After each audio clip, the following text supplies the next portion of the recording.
Hazard. So, if you haven't been here for a Hazard stream before, we have been very surprised with this game so far. It's an obscure Korean game, released in 1998 in Korea, then it was released in the UK in 1999, and in China in 2000. How did you get in here? I'm the locksmith, and I'm the locksmith. Much thank you for the follow. Appreciate it, my friend. Enjoy the emotes. So yeah, the only image I could find of this game is the European release. I'm pretty sure the Koreans did the translation to English because it's a bit broken and too weird at times. I don't think it was done by Virgin. Although it might have been, maybe someone there translated and just didn't care. I could not find the original Korean version or the Chinese version. I wonder if there were like bugs that were fixed between those versions. I did find the manual. It had a lot of words but didn't explain much. It didn't talk about leveling up items. Oh, you joined via Macau Discord. Nice. I don't even know what Macau was going to stream unreleased DOS games today. Might catch a VOD of that later. Welcoming, Mustang. Glad to have you here. So anyway, Hazard has been fantastic. We found out there is a world map between locations. We can recruit up to 10 characters, although I think they're not mandatory, most of them. So we might finish the game without having access to all 10, although I am trying to explore everything. You can play it with 5 at a time. Items level up. What was another weird thing we found out? I don't know, this game is full of unique mechanics. And right now we are stuck in a town because it was in a snowy area. There was a snowing, so we are locked in the town. To go out we need to chop down some trees. There is a guy at the bar with an axe, but talking to him doesn't do anything. So we're gonna keep exploring before we can figure out how to get out of the town. Our mission, of course, is to get to Devil Castle to deal with Evil King. That's as much as we know. And yeah, game has been a lot of fun. Let me switch over here. We've played it for 18 hours so far. I have no idea how far into the game we are. I want to say we are midway through it. Getting this game to run was not easy. And we ran into kind of a soft lock during the first stream, but things should be fine now.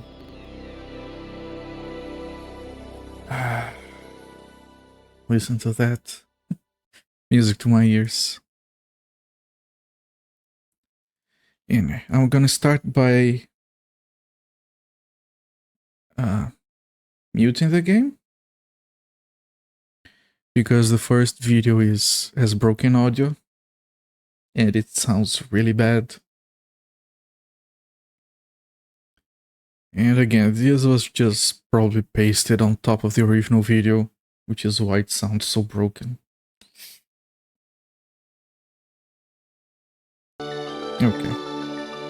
Anyway, let's take a quick look at the intro video. The intro video is a bunch of nothingness, but we haven't seen it since the first stream. Let me start the timer.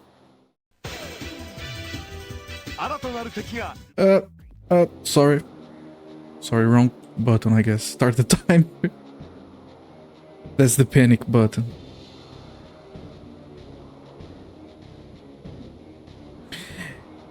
Yeah, when we first started playing, we didn't know what these things they were riding on were supposed to be, but apparently we walk on top of those to navigate between cities.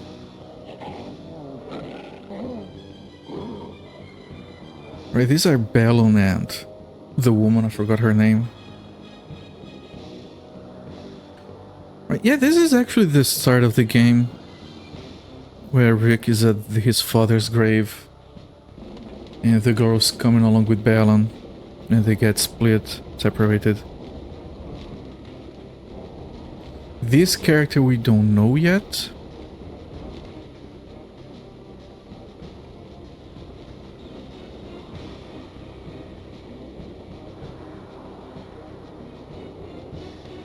Or this one.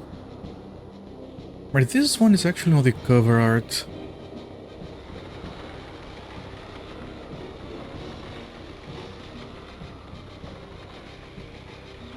I think that one might be the guy at the bar that doesn't want to talk to us from the second town.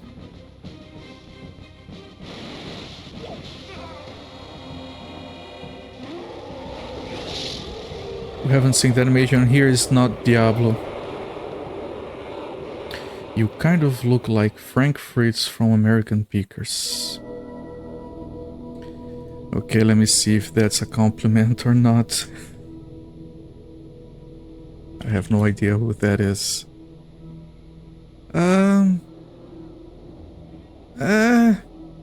It could be worse, I guess. Anyway, let's load our game from last week. Alright, this is our full party of 5. If you didn't see this last stream,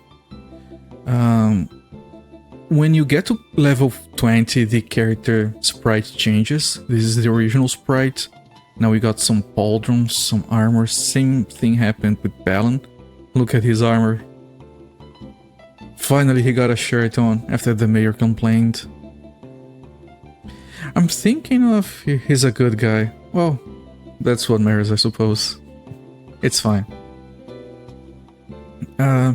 I'm thinking that we're gonna be getting like that dude with the axe. We don't have anyone that equips axes yet. So if we do get him, I think we're only gonna bring Army as a healer. And we're gonna put this survival ring on her. And try to keep her behind everyone else. Because if one of the weaker characters gets to the monsters, they just die too quickly. Anyone who has been here has seen how quickly these guys can die. Yeah, this is where we came from, right?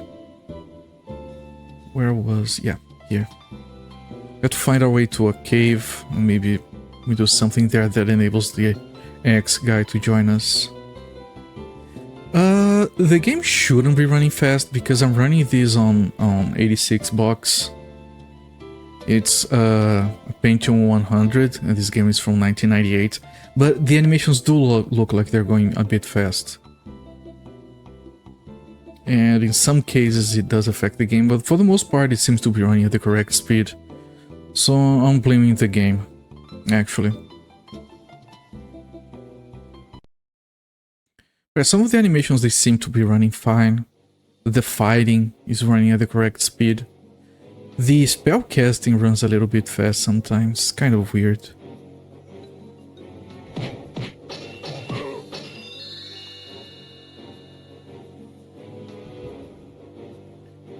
I might want to try running this with a slower CPU, although I did try doing that when we were trying to fix the soft lock, and I don't think it changed the animation speeds. Yeah, better fast than slow. I honestly think it's the game that is a bit broken. You can change the speed of the game, actually. And they move slower and animate slower, so it's... I blame the game.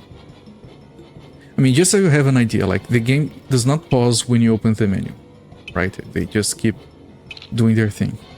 If you press P to pause, it freezes the entire game engine. If you listen to the music,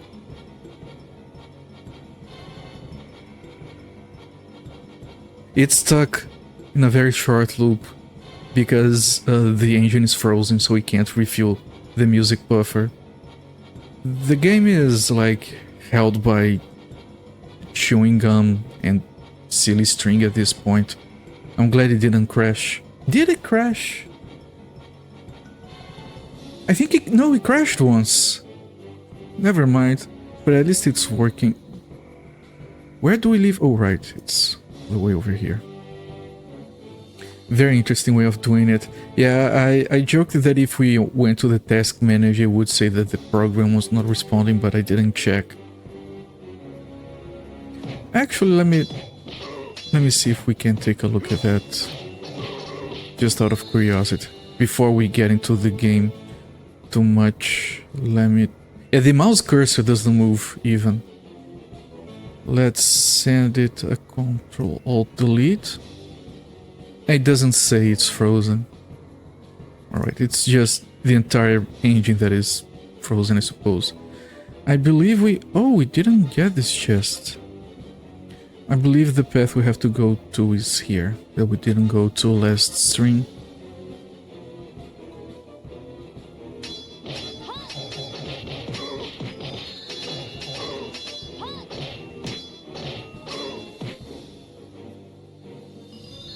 Oh, and he had a ring. Interesting. It's a mana ring.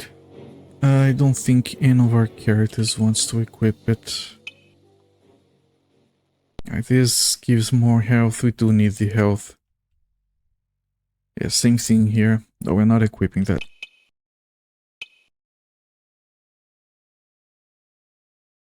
So this is gonna be new content right here. Let's see what awaits us. Let's get our hands on the healing bindings. Wait a second. Was that chest open? No, it isn't. Okay. Sword of Moon. Shit. Very garbage sword. Alright, let's keep going. These enemies should be easy.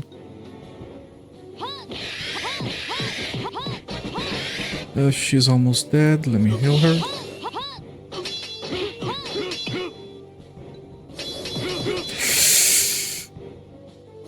God damn it. Ah, he's dead. Why I think I couldn't click the proper character and I was hitting the wrong person. Oh well, back we go. That's only our second level 20 character that is really strong and should actually survive. Column Simulator, thank you for the follow. Enjoy the emotes. That's a very powerful username you have there.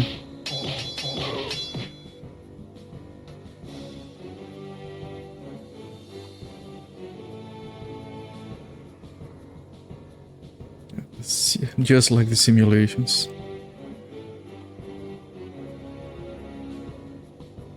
Yeah, so for those that are new here, I'm actually from Brazil, and right now we're having Carnival down here, which is this weird street party where people, half naked, sweaty people go out in the street to pee on each other or something. I don't know, I don't participate.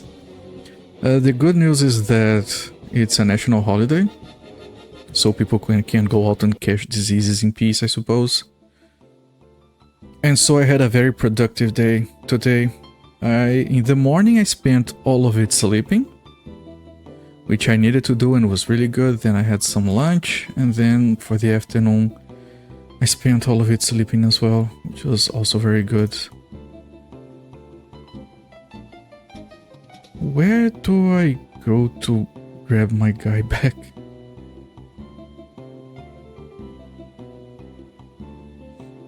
And I try to find obscure games to play. I stream mostly retro variety stuff, so whatever strikes my fancy. We are working through another somewhat obscure game on Mondays and Tuesdays, which is... where the hell is the... it's here. Which is the Sega CD version of Shadowrun, which is only in Japanese, so I've been translating that as we're playing. Should finish it next week.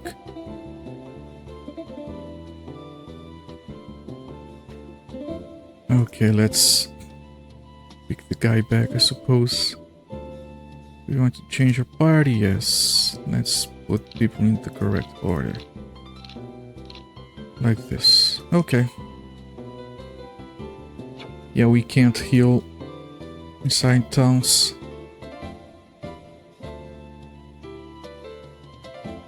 Let's try again. I have no idea, those enemies were not supposed to be difficult. And Bellum is properly equipped. Yeah, he's very well equipped. No idea what happened.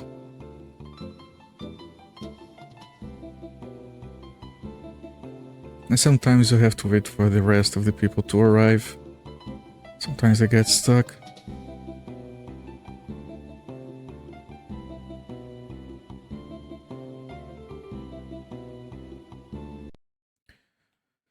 Alright, can we heal the correct guy now? Thank you. Let's try this again.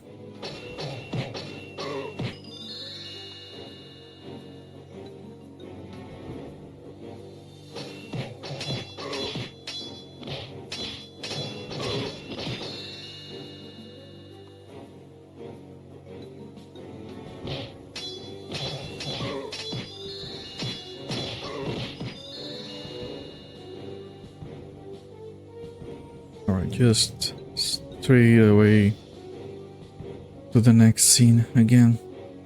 Man, look at the size of the sword on Balon's hand. I don't know if it got bigger when he got a new sprite.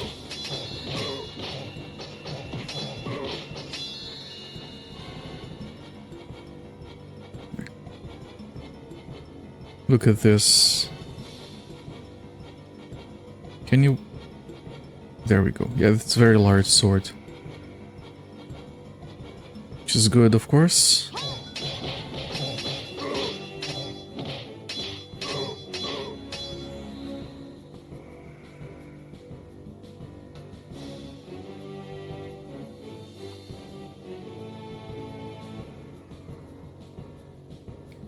Let's try this again.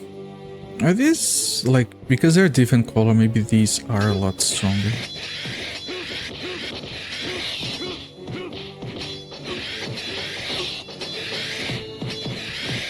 Yeah, no one took damage on my side now. I don't know what happened before. These are giving 80 gold, so that's decent. Okay, there's a chest down there. There are a couple of chests up here. There is the cave. And there's another exit. A bigger chest, another chest. That's a lot of stuff. Let's get to work.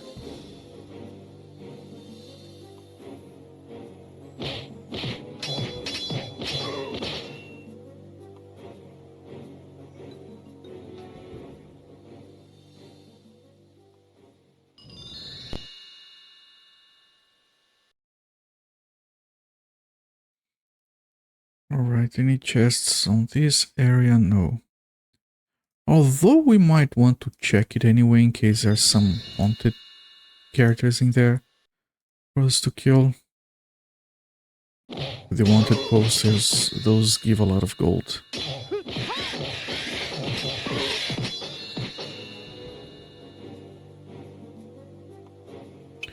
This is very weak. We're not bothering with that armor.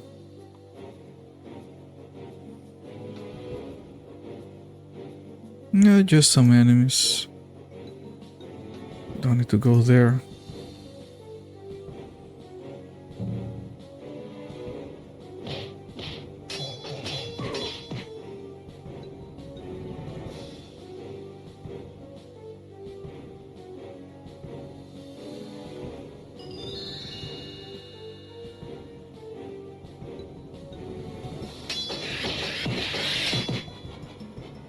There's another piece of armor. This one is a bit better. This is an upgrade, but I don't think you can equip this. Right.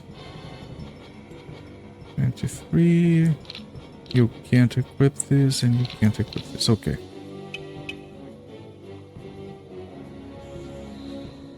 So this chest and that cave. I wonder what's over here. Let me see if I can check without dying.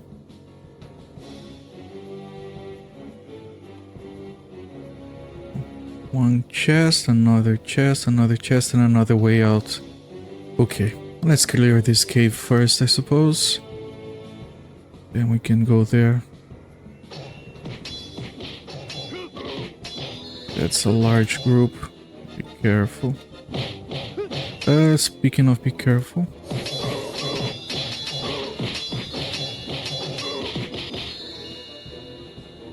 Good.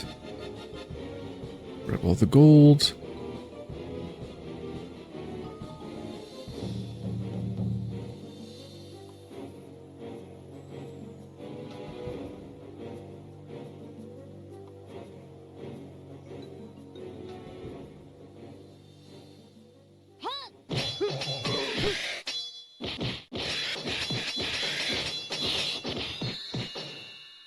Right. Chest. Another amulet. Yeah, that's not bad. Actually, for some of us, you don't need it. You don't need it. You could very well use it. How much health do you have? 326. What about you? Yeah, you need it more. Right, so let me give it to him. There we go.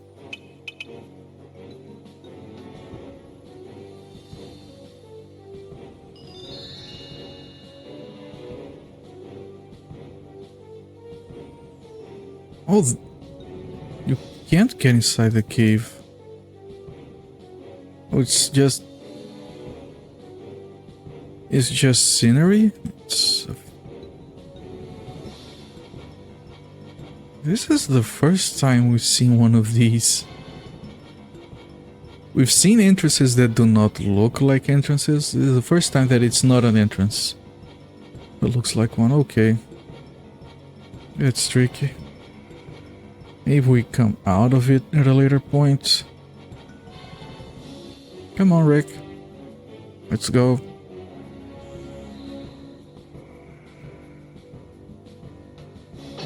Still haven't had big boss sprites like the first one.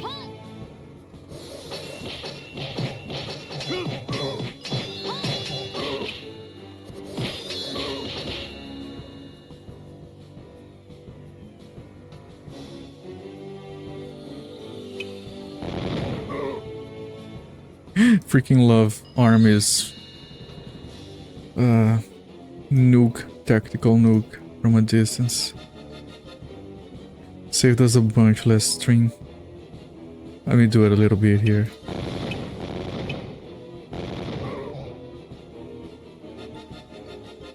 It looks so janky.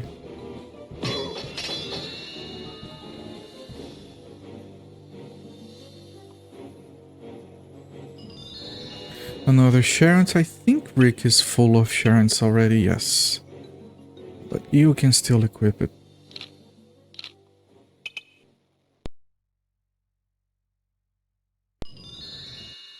And there we go. Let's keep moving.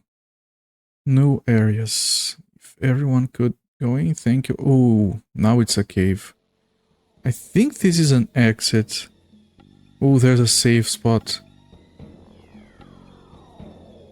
And I think that's another exit up there. Yeah, this is an exit. Oh, these guys. I think these were the ones that were killing us in one hit. I think it's safer to kill them from a distance.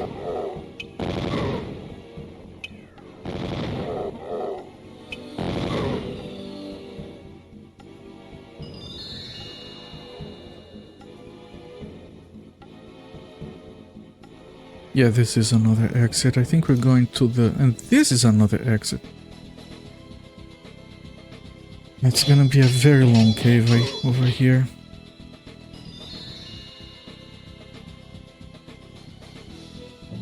Let us... Oh, there's another one here. 3 exits north.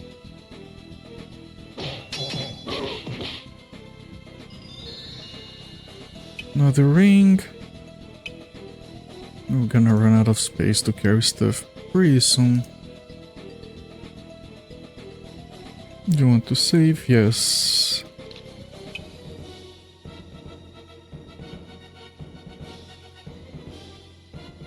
Okay, let's check this side first.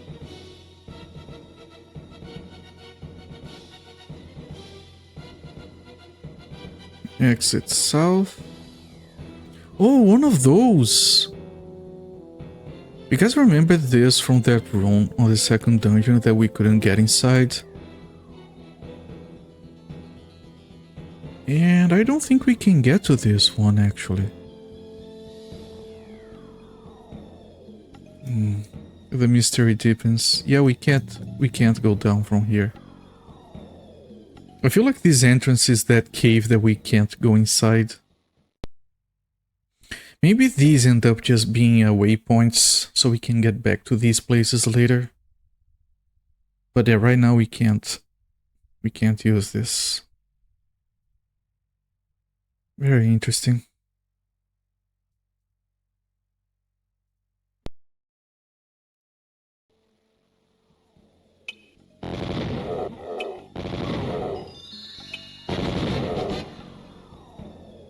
Okay, that's enough, right? You guys can kill it without dying, right? Yeah. Okay, time to check these.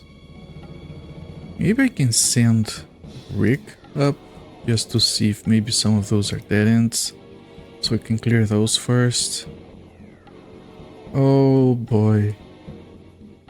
Is this gonna be a teleporter maze?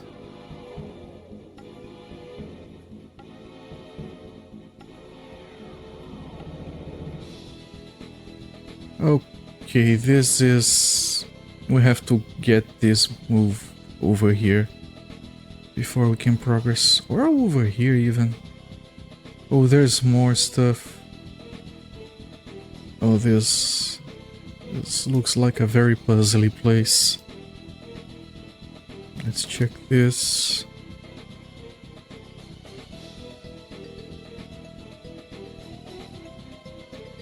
Okay, nothing here. Then you go over here. There's a few things to press. Let's check the first room. Everyone?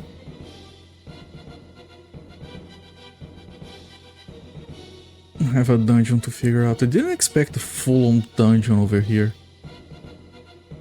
Okay, what happens if you interact with this? Oh, it is a freaking teleporter.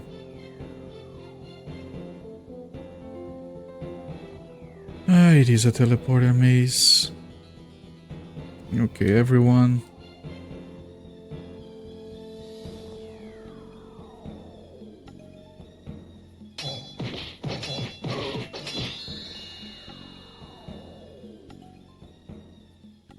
First, let's grab the chest down here.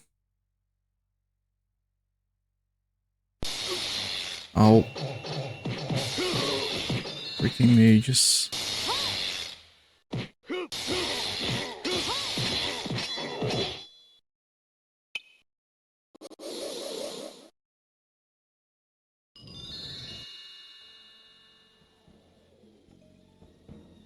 Okay, so presumably the one we came through leads back.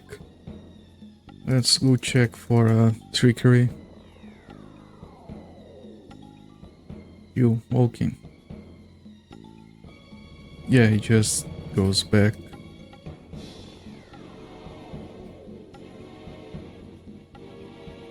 This is a different room. Looks like the first one, but it's...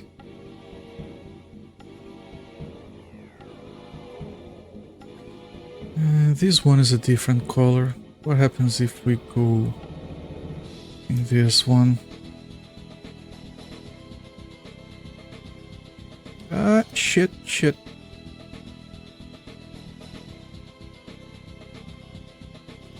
Let's everyone go in this one first. The one that looks different.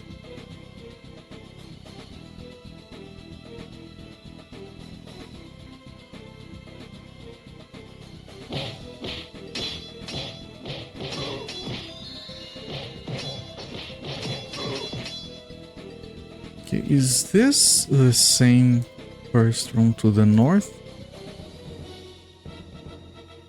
It is. Okay, so these two lead to the same room.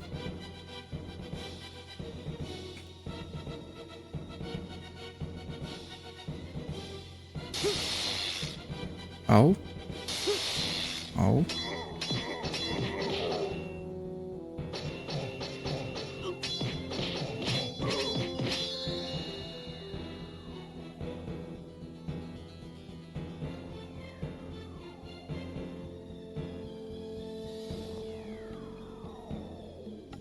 I hope I don't die with this guy.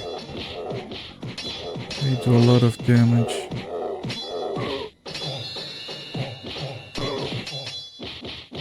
I think we're not dying as quickly now. That guy used to one-shot us sometimes. Lion sword, garbage. Lion sword, even more garbage. Let's destroy this one. We need to keep some space open.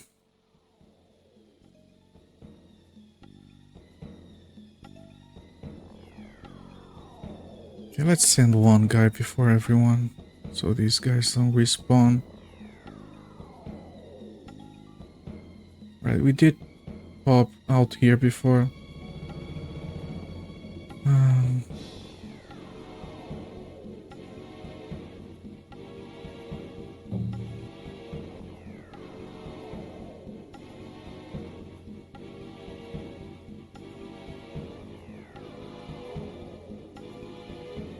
This is actually a different room.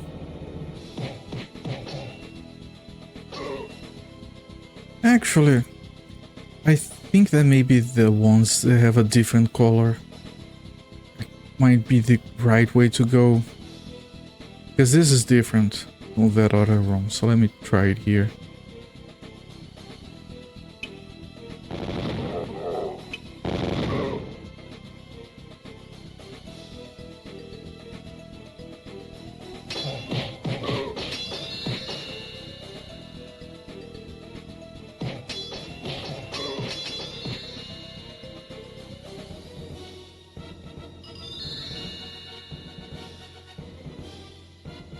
They have a bunch of rooms that look the same, but are not actually the same. Gotta be careful with their trickery. Come on, don't stop. That guy will kill you if you do. Come on, everyone. Come on. Don't die. Don't die. I told you not to die.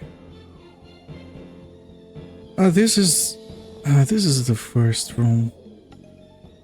Shit. Yeah.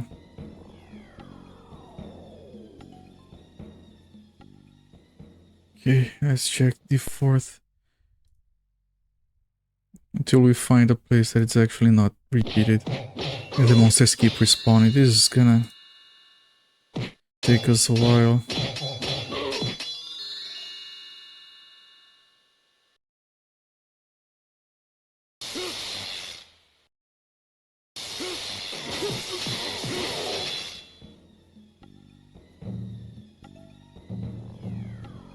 This is another one that has a different color.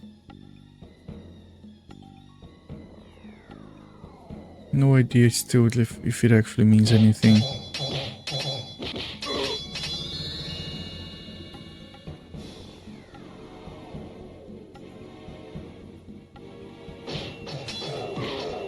She's not supposed to be tanking.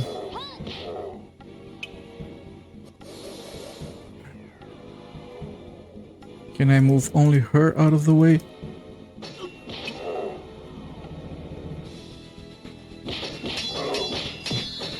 Okay, it's very easy to mess up the controls and just have your characters die. Oh, there's another that is a different color. Come on, start attacking before he gets to the weak mage. Oh god, this isn't good.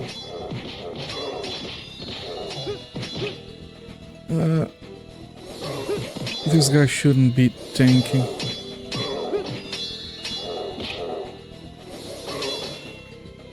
That was close.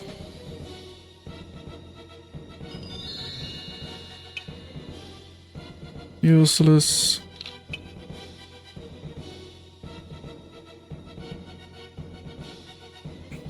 Okay, what's in here?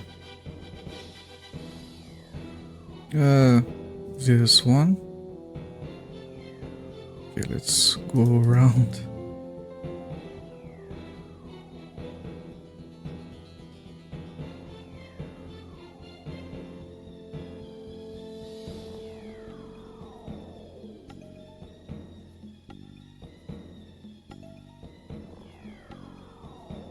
Actually, I'm starting to think that the ones with a different color, they just send you back.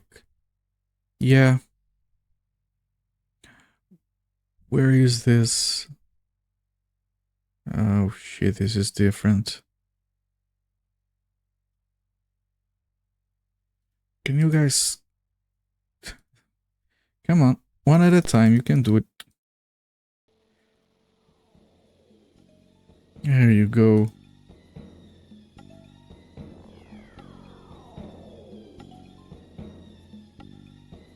Come on, don't die, just go in.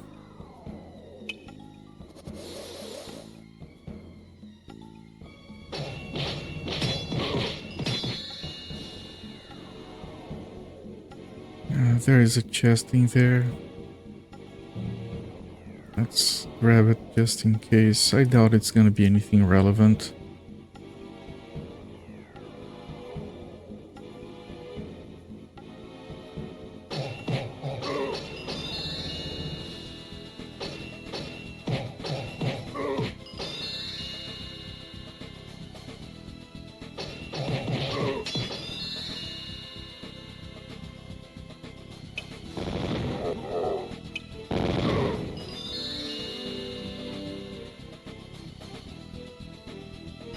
Yep, just a consumable.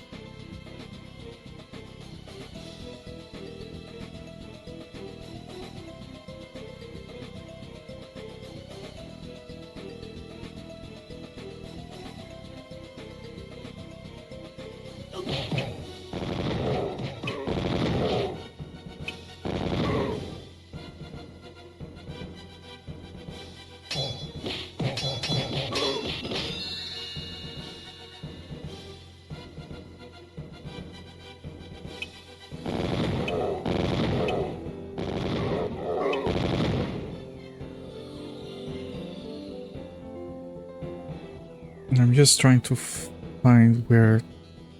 There's gotta be a place that is different. Oh, okay. We found it. This has to have a very good item. We found 2 of these chests. They have really good stuff.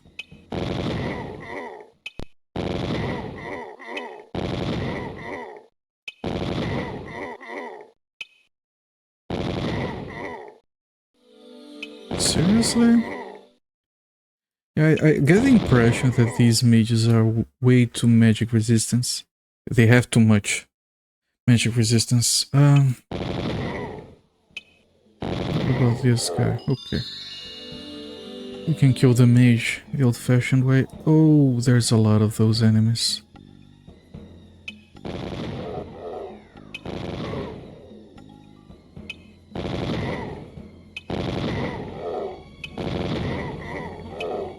Okay, now we only have to deal with the mage.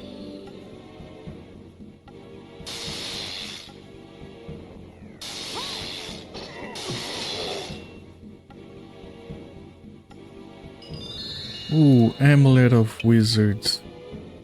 That... holy shit. 400 health points, 150 magic points. Holy crap.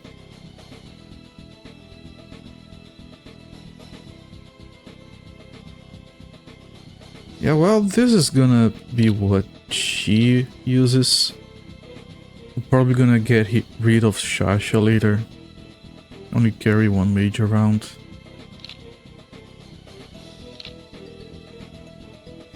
What else can we get rid of? These bracelets are also very weak. Let's do this. We have 2 slots for new items. This is amazing.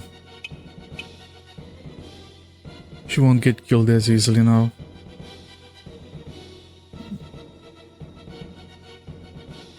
If later on we find another fighting character, we might replace Senlike. Although he can unlock doors, we might need to keep that around. Let's pull this lever. It will probably do part of that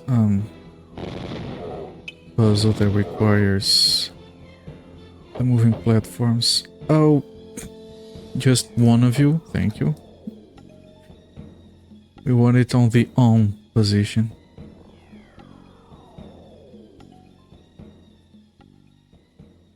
Alright.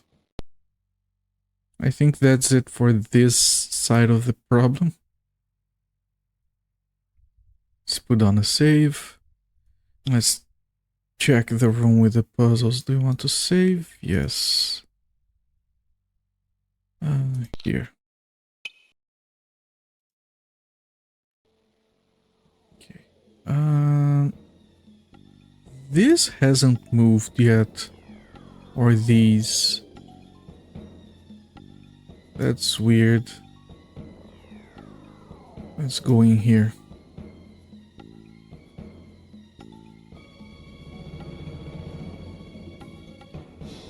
No, we don't need to go there.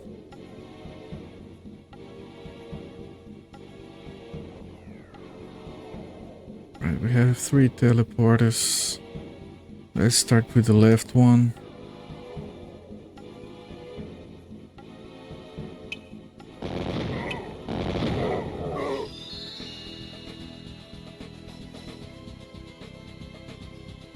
She might be doing more damage with that amulet. Okay, before everyone goes in, take a look. That's a very large room with 1 teleporter, other than the one we came in through. All right.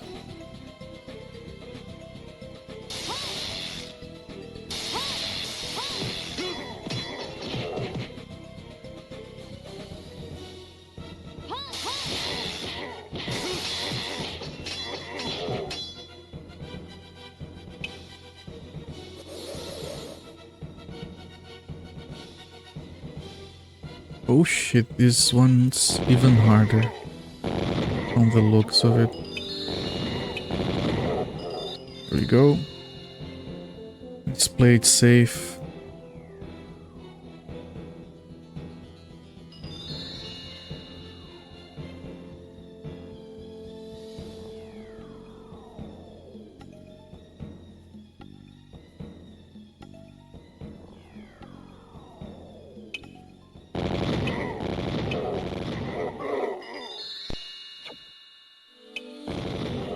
Do we have enough? Oh, we're running really low on mana stuff. I might want to cut back on these spells. It's just that those guys are really dangerous. Weak.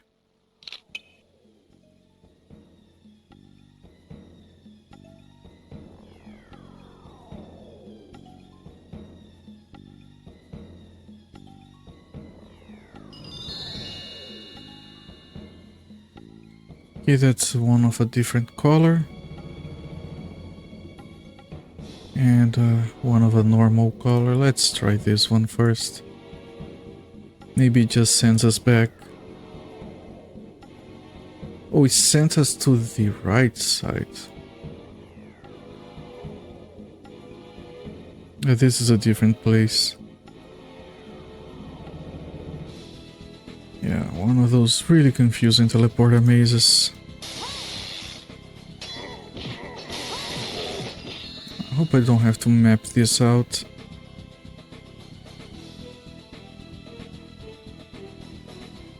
This is gonna be difficult. Yeah.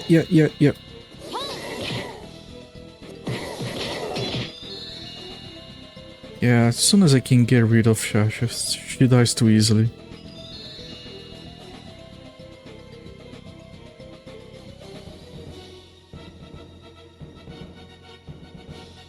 Oh, you Musifate.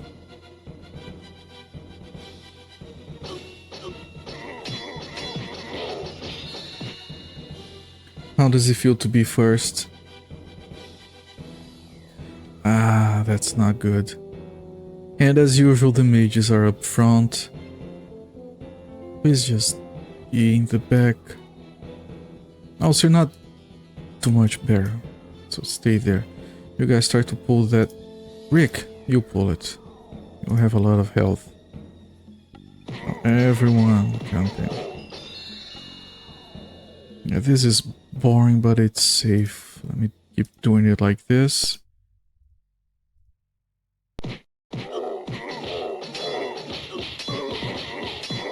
There we go. It felt so good I had to clean up, that's why you were AFK. Right. Early tracks. Ray's dead? Oh, wait a second. Can we resurrect people who died? That's very good. Hold on. I'm gonna keep this here, not equipped, because we might need something else. And yeah, she has a lot of health now, so she should survive easily. Alright, we have some backup, so we don't have to go back to town every time. My raised them as skeletons. Oh. Yeah, that might be the other kind of raised dead. Let me put this here. Give it a test. The next body we run across.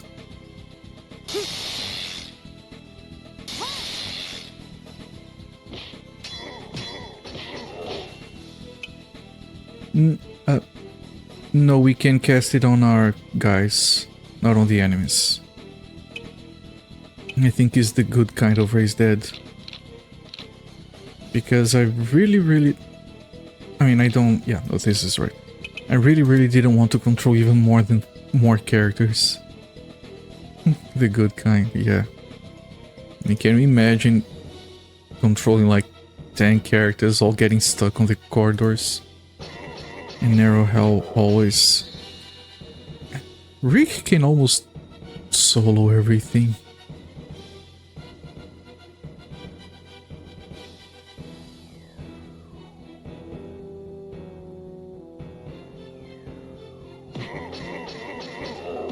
Yeah, Rick is OP with that sword full of gems.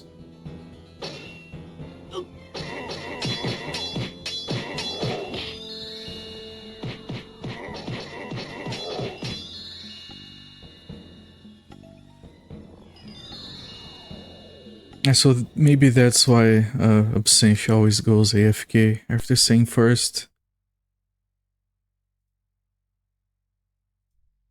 We have 2 exits. Let me open the chest first. All of these rooms, they keep reusing the same room shape for this teleporter maze. Which is added bullshit, I suppose. Oh, wait. Is that a hidden exit?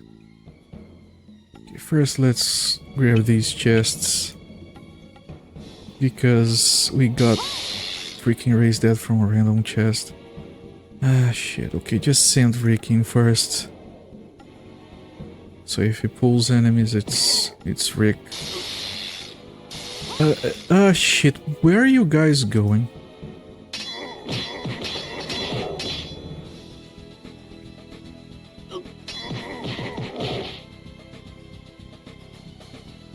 Okay, then kill this, I suppose.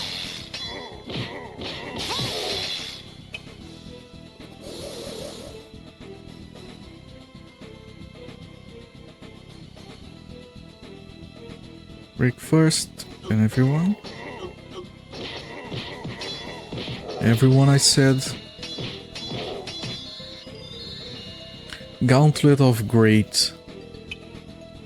The names of these things. 2 shards.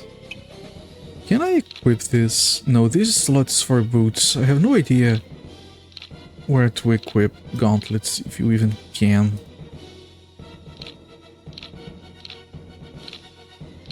It's probably a weapon for some character that just punches. That's a good item, but it's mysterious. Yeah, if he has shards, it has to be a weapon. So there's some fist fighter in the future for this party. Well, at least that's some variety.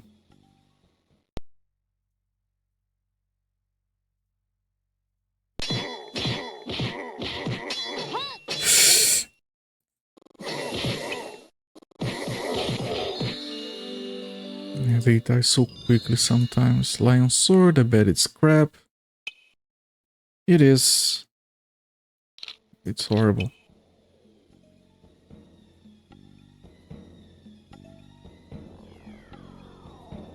Is this an exit? Because these lights are usually indicate exits. So it's not this one, it has to be this one. The ones with a different color, they just send you back. Usually.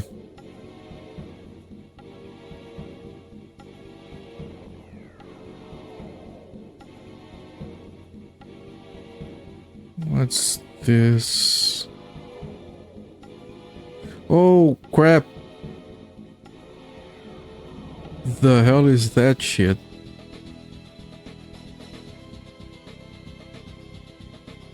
Can I kill it from a distance?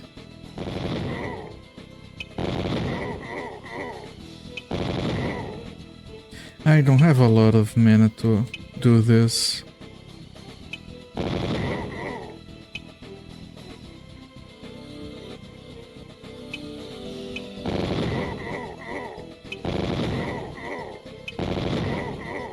Yeah, it's either resistant or it has a lot of health. Either way, let's try moving this guy here. Let's try to bring Bellon over. So this game is based on Party of 5 IP. Yeah, no. I don't think it's based on anything. Just some Korean's crazy idea of a Diablo-like. Okay, okay. It does do a lot of damage, but... yeah, it is a mini... Oh, I lost by this greenhorn. You received the key. Okay, and what is this? Potion of Rhyme. Recovery state of darkness. I guess, and we got a key for somewhere.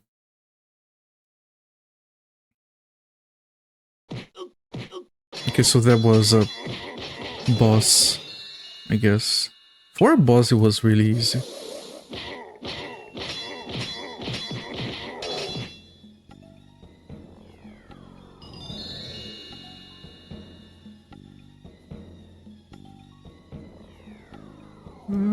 Careful, careful.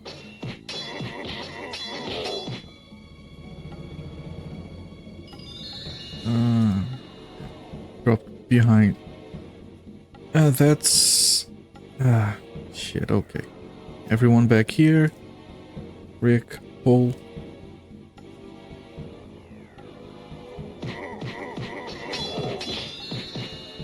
Yeah, Rick just... this freaking sword with all the gems, it's just... phenomenal.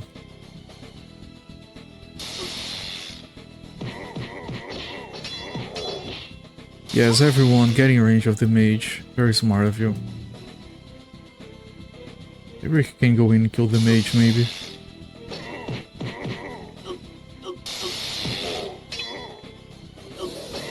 Yeah, please, mage, just tank the other guys. Please.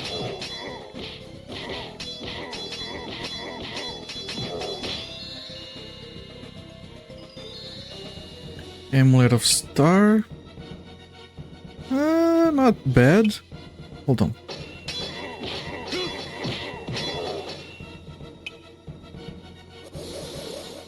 There's nothing here. This amulet is not bad actually. Who could use some more health?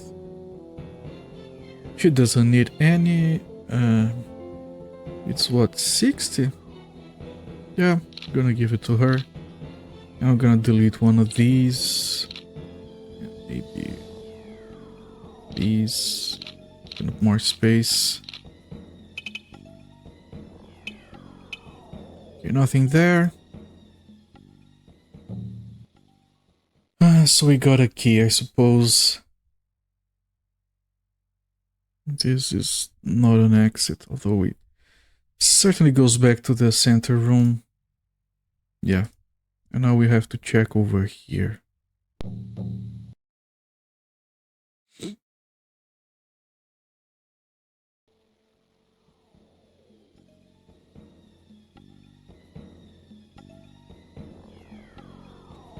This looks like potentially another boss.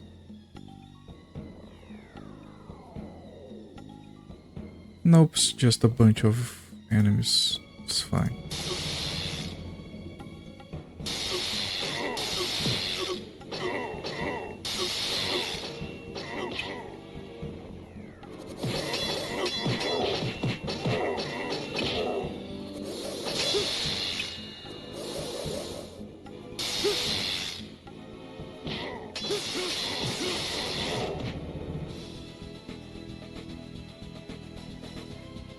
Right.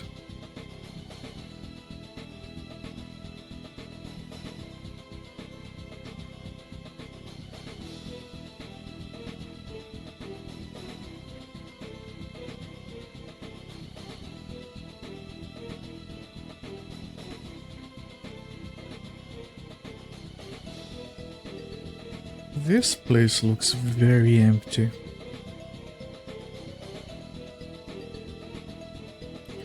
There's a teleporter there and a chest there.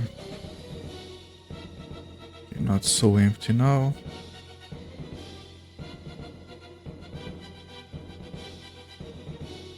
No, and like, don't do that.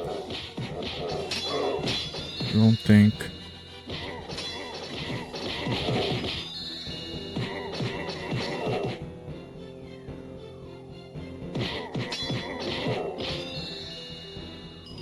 Okay, so far so good. It's been a while since the last save. So we're doing okay.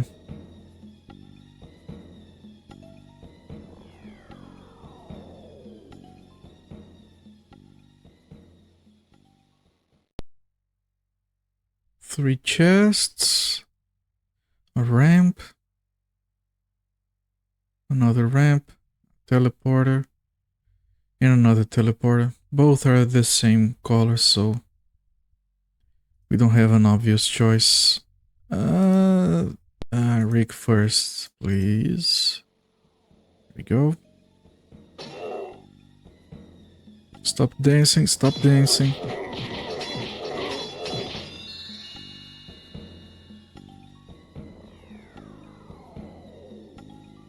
Jesus, the mages are up front again.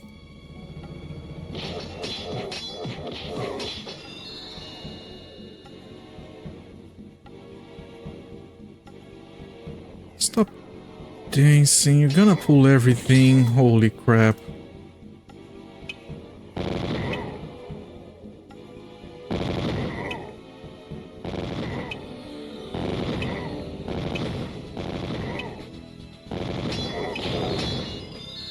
Okay, tactical looks all around.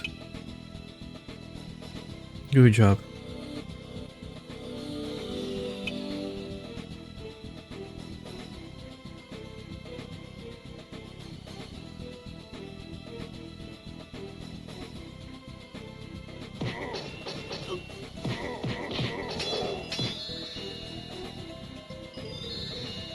Okay, some more consumables to replace some of the stuff we have used, and I used the sword. Deleted. I wonder if you can delete the key, which would probably soft lock you if you did.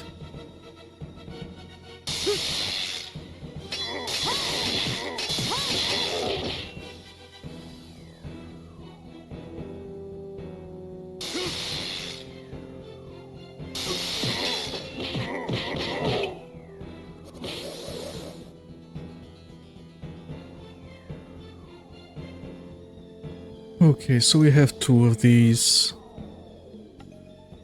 Let me try sending Rick first. I don't like, get out of the way. Rick.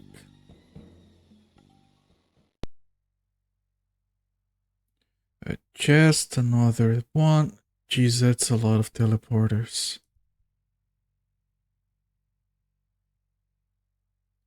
Okay, let's go in here, I guess.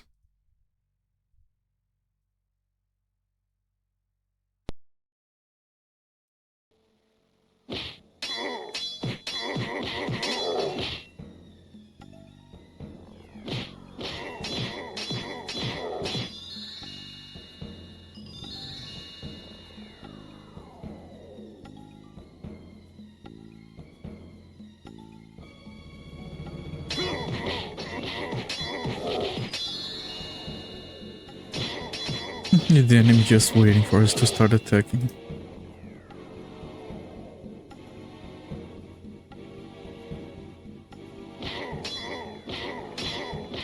That's not the best people to be up front attacking, you know. Surprised it worked.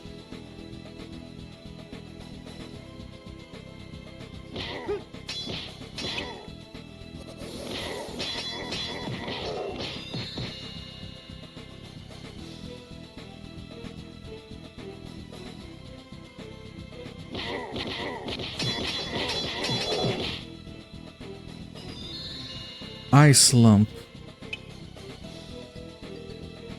It's another magic, already level 3 as well. This is level 3, this is level 3. I'm just gonna carry these, I guess, and not use it. Let's see where this goes. Man, what a freaking huge maze. Use your decker. As soon as I find a computer.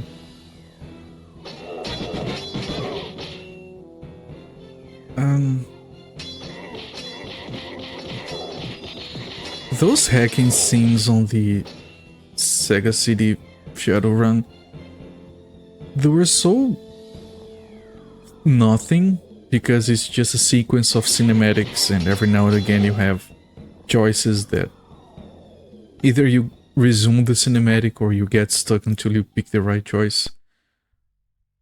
What is this? Let's go back. But still, they looked really cool. It's a shame they were like 3 FPS and like 2 to 5 pixels spread across the entire screen. It doesn't sound too interesting, but I still want to play it. Yeah, there were 2 of those hacking scenes. I don't think there are gonna be more. I think they used a lot of space on the disc just for those.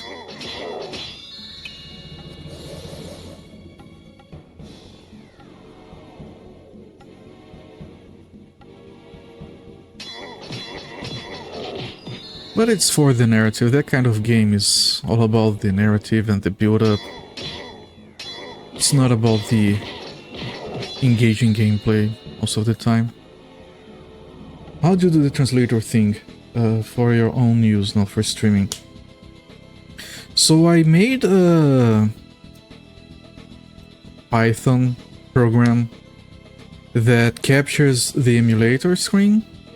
It connects to a user script that I have running in a browser that I also wrote myself.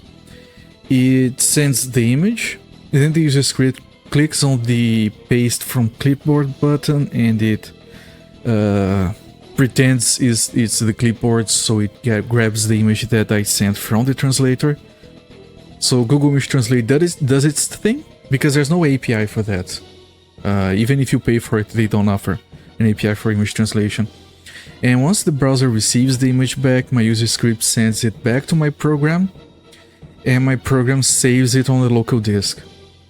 And then my program can do 2 things. Either it shows up on a window, a preview window if you want to use that, or it sets that image on OBS, on a source, which is what I use.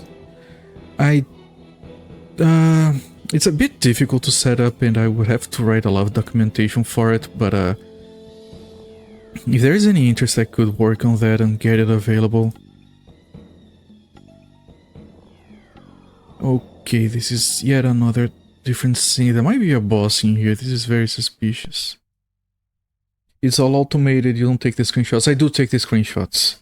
I have a hotkey. Whenever I press it, it takes a screenshot and does all of that. And then it saves the results, and I can have these two other hotkeys to switch between previous translations. If I am on the latest image, it switches automatically to the new one if it receives one. Otherwise, I can keep going back and forth if I want to check some previous translation. If you were to be completely automated, I would have to detect changes on the screen, but then if you're walking around, the screen changing all the time, and I worry that Google might block me from using it. In a 4-hour stream, I use like over 1,000 translations in a single 4-hour stream, so I try not to abuse it too much. It would be a lot of work to get it. A lot of work to get it to work for me, especially because I intend to play many games I don't end up playing. Well, what you need to do if I get it documented and published is not too bad. You have a user script. You have to get like a Chromium-based browser, like Google Chrome or Microsoft Edge. I use Edge because it's already installed and I don't have Chrome anyway. It doesn't work on Firefox because Firefox doesn't support all of the clipboard stuff. Anyway, you need to get one of those browsers. You need to install an add-on called Temper Monkey, I think it's called. And then you have to load up a user script that I have. What that does is connect to the main program. And then you visit the Google Translate images page, and you leave the Edge window or whatever browser you're using to the side. It can't be minimized, otherwise it doesn't work. But you just leave it on the side, smallest size you can have, just hitting out of view. Then you run my program. It's a simple executable file. And that's it. Really, every time you want a translation, press a button, you're gonna see it on a window next to you. If you're not gonna stream those, then you just use the preview window, you just position wherever you want and you press the button every time you want to see a translation. It's a bit difficult to set up, but it's easy to use, I suppose.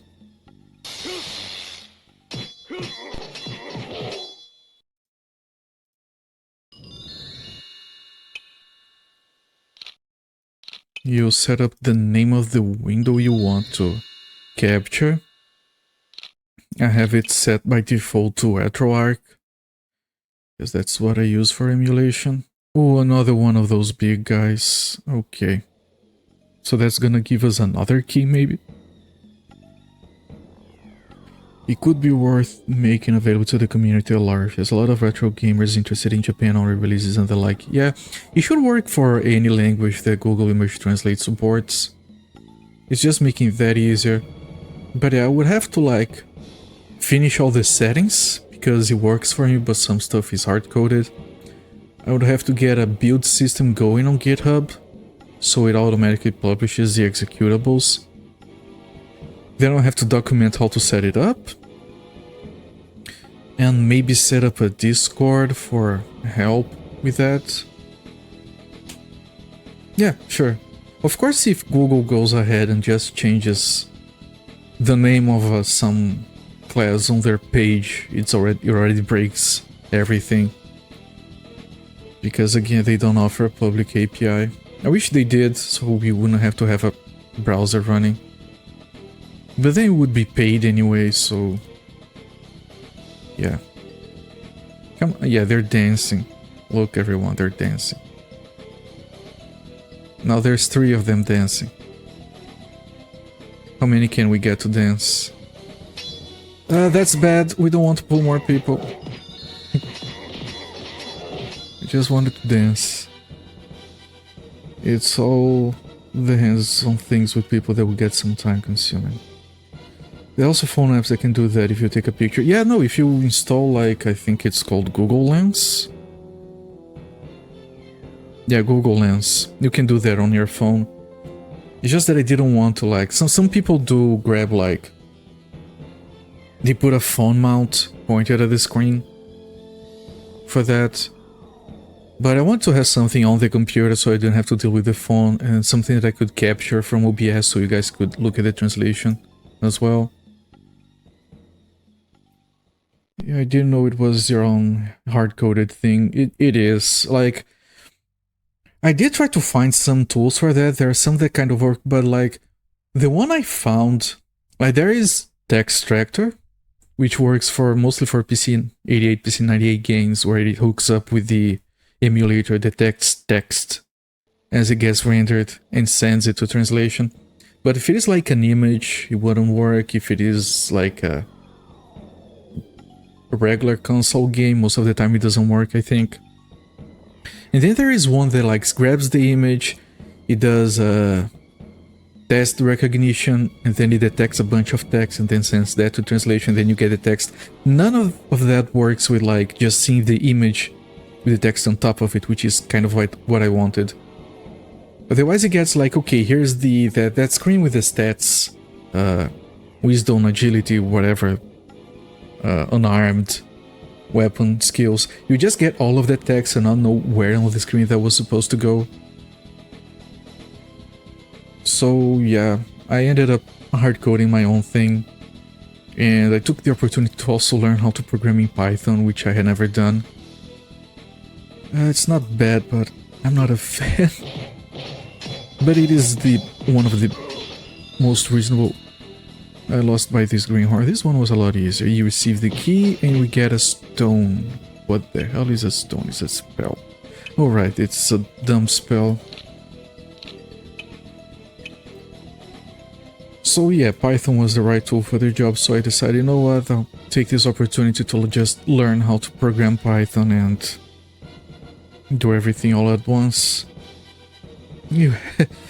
I think that's so amazing that you could see that issue for yourself and just make sense. You have my admiration. Well, thank you so much, I'm flattered. I did like, at some point I realized, you know what, this is probably gonna be useful for more people, so I'm gonna start putting some of this stuff on a settings file. And like I didn't need a preview window because I just use OBS with a projector. But I figured, yeah, other people might not want to use it for streaming, so let me work on that as well. So I was kind of assuming that other people might want to use it. And yeah, I work with programming since like, I think it's over 20 years right now. I'm used to just building my own stuff. Like most of the stuff that you see on the stream, like the parallax scrolling buildings on the back and my automated setup for the sidebar, I just do everything myself when I can, so I can get things just the way I want. Yeah, you want the image. The image is much better for clarity of what's going on. I might know the stats just from remember their order from the tabletop character sheets, right? I haven't never played the tabletop games. I've used OBS and I don't stream. People could still use OBS for it, yeah. But if I can just have like a small window, it's one less requirement for people. Of course, opening up a simple window with some interface, it's always like the most annoying part of any software ever. Because as long as it's just running on the console, it's easy, but as soon as you want an interface, good luck. Alright, I think that's all we wanted from here.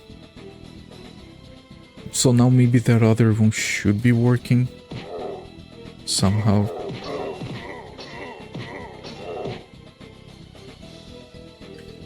I'm a graphic designer and ended up having to relay out things for my own use. A blessing and a curse. I think it's more of a blessing. Like, you see these sidebar, right, on the left side of my stream. At first, I did this with just OBS. Like, put every text box everywhere, put a few dark boxes for borders and whatever. And every time I wanted, okay, I want this to be a little bit smaller, I have to carefully edit everything by hand, and I would, you know what, screw it. I redid everything in HTML, and it's so much better now. Like the text, like I can put whatever text I want on the briefing in yellow up here, and it just resizes perfectly to fit the box. The poster is automatically resized as well. It's all so much better. And also it reloads from all the data from the game from a JSON, so I can just like... I'm gonna save it here. Let me show you real quick what I mean. Like, overlay sidebar. Look at this. You're looking at Hazard. Right, after Hazard, we're going to be playing this. Look. Oh, sorry. Oh, it should have worked. There. It's all updated with the system and year and description, everything. I don't have to manually do everything every time I change games. And then it's back to Hazard. There you go. In relation to what you were saying with the stuff you can set up, that's where I might still curse myself by doing it by hand because of the blessing of the curse. Yep. And yeah, everything is just automated. This thing on the side, yeah, I just renamed the file with the poster and it just replaces it there. So much easier than doing everything by hand and have it perfectly line up. Okay, now what do we do here now? We got everything. We can't go past here. I don't see any levers or pressure plates or anything. We just got 2 keys. What now? Harder because perfect lineup is different for different screens and Twitch viewers would have. Yeah, but in this case, it's my 1920 by 1080p source resolution, so it's all fixed. It's perfect. Yeah, well, if you're... I do have transcoding options pretty much every day. This is... No, we did come here before, right? Let me check it. I do have transcoding options, so you know it's gonna be re-encoded to 720p and stuff, and it's not gonna be pixel perfect, but that's true for every element on the screen anyway.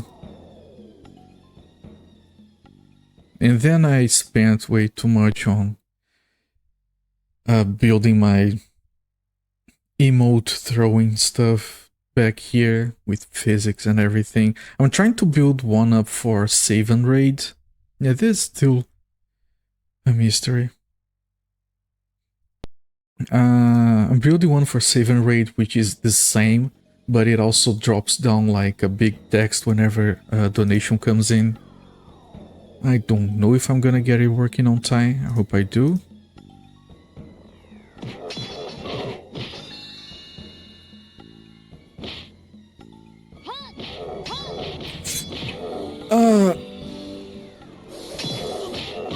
Yeah, don't get distracted, holy shit.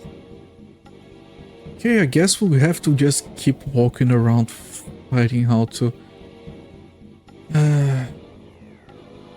Do we really not have anything here that we're missing?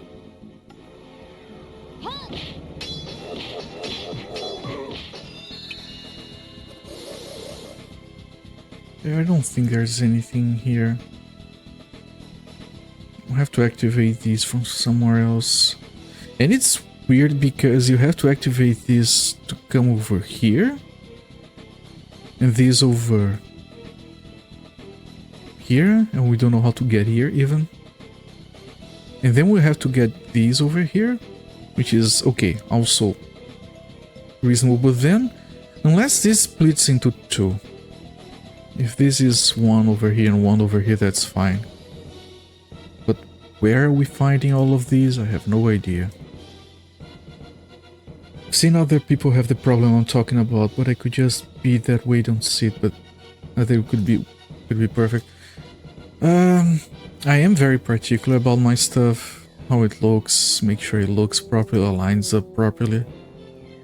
When it comes to watching other people's stream, I don't care as much.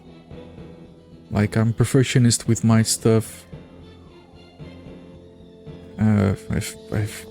I've been perfectly happy watching streams where everything is a freaking mess. It's fine.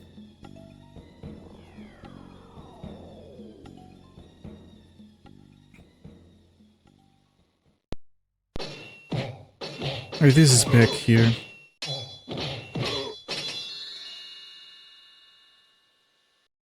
This is a different room.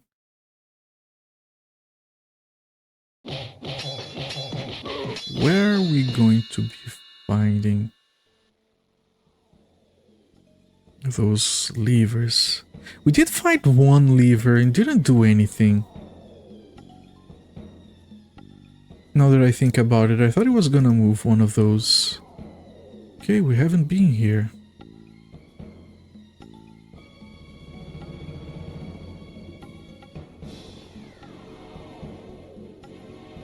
Just trying to relate that when I've seen people do that, it may not have been so much a technical issue, and a noticing issue. Shit, we're running low on space for this stuff. Well, these rings are all the same, we can get rid of one of them, right?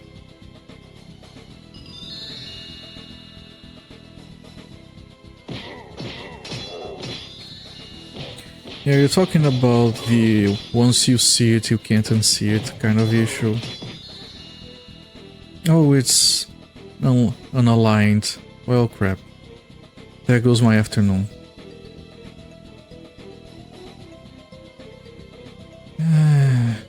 Boy.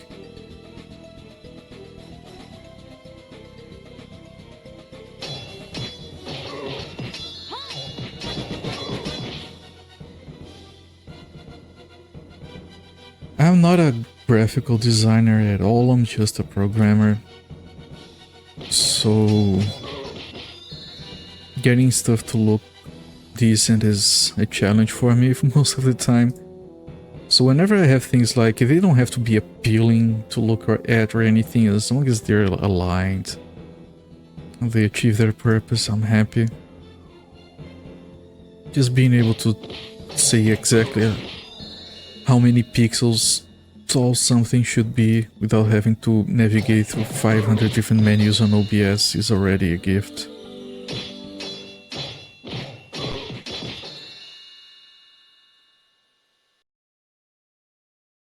I worked with a lot of programmers, that's a general gist. Yeah. I mean, there are people out there that have studied and trained and made a career out of making things looking good. It's not my place. Come on.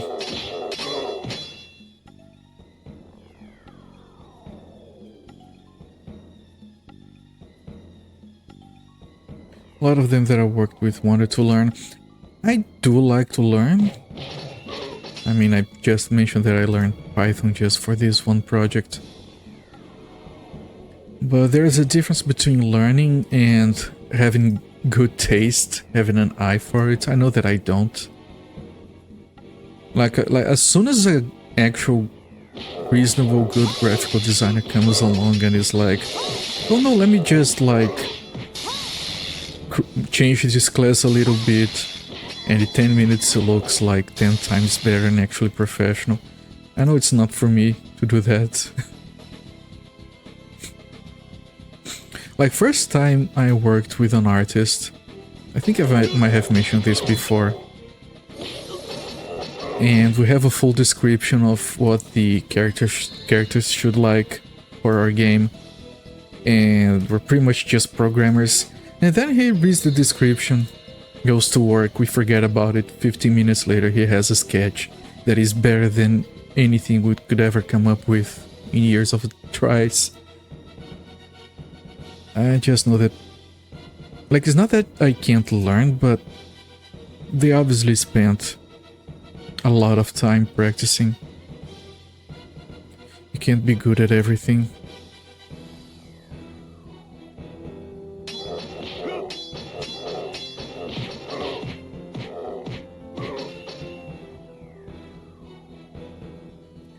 We all focus on something. That's what we're good at, like you being able to write the translator. Yeah, we have to know where your strengths are. Also because if you're doing something that you've been doing your entire life, you usually enjoy doing it. So building the translator and learning Python was actually kind of fun. For the most part.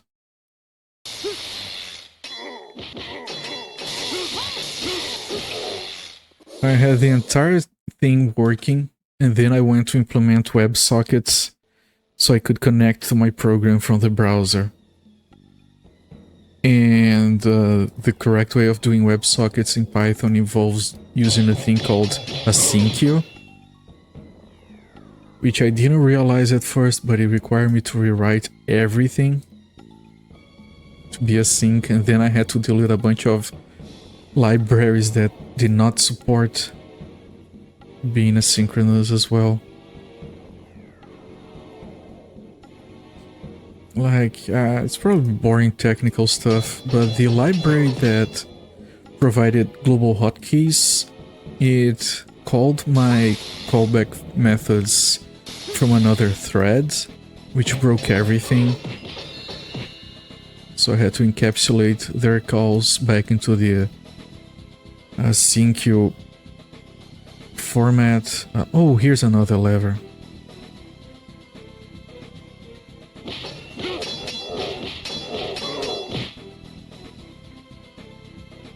Okay, let's click this one only once.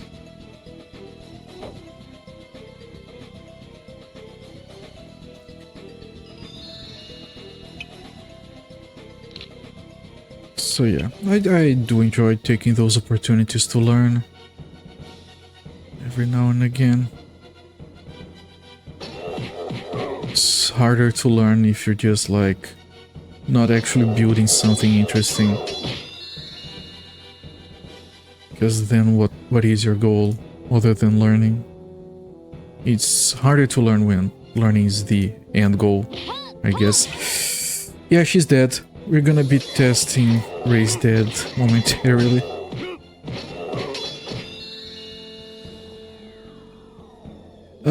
Well, how can I click her if her body's not here? Question mark.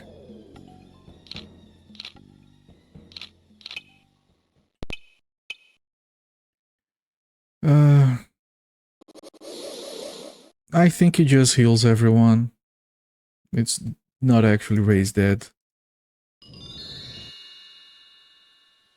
Okay, she's dead, I guess. We'll deal with that in a bit. Let's see if any of the platforms have changed now.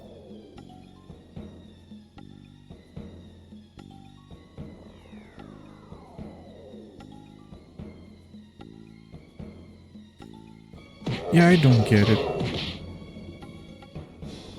Nope. Absolutely nothing. What the hell, game? Okay, let's head to town.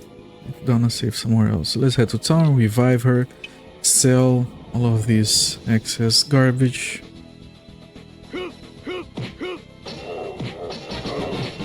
And yeah, Raise Dead does not actually Raise Dead.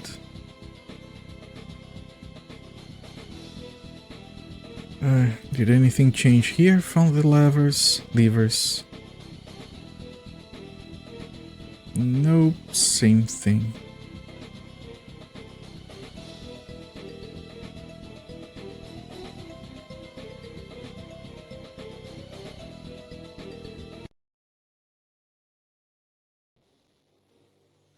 I'm gonna check if we can get into that weird cave. I don't think we can.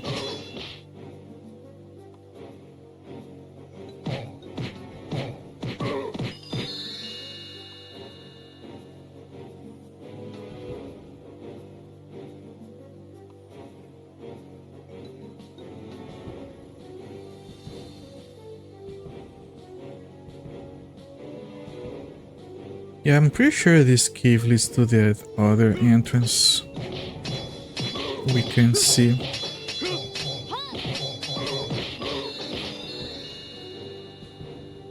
So weird actually that we can't go in here.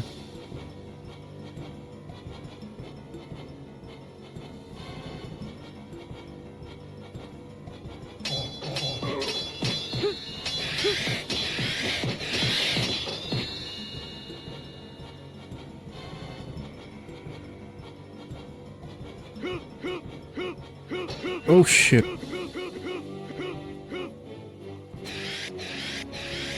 What They're attacking each other. That's new. Yeah, one of them came all the way around.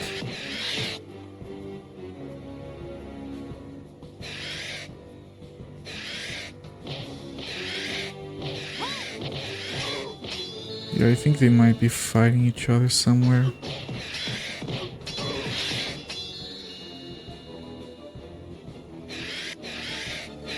Yeah, they are. Yeah, don't mind us. We're not gonna get involved.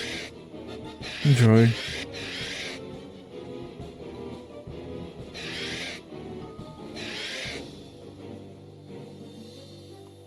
Okay, we can get back over here. I can't really skip these.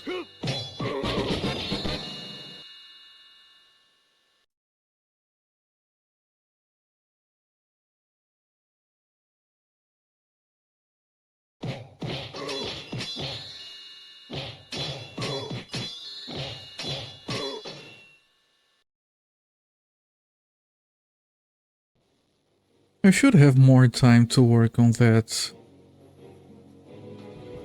Is it here? I think this is the long way around. Hang on. I should have more time to work on that stuff. Maybe finish the translator for public use. After save and raid, still have a bunch of stuff to prepare for that. I have to finish my overlay. That sort of stuff. I want to test the games again. Test the save files.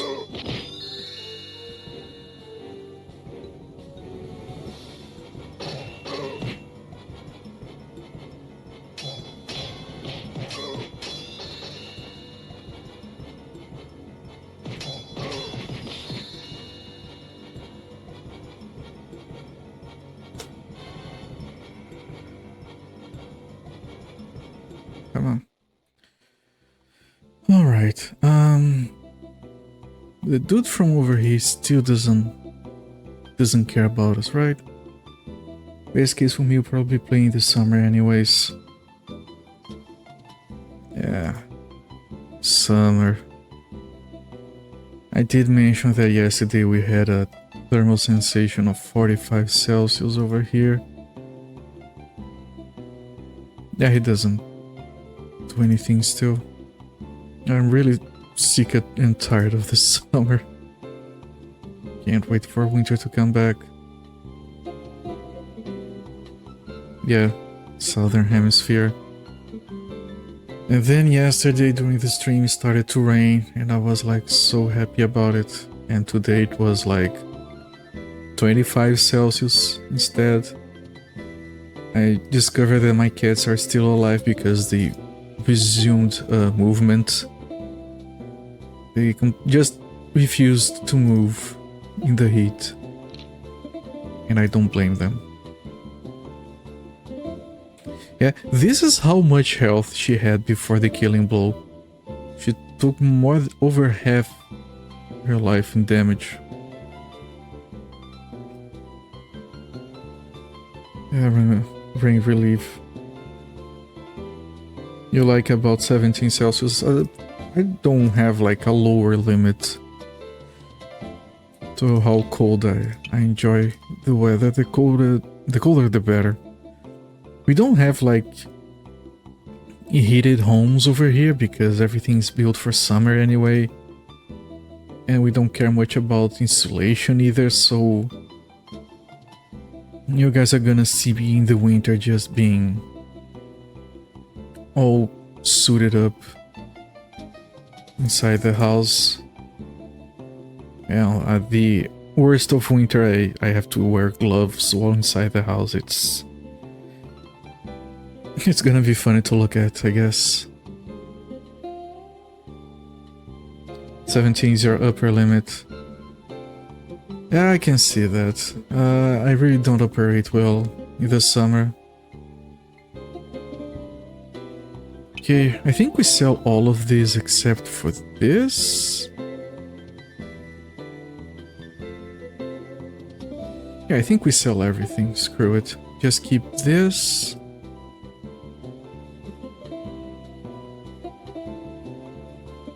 Yeah. We're gonna find better stuff later anyway, so just do this.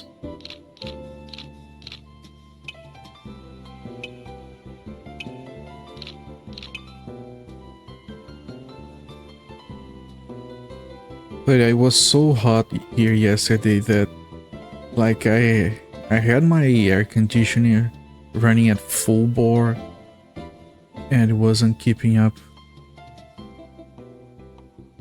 I was still sweating. Man, I took a shower, cold shower, and I exited the shower sweating already. It was a nightmare. 20 is more my upper limit. Yeah. Anything below 20 I'm more than comfortable. Up to 24 I can handle fine. If it's not too humid. 16 to 20 is optimal for indoors. For indoors I tend to pick 21. Yeah, 21 is what I have my AC at right now.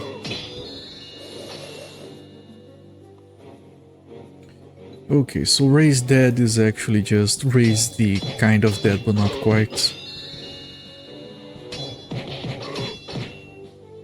Let's go back and try to figure out that stupid maze.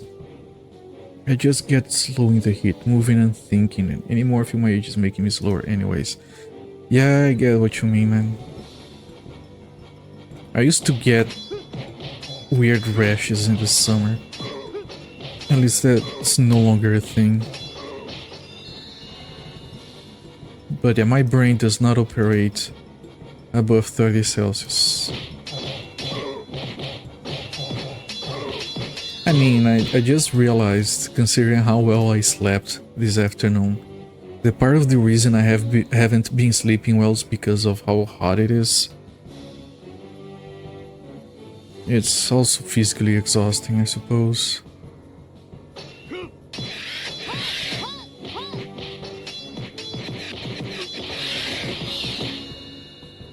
Most people over here seem to enjoy hot climates. So when you start complaining about the heat and talking about how much you prefer the winter, they look at you weird a lot of the time. And then there are people that complain about both. Like, I've made a promise to myself a long time ago, I'll never complain about it being too cold, ever.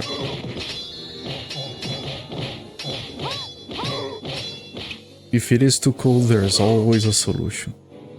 You can always put on more clothes, you can always just get under a blanket, I don't know. You can have some hot coffee. If the summer doesn't matter, you could be swallowing ice cubes every minute, it doesn't do anything.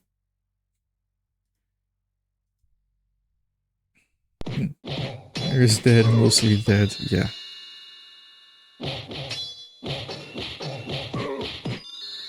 I have to watch Princess Bride. I always keep seeing the memes, and I don't think I've ever seen that movie. Yeah, you understand the sleeping and the heat. Yeah, I thought it didn't affect me quite as much because of air conditioning, but it's not the same. In the dead of winter, when you just get like a truckload of blankets on top of yourself and you can barely move, I sleep so freaking well. Okay guys, you know what I'm gonna do here? I'm gonna map this out. I don't think we can figure this without mapping. Ah, crap. So this is the entryway.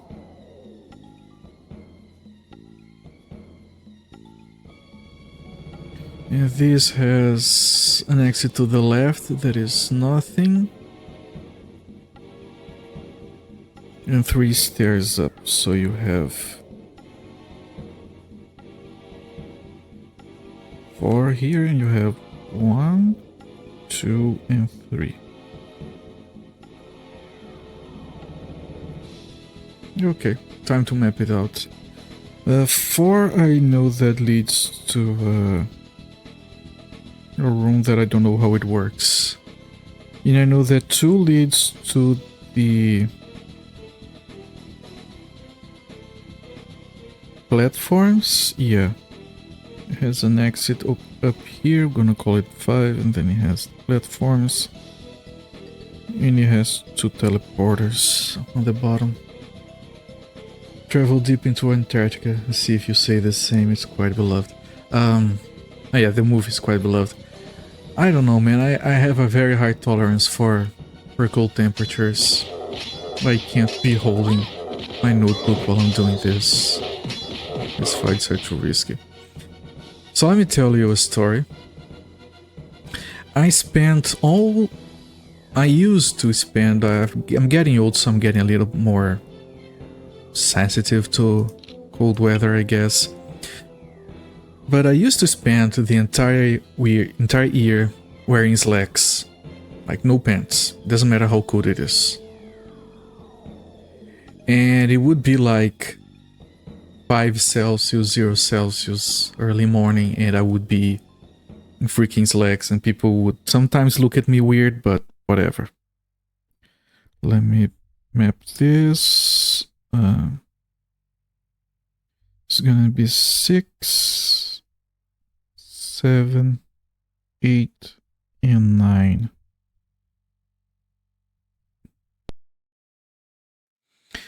So one day, and I would go to college on foot every day, wearing slacks in the dead of winter, whatever, right?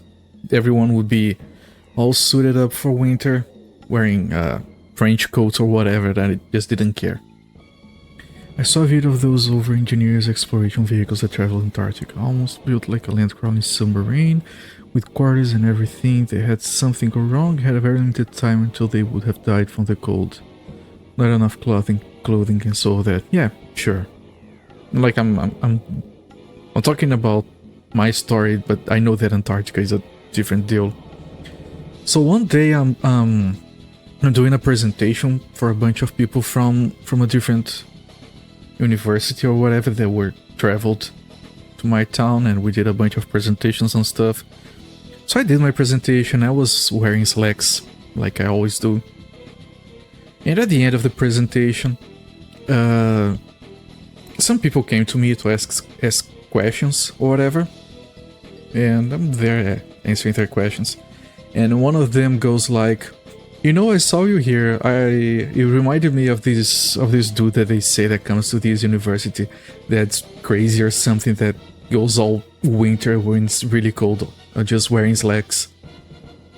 And I'm like, no, that's me. I'm that guy. And he's like, no, it's some crazy dude. His name is such and such, and says my name. And I say, no, that's my name. Nice to meet you. So apparently people from outside of town had already heard about some dude that was wearing slacks during all the winter. Okay, this room, this was 6. So if I go in here, do I go back? Yeah.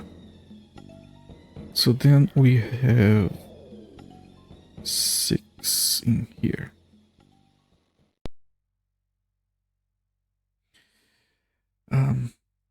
Everyone in? I can't believe I'm mapping this. So I have another one here that happens to be green. And if we go here,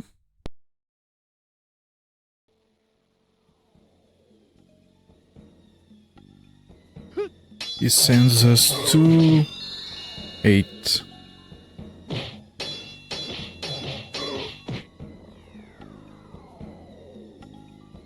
It goes to 8. Right, so let's go back in here.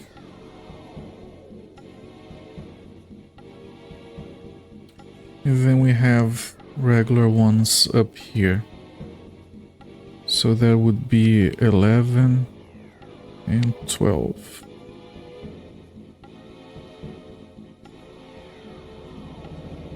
My brother would wear shorts until it was officially winter, not based on how it felt, but based on the season it officially was. I can get behind that. I just don't feel cold in my legs, to be completely honest. It was often absolutely cold enough to not wear shorts. That's relative. Okay, so this was 12. If I go back here, it goes back here with the green one here. Okay, so it is still reasonable. So if we take 12, 12 is different, but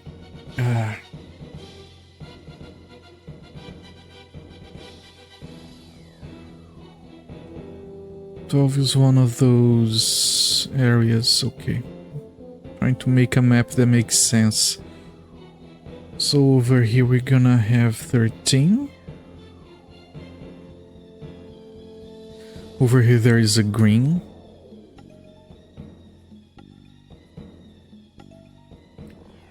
And in here we have 15. So let's see where the green one takes us. Legs are most resilient to temperatures for me too. Yeah, of course. Like even if it snowed before official winter, still shorts. Nice. That's my people right here.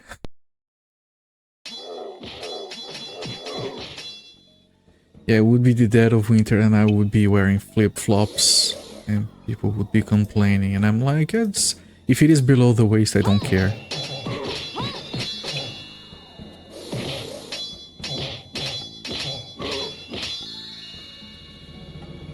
Which didn't happen every year, but happened many years, alright. I don't think I've ever seen snow. It can get really cold here, but not snow. Okay, where does this one lead to? It leads to here. Okay. So this green goes to 7.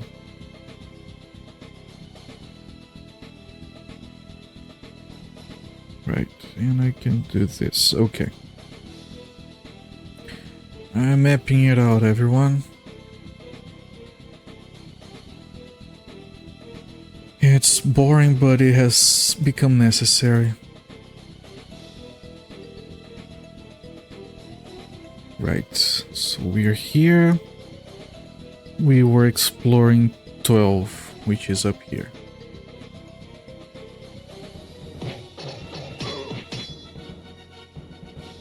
I'm used to the association of winter with snow. That must be nice. Oh shit, I need to have my hands ready to heal. That's one of the problems with mapping this. Though now where I live, we only get snow that lasts less than a week. Miss the snow that lasts all season. Although there are downsides to snow, right? I see videos of people having, like, driving around without cleaning their car windows and just a pile of snow blocking their view. And people sliding all over with their cars and hitting other cars because they don't know how to deal with the winter. And then you have to clear your driveway so you can park on the driveway. You drive on the parkway and you park in the driveway. That sort of stuff. Okay, where is this? Oh, this is one of the levers. It's not pulled. No, this is a different place. The boxes are all closed. Okay. Let me make sure where it came from. Right. This. I want to find a different lever. Now. So this goes to here. 13. It's a room with a lever and a central thing. And then up here to the left we have 16 purple.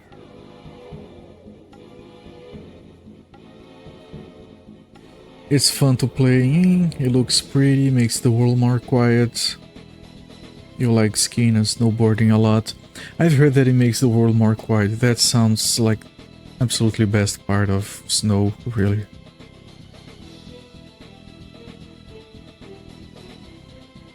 Yeah, people over here, like, I'm not one to complain about like stuff Brazilians do or what is part of Brazilian culture. It's whatever, right? But one of the flaws people have over here that is not common to every country, I suppose, is that they really like noisiness. They have a real lack of respect for silence and peace and quiet. So one of the things I like to buy to make everyone know that they have money as a symbol of status is like some really noisy speaker box, whatever. So they can play music really— no, don't do this! So they can play music really loud. And it's never like metal or rock or whatever, it's always the same horrible stuff about wives being unfaithful or whatever. I have some neighbors that live across the street that— oh, these are good. They really like their music about how whoever they loved cheated on them.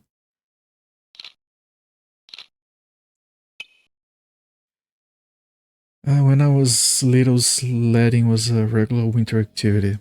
So like Calvin and Hobbes. Whenever I think of sledding, I think of Calvin and Hobbes. We could all walk a couple of blocks to the big hill at the school playground. Also had a good sledding hill in our backyard. That's the worst thing to me too. The lack of respect for quiet of neighbors gave me life-creeping PTSD. I'm not exaggerating. I can't believe you're not exaggerating. I absolutely can't believe you. Because if you can't even sleep, like one of these days... I think I've actually mentioned this. I was fast asleep and I woke up really scared, and later I found out that it was the sound of a really loud modified motorcycle made to be louder. And we usually joke that they're making a huge noise so their wives have time to send the whoever they are with away, so they are not caught in the act. Yeah. Calvin and Hobbes was an accurate depiction. Calvin and Hobbes is freaking awesome. So let me see, where do I have to go here? This has a green one here, yes. So we are here. I know where this goes. I don't know where this goes, but we have to go here to check 15. Okay. So we go here. Careful, careful, careful. I need to heal really fast.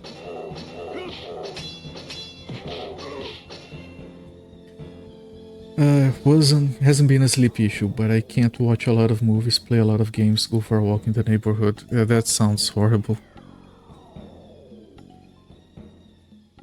I know the feeling.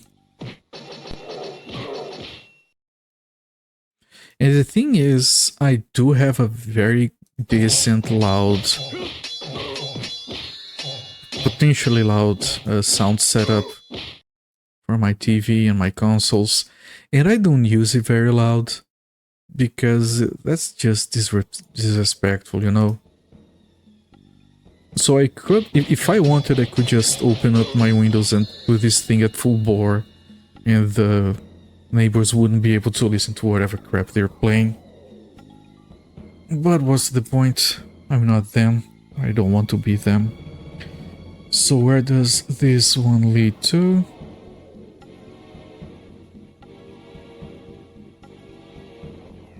Okay, this has a bunch.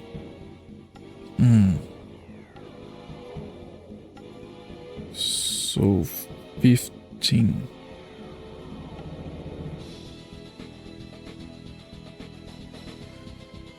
The highest we have counted to was 16, so this is gonna be 17, 18, 19.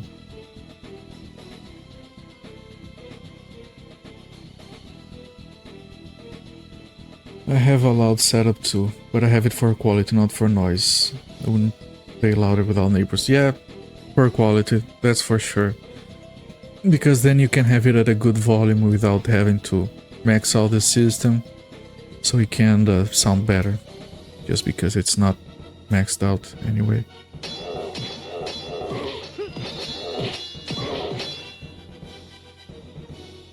Okay, what is this? This is a very different room as well. Shit. So 17 leads here. We have 20, 21, and 22. And this is one of these rooms. Normally quality audio goes hand in hand with the ability to be loud. Just sounds rich and creamy, I love that. Yeah. So I've wanted to have a good... Let me heal some people here. I want to have a good sound system for the longest time. It was just difficult to find something that was good and not too expensive. So eventually I found a really good deal on a Pioneer home theater in a box setup. It's nothing too fancy for, you know, people who have these systems. It's probably boring, but for me it's perfect. It's all I need. So I buy it. It lasts like 2-3 months, and the receiver just blows up out of nowhere. And then I realized, like, the shop that sold it to me, they only offered like the first month of warranty. Then I had to take it to the distributor, I guess, and then I contacted Pioneer, and they told me that they don't sell this model in here. So I had to take it up to whoever imported it. And then it took me months to get a hold of the people who imported this thing, get them to replace it, and okay. Do you need me to send me my unit? And they said yes, you need to send the broken unit. Can I send just the receiver that blew up? No, you have to package everything in that freaking huge box and send everything over. Even if it's just a receiver that blew up. Okay. I guess. So I package everything up. I had kept the box for such an emergency. I send it to them. They take several months. They finally send it back to me. It arrives and I'm really happy. I'm finally gonna be able to not use the freaking stupid speaker on my TV. I didn't have a monitor and the headphones at the time. This was my only setup, was this TV. And then okay, it arrives back, that huge box. I'm really excited to finally be able to listen to things again. So I open it up, I take the speakers, remove the rest of the speakers, I get the receiver. Okay, the receiver is in the middle this time, whatever. I set it aside, I reach to the bottom of the box, and there's another receiver. So what they did was, they sent me a new receiver, they sent me the broken receiver, and they forgot to send me the subwoofer. So okay, for the next few months while I try to work this out, I'm using the sound system without the subwoofer, which was horrible, but better than what I had before, I guess. So I called them up, you know, you guys didn't send me my subwoofer. And the lady didn't know what I was talking about. And then I had to call them like 3-4 more times, and I just said, look, you sent me 2 receivers and no subwoofer. I do need 2 receivers, one of them is broken, I need my subwoofer back. And they couldn't understand. The lady that was on the phone, she just didn't understand my words. She almost said like, you were speaking funny words, wizard man. So at some point, I shit you not, she was like, okay, hold on. I have a technician walking by right now, just a second. Hey, you, come over here. I can hear she's talking on the phone, calling someone over. And she tells me, look, I'm going to put you in contact with one of our technicians. He's probably try to explain it to him. And I'm like, okay, thank you. And she moves and and the guy says, hello. You can see he's annoyed because he has to deal with a customer because that's not their job, of course. It's the job of whoever is dealing with the customers. And I'm like, look, it's very simple. Okay. I sent 4 satellite speakers, 1 central speaker, 1 subwoofer, 1 broken receiver. I received 4 satellite speakers, 1 central speaker, 1 broken receiver, 1 working receiver. I want my subwoofer. And he's like, that's it? Yes, that's it. Okay, you're gonna get it.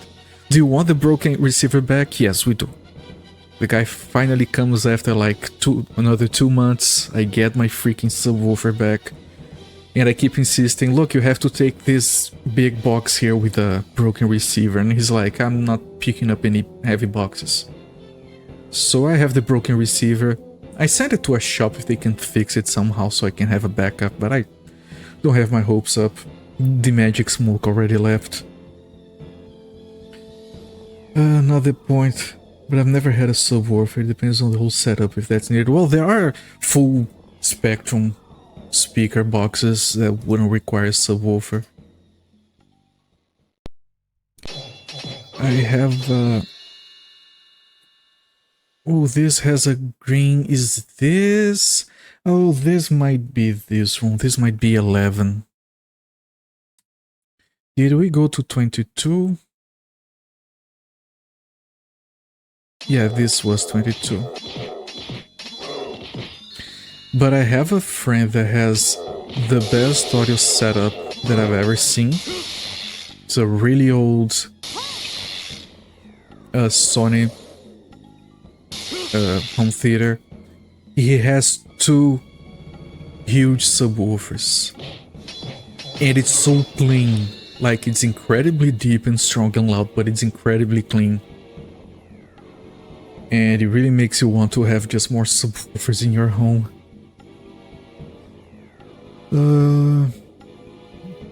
You gave up your broken CD DVD player to a shop. Yeah, they can pick up the parts and use for fixing other stuff. Yours are not full spectrum. You just don't need one. You used to live in an apartment, so you didn't want to rumble the walls, right? I do need a subwoofer. Mine is kind of weak. Okay, so how can I make sure this is that other room? Well, we would need to send someone over here and see if this is 12.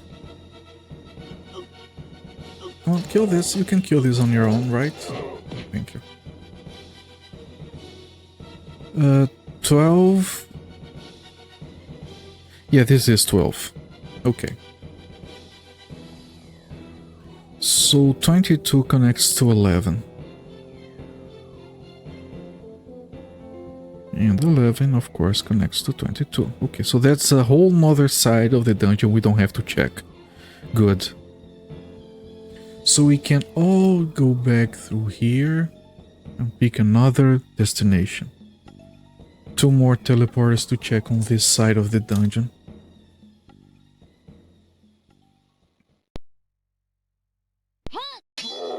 Come on, don't die again. You suck, Shasha. Can't wait to get rid of you.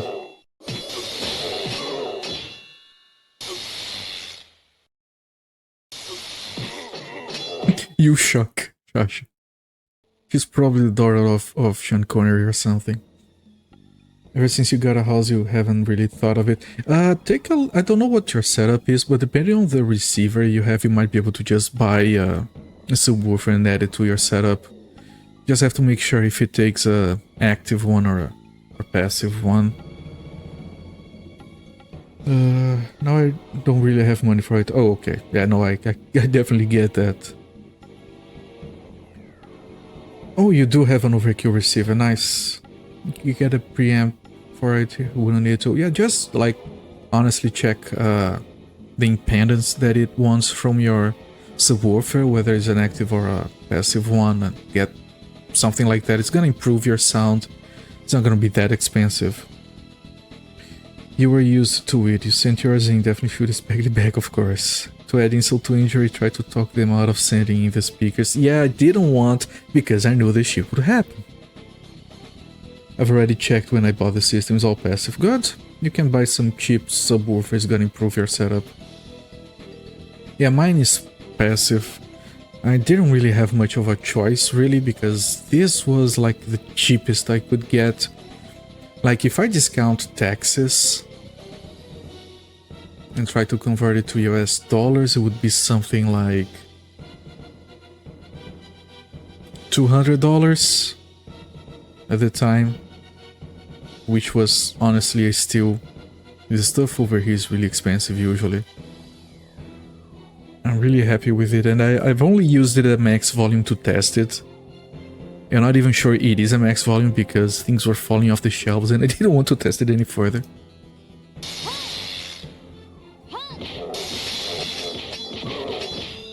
I used to have a Wii sensor bar on top of my TV and my freaking sound system just knocked it off the TV and dropped it, came crashing on the ground, almost gave my wife a heart attack. So yeah, I don't like loud in general. I prefer to have a powerful speaker so I can enjoy the full range, especially when I'm playing some games that supports surround audio properly. Okay, so we have two more things to check. This one and this one. Oh wait, there are still two teleporters back to check. Whatever. Just gonna keep mapping it out. You wouldn't want cheap ones. You got really good quality speakers, like 1,000 each. Man, I could buy 5 sound systems with that kind of money. Yeah, just about quality, about sound signature. No, I get that. And this friend of mine that has this really good Sony sound system, like, I get that some people care a lot about audio. I care $200 about audio. That's how much I care. I care, but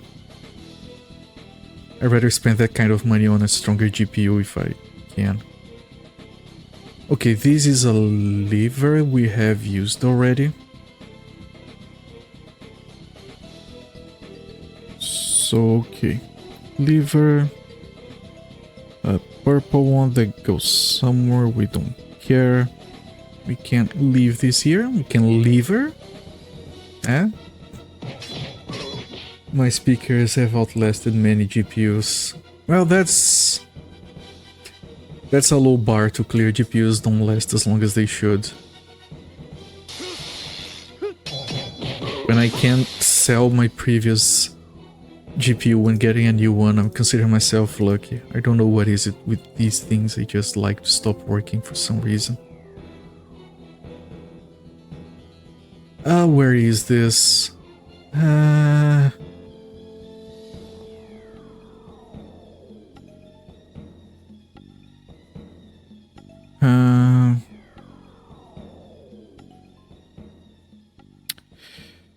Oh man. Is this 18? Hang on a second. If this is 18, I'm gonna be really happy. Otherwise, we have a problem. And like is almost dead. Oh. Ah, crap. Come on, just, I don't care, just get away from him. Okay, I want to check if this happens to be 18, so I can check if this is 17.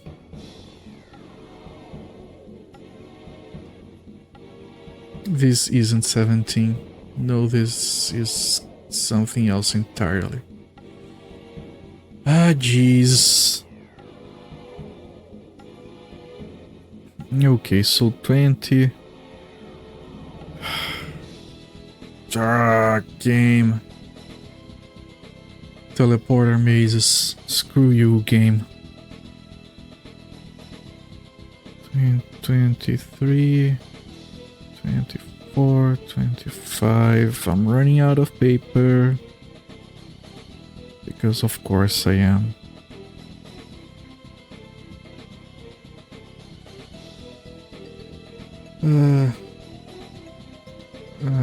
I'd rather pay the same money in speakers than a GPU. Yeah, I'd rather pay it in GPU. It's different preferences. Back then, GPUs weren't nearly as expensive, though. That's true as well. The first speaker that cost 10 mine what mine did was the ones they used at Lucasfilm Studios way back before Disney. No upper limit of what you could spend for sound. It's like you have to add a 0 to each substantial upgrade. I think that you get a lot of diminishing returns, of course.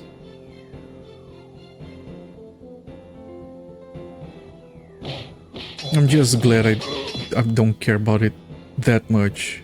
Would be very annoying. Okay, so 24. 24 ends up here. And then we have 26, 27, and we have a 28, which is a green one. Let's check 27 first.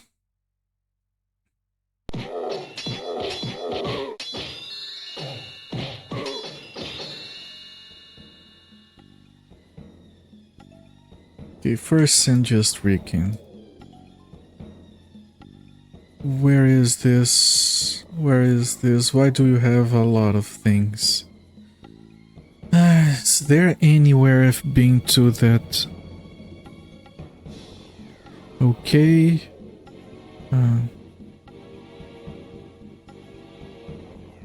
24, 26. Maybe 26 is 18. Let me check. Let me check 11. Excuse me. Passing by. Excuse me. Excuse me. Hello. How are the kids?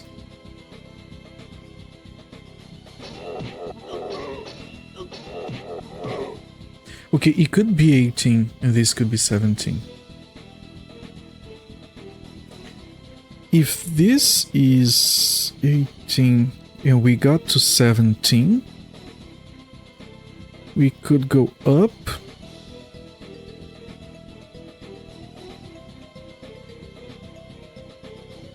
Let me try this.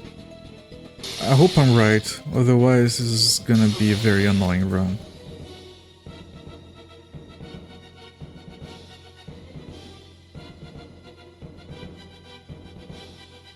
Okay, so this is maybe 20, so maybe this is 24?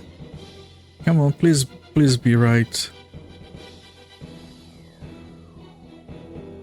Yeah, here's everyone. Okay, we found a loop. Good.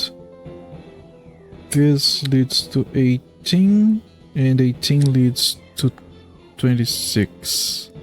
Good. We cleared another thing. Alright, we came from 24. 28 is green, so all we have here is 27. Wait. No, come on. I messed up. 27.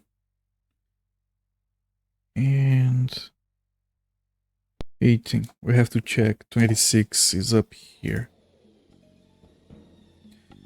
Man, my brain right now, it's not happy, let me tell you.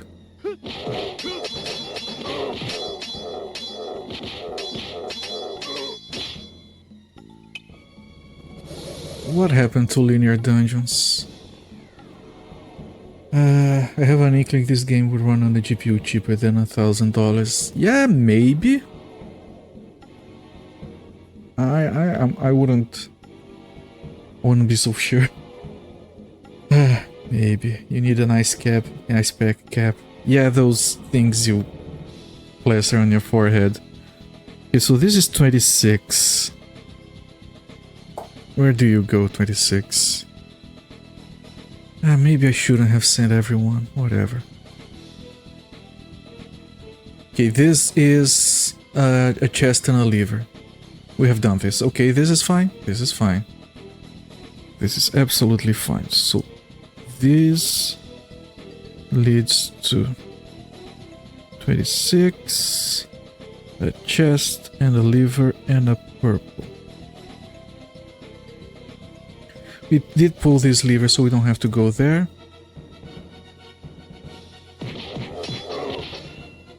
Ah shit, I can't fight these guys holding a notebook because I might need emergency healing. Which is why mapping works better for dungeon crawlers.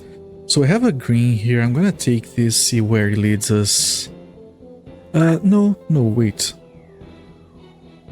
Can I head back to 24? Yeah, I can head back to 24 to check 25. Yeah, it's a mess. I don't know if I can show it on stream. Yeah. Lighting doesn't let it appear properly. But yeah, it's a freaking mess. I'm trying to keep half the paper reserved for more stuff and it's... Yeah, I can't do this. I'm fighting one-handed. This is very dangerous. Okay, back to 24. Yeah, good start. Freaking. We do have to do this so we can find all the levers and hope that once you pull all of them, then the thing works. Okay, so this is 25. Where does 25 lead? Oh! Okay, that's good. That's very good. Hold on. 25 leads to...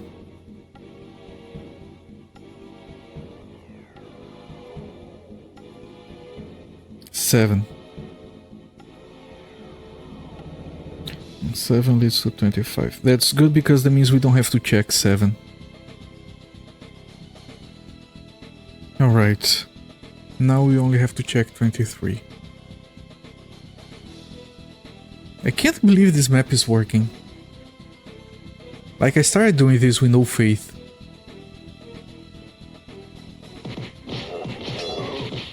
Okay, one of these rooms. We haven't been to this one. There is a green. Do I have any of these that has a green on my map? No. So this is new.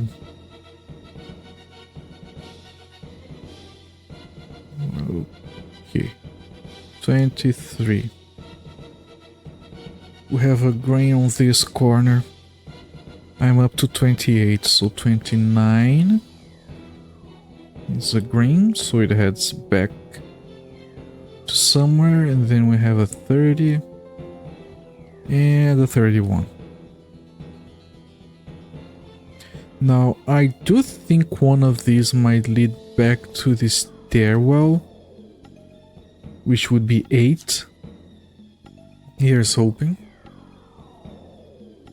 Because that kills a lot of exploration.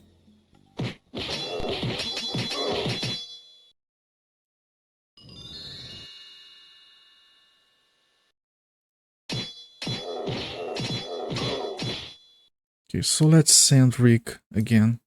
Come on, Rick. You can just walk around. This is 31. Where does 31 lead? I don't know, but we have been here. Ooh, 2 greens. I don't have this mapped. Crap. So 31 leads here, where you have 32 green, 33 green, and 34.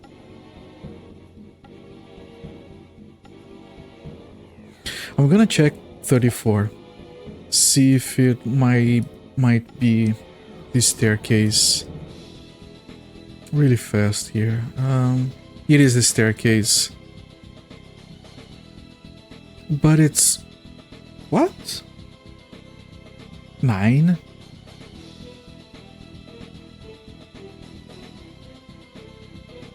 Oh, right. 9, okay. No, it's fine. This is 34, right? It is. So 34 goes to 9, and 9 goes to 34. Okay, we still don't know where 8 goes, which is fine.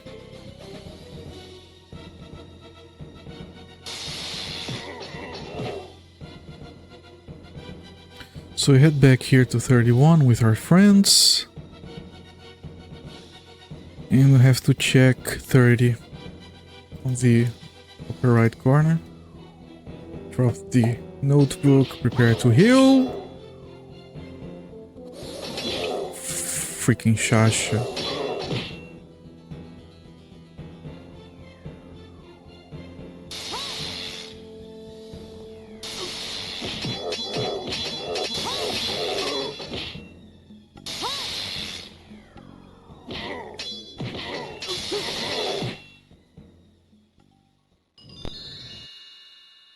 Lion bracelet.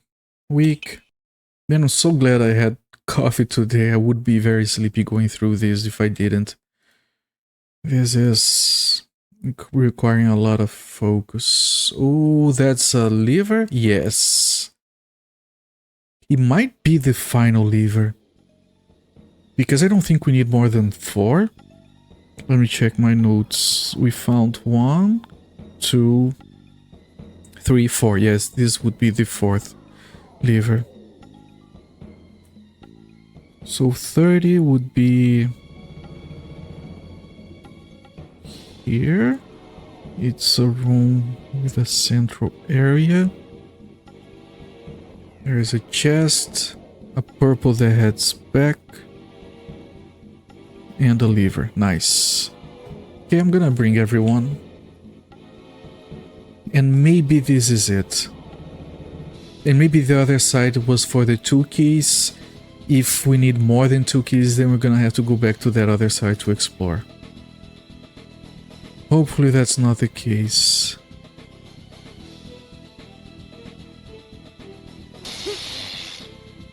But it might be, and it's fine. I think the other side is not as complicated as this one.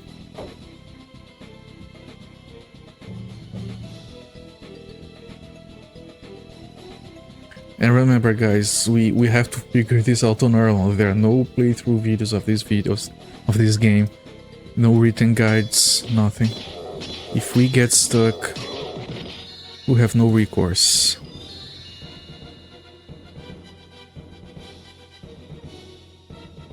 Which happened before. We got very stuck on the first day of streaming. Okay, I might deal with these from a distance. Hang on. Do I have... I'm actually kind of full of stuff. Yeah, I have enough. Yeah, let me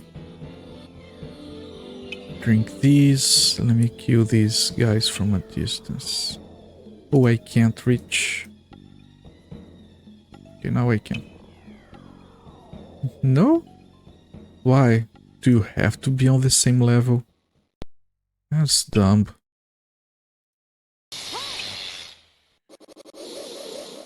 We ran out of time and could... Oh, I know what it is. I probably have the... Okay, hang on. I probably have the freaking Raise Dead spell selected. Yep.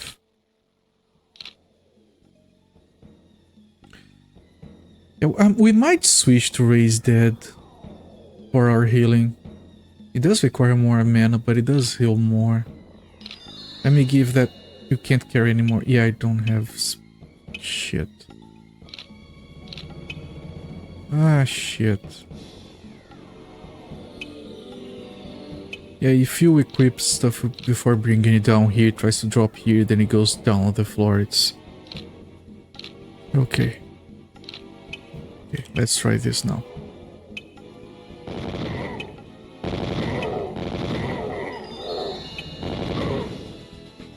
Good. And if I try to heal... Yeah, it's just a very strong hill. There's nothing special about it, I guess.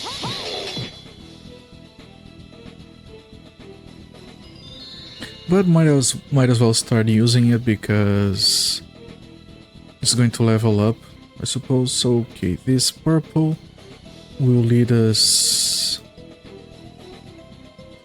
here. Let me just take that note. It sends us to 9. And I trusted them to not die. Good job, everyone. Please tell me if this is good enough. Please, let me put down a save. There are 4 platforms. It has to be freaking enough. Come on, game. Come on, be nice. Yes. Ah, thank you, game. This is here. This is here. This is there. This is there. Thank you so freaking much. Now I have to hope that 2 keys are enough.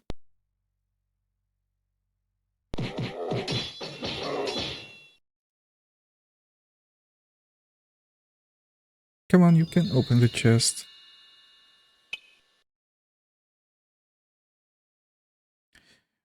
Okay, we might need some space here. Let me eat some of these.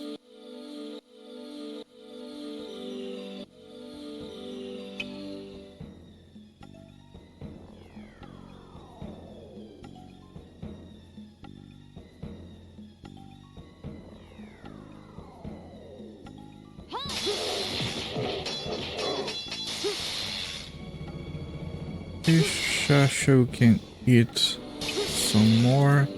Oh shit. Okay, the mage is deciding to be melee. It's fine by me. Okay, army, kill these guys from a distance, please. Here.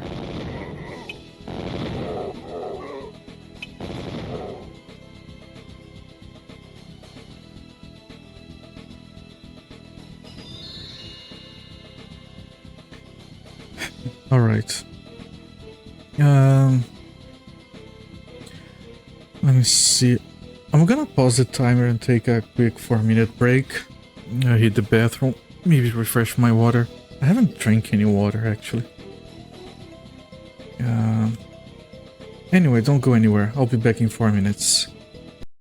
Alright, I'm back. And I've just noticed we just broke 21 hours of hazard. It's probably still a lot to go. Especially with dungeons this confusing. Okay. Is this working? Yeah, it is. Let me resume the timer. And let's see how many keys we need. Yeah, good start, good start. Please don't kill my guys. Where is my healing?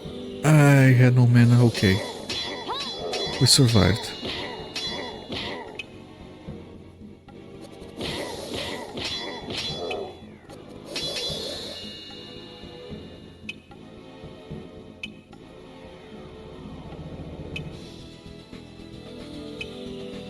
You know what, that healing... but I was gonna say I don't want to use that healing because it's too mana intensive. But we need to start leveling up. We have 2 exits here, 1 there, and 2 over here. Yeah, that's a lot of dungeon to go.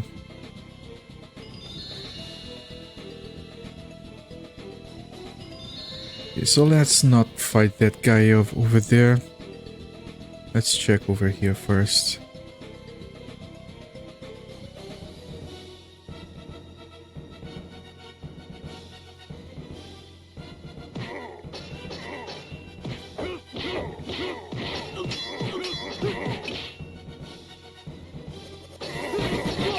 Ah, shit. do really have to die.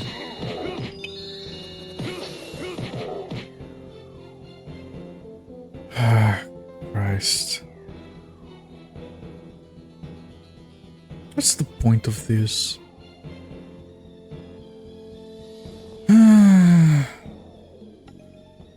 Yeah, raise dead doesn't raise dead.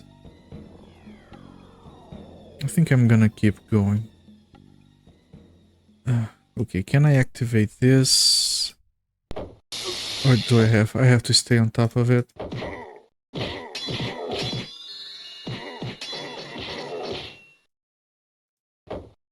But then again, I don't know what the point of this is, if we can just walk over here? Oh, is this too narrow to go over? Is this too narrow to go over as well? Hold on.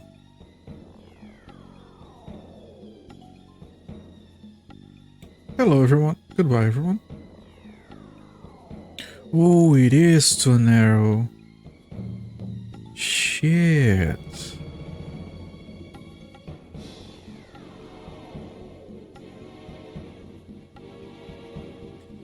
But if we leave someone here, we have to leave someone there, which means we need to have everyone.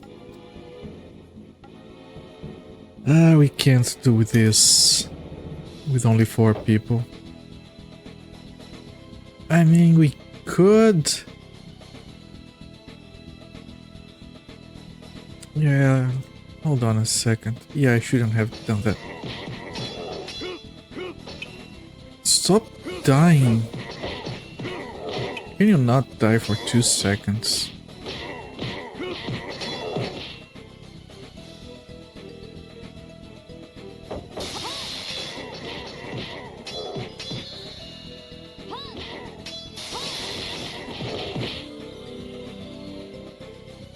Okay, we will need to leave these guys back here and send only these 2 forward.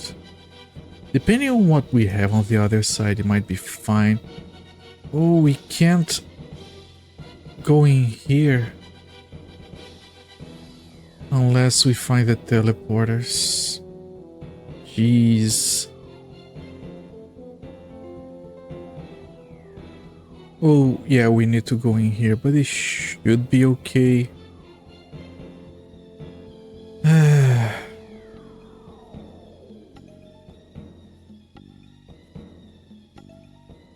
Come on, this isn't the time to dance.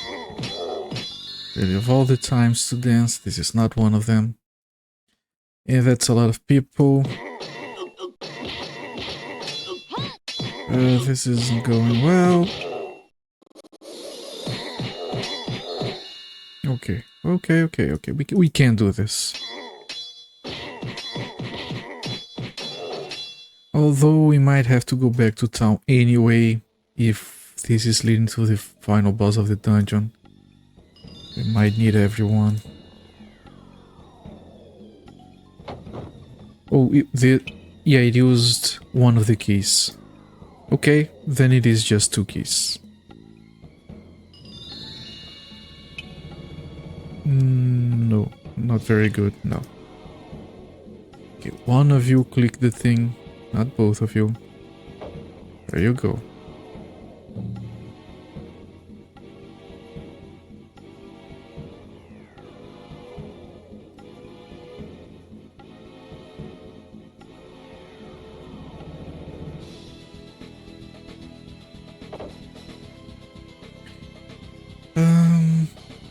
What happens if I put these guys over here and I bring Rick over here and I remove this guy from up here?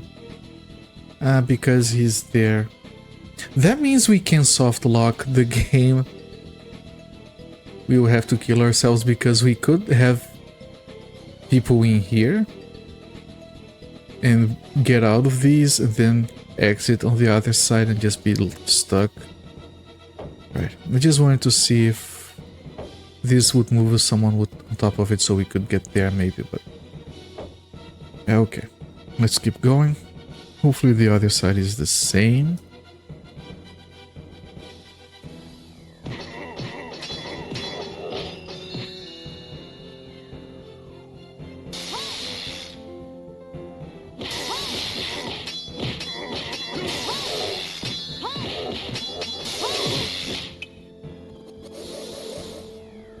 Good healing.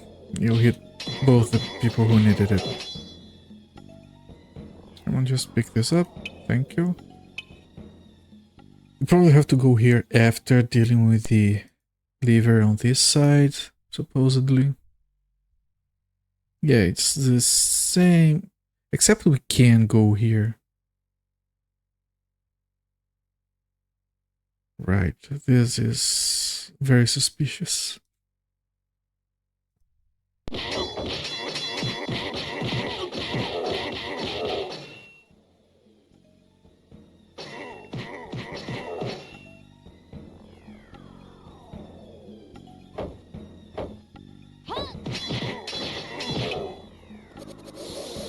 Okay, Ballon, you go here. Dasha, you go here. Two of you can go across. Shit. Yeah, Rick is OP. Rick can deal with everything. You can stay here, thank you very much. Okay, what happens if we go here?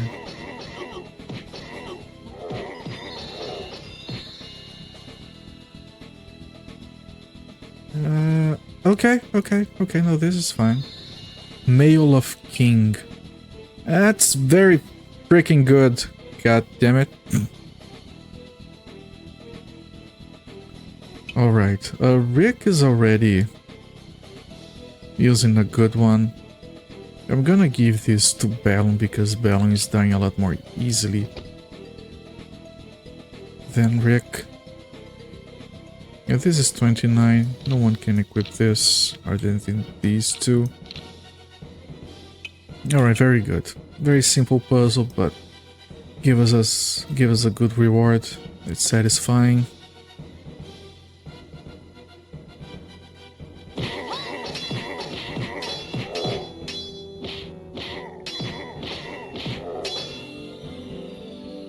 There's probably another lever. That's probably gonna take the other key. Everything's going according to plan. Ring of Lion. Ooh, oh no, I thought it was something else. Yeah, no, this is weak.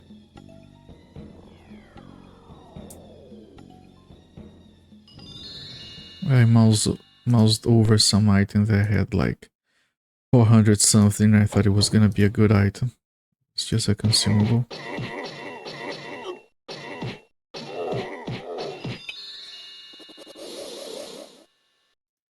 Okay, can you guys... Walking, maybe? Thank you.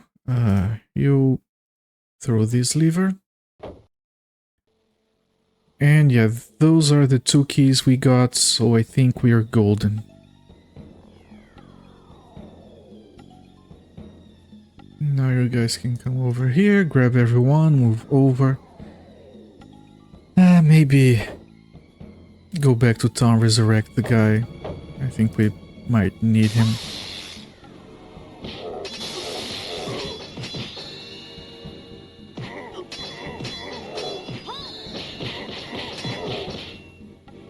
So yeah, maybe do that.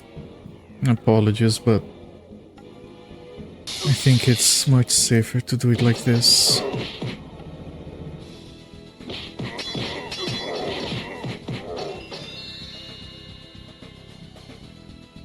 We are playing it safe because I really don't want to get stuck on any technicality.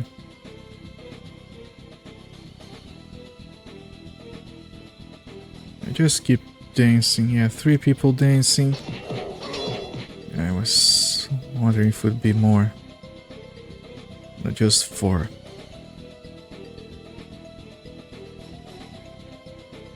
Okay, refresh the save over here.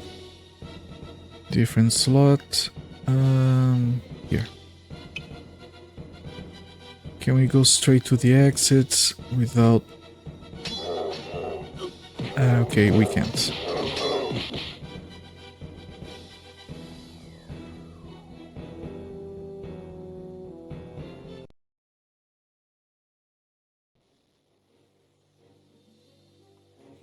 Do we want to sell some stuff?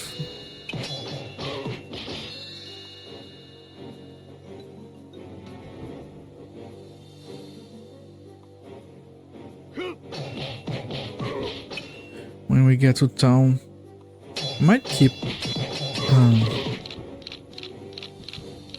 this just in case. These I can sell.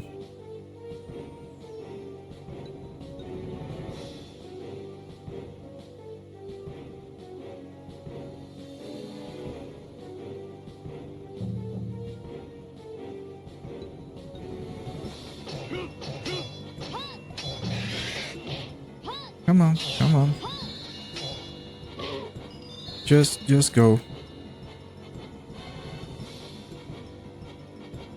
Maybe this wasn't such a good idea. At least Sasha wasn't around to die.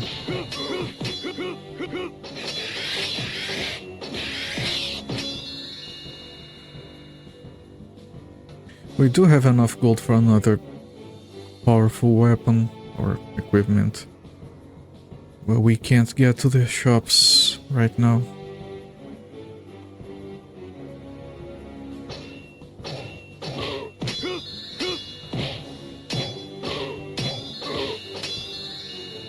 Only shop we can get to doesn't have anything good.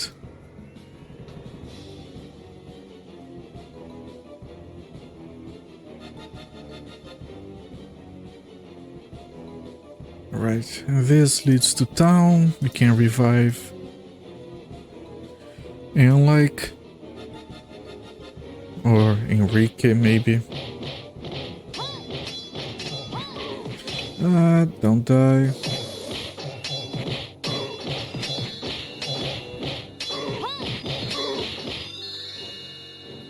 We might sell some consumables as well. We have a lot of those.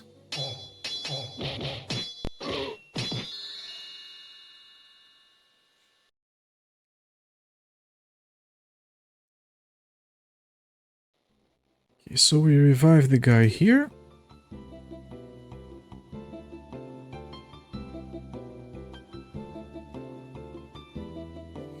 I did not expect this town / dungeon to take so long. And the funny thing is, I get the feeling that this might be optional. Now we can't leave now, of course. But I think it might be optional to just get the guy with the axe. Which is still what we're hoping for here. Yes, I want to change the party, remove her, get in like, get her back. Keep the same order. And yeah, he had half of his health before he just crumbled to dust.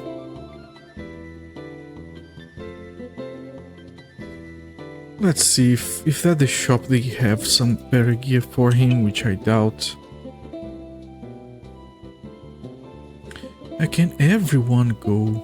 Jesus. Okay, and like, this is 18. You can't equip the old 29 armor. Let's see if there's something good for you here.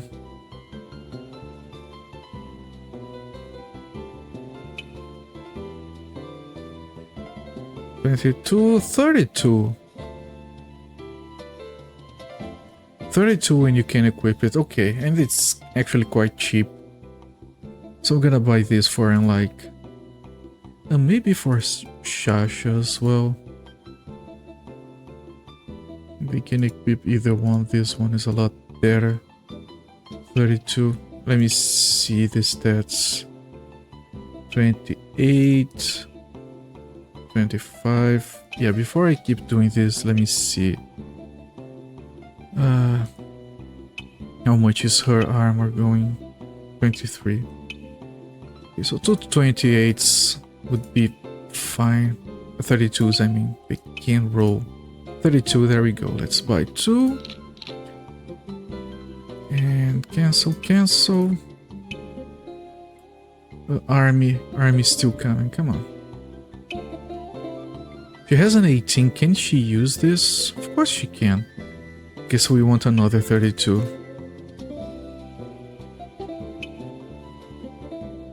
31, you can roll higher. Come on, 32. This rolling system is like really dumb because you just keep opening and closing until you get what you want. It's like Diablo gambling, but dumb.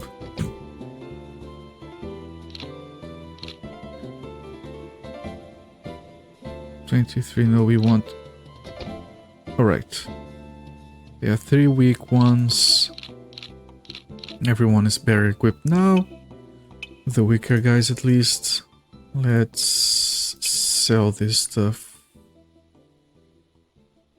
We just want to keep these 2. Everything else has to go.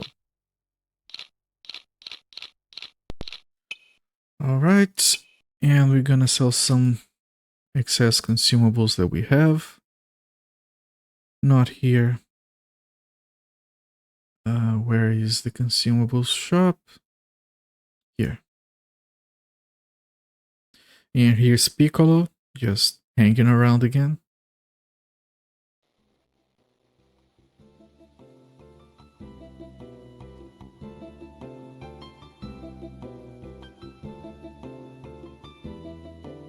Come on, oh, there you guys. There you are, okay. Let's go straight for him like, oh no, this is the wrong place. He was right next to it.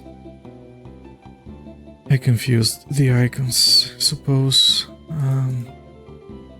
Everyone to the consumables shop.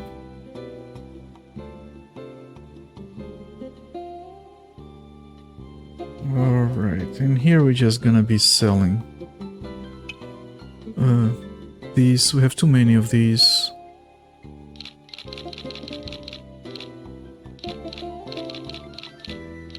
Also gonna sell the weak ones. I'm not using these anymore. Mana stuff we're gonna keep around, of course.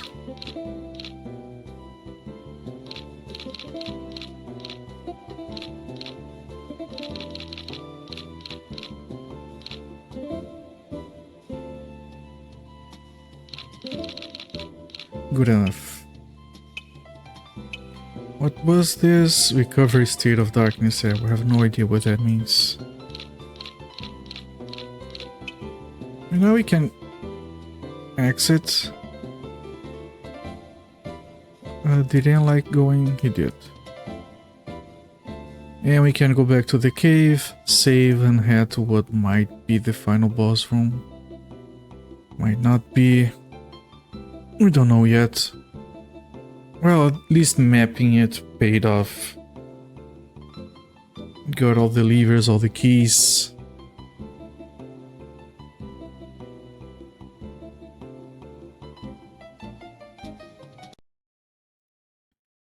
Teleporter mazes, man.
Okay, just have to make our way back there.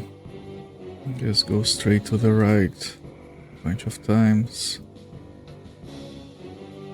We get stuck easily with these enemies, so it's not reliable trying to just keep them.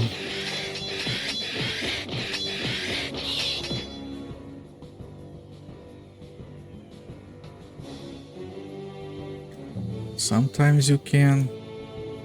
Yeah, and then we get stuck. Whatever.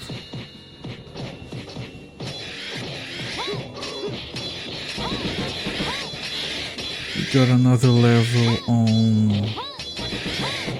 a couple of guys.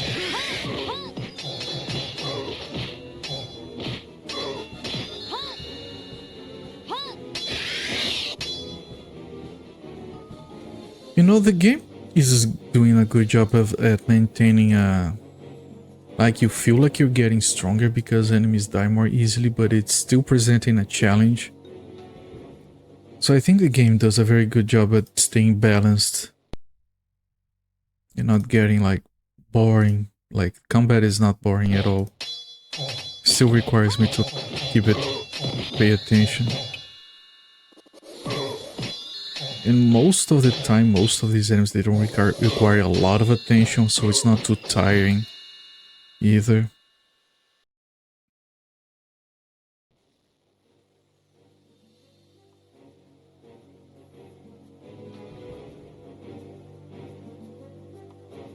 And again, I'm really happy I found this game. It's really a lot better than I initially expected.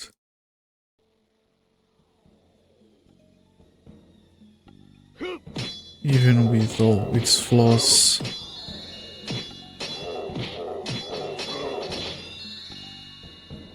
The flaws the game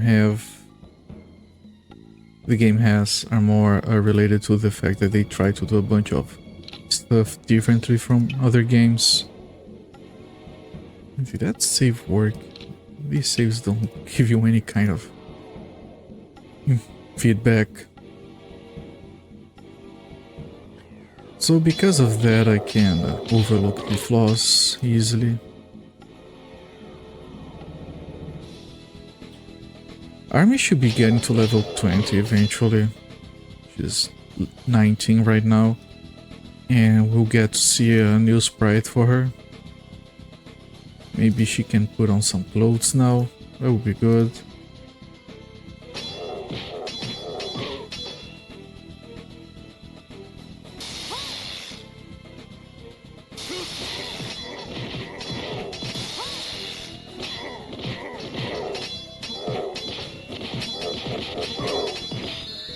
Okay, now comes the difficult room. Let's be very careful with the healing here. And we're pulling more. That's never good. They're going for Anlike again.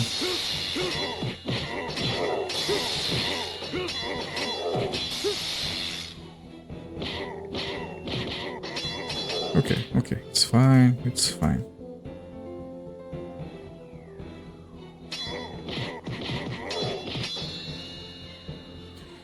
Of course, we have to hope that we don't run into another locked door, because that would mean we didn't explore enough. But I think only 2 keys will be good enough. Yeah, those are the 2 levers we activated. I want to look north to see how it looks like, but we have to... Still pulling enemies here. Okay, it's stable now. Okay, it's a narrow room. There's a save point and there's a locked door.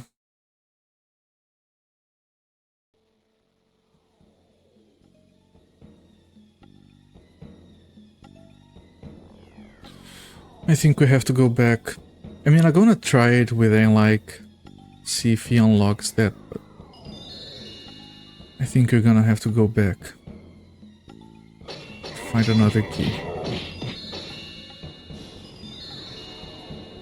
At least it's not like the full teleporter maze like before. Do we have any weapons with open slots for this? No. And like, can you do me a solid here and open this for us? Nope, you're not a lock picker when it comes to plot doors. You have to. Yeah. So we did miss one mini boss from before. And like, please stop dying, my friend. And Shasha, you're not doing too well either.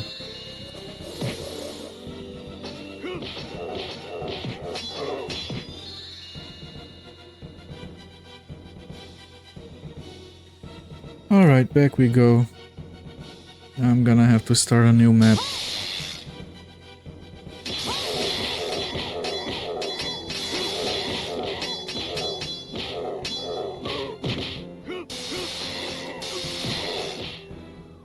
We needed 3 keys, not 2.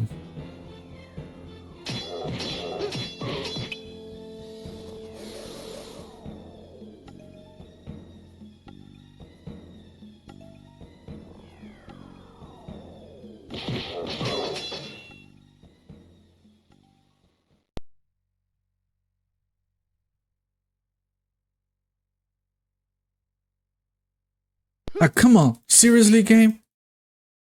We're gonna have Anne-like fall behind. Yet. Alright, we have to go here.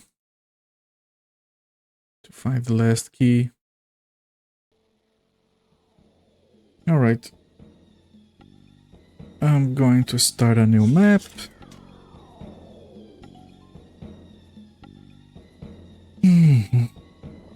This is the entrance. What do we have here? We have 3 teleporters.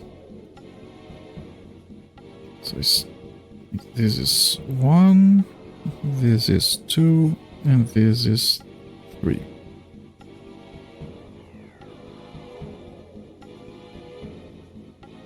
Just grab a general shape of this. Alright.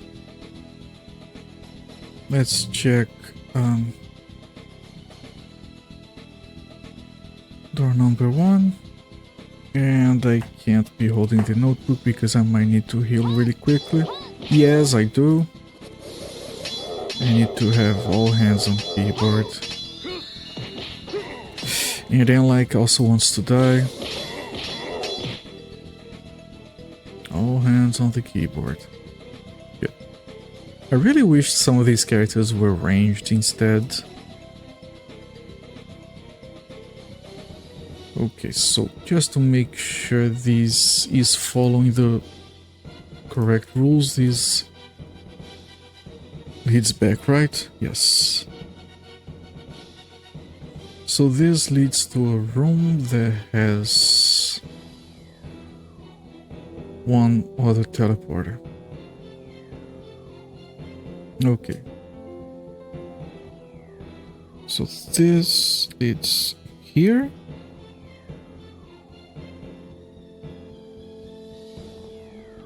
There's another teleporter here, and then you have something like this. Okay. Yeah, the fact that it isn't like rooms full of 4 random teleporters makes this area much easier to explore. Can we? No, I don't think we can. Careful.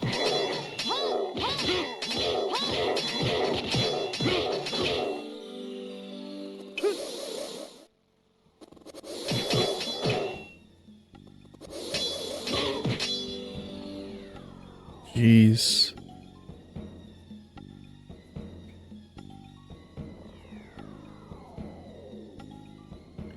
So this is another room. It has a green that probably goes back. So okay, 4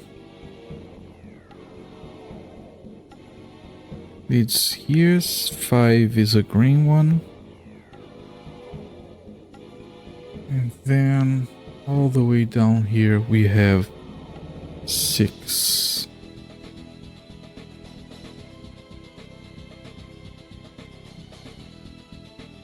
As for the shape of the room, it's something like this and then this. It's fine.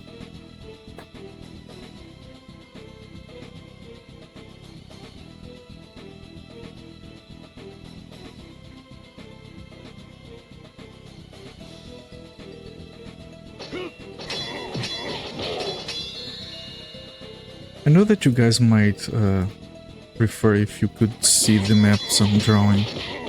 I don't have a setup for that. I would have to like upgrade my current camera and use my current camera for that. And then get some kind of stand. And get some more lights. Yeah, I can't do that right now, I'm sorry.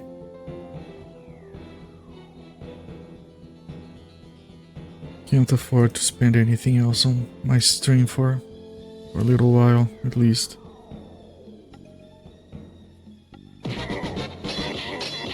Okay, Bellum got a level up, and this room has 2 teleporters. Right, this is where we start to not have explored correctly.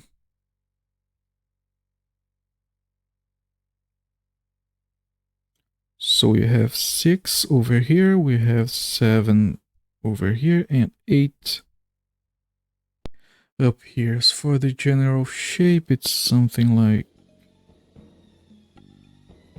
this, and this, and this. Okay, so let's check 7 first. I don't know, I think that as soon as I get another key I might head back. I think we only need 1 more. Then again, we'll have to do all of this again. But if it's mapped, it should go faster. Can you guys not leave Sasha doing that alone? I know she has a stupid name, but... Free, please?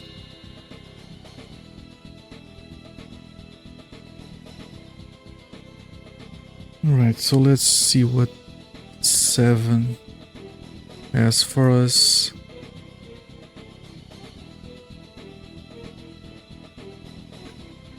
Right, so 7 is a room that had one of the keys at a purple gate.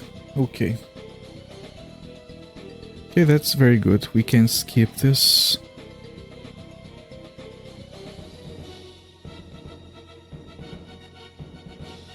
You had a key, and it has a purple gate, so we can just head back and take the other portal.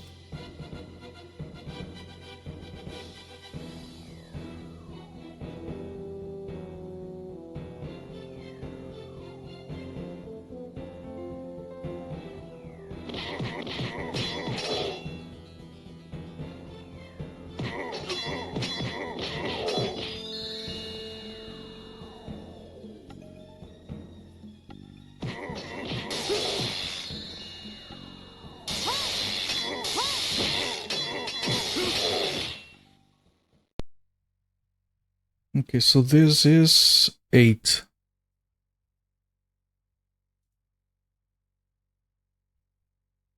Right, we have not been here.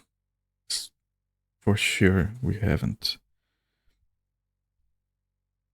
So, what do we have here? We have 1 gate. We have been here. Oh, we probably... Right, so this has 2 gates. I think we might not have gone to that gate up there. I kind of remember this room. So 8 goes here. It has a... Another gate here that is 9. One up here that is 10. And as for the shape, it's like really weird. It has a wall here. Another wall here. Yeah, okay.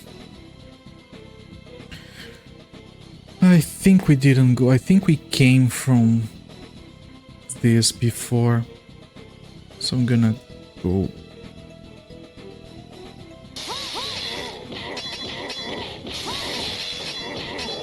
To the upper gate.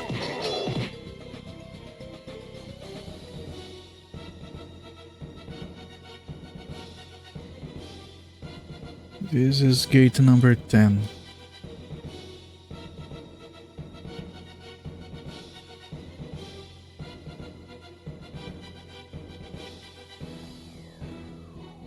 We haven't been here.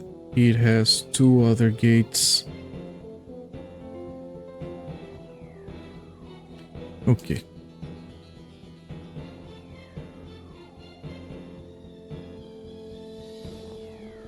So the other gates we have are bottom right and top right, 11 and 12. And this is another really weird shape of a room.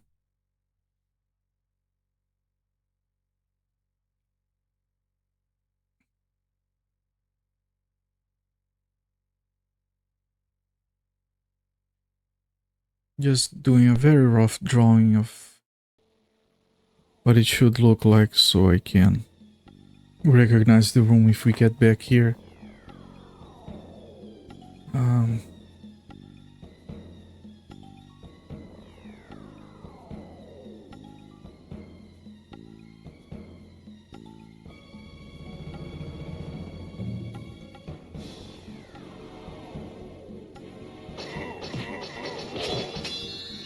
Please don't go around the other way, Shasha.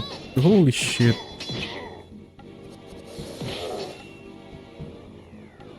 Can you guys please attack something? Thank you. Only good thing... You guys are lucky because the enemy is as stupid as you are in terms of AI, so they also keep walking around for no reason. If the enemy was smarter, you guys would be in a lot of trouble.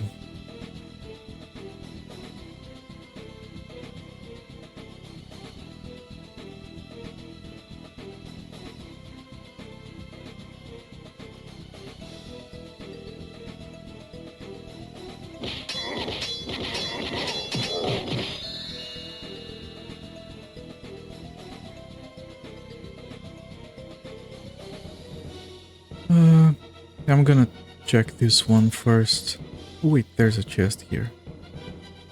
Pick this chest. Sword of Sky. Shit. Absolute garbage. Just rubbish. So before I send everyone, let me send Rick.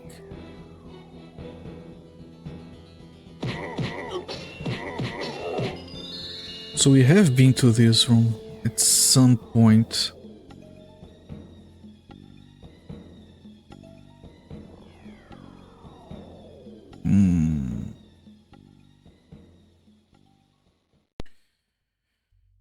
Okay. I'm not gonna... Yeah, you know what? I'm gonna ignore this one for now. Let me check the other one first.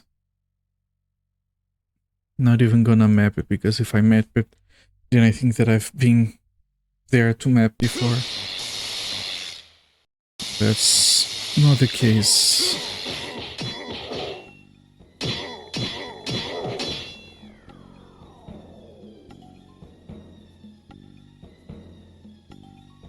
So what does this one look like? Okay, this is also completely new. There's a very large open area here that might have... Yeah, there are no exits. There's a purple pad. This is most likely a key. So, okay. Good. Let me...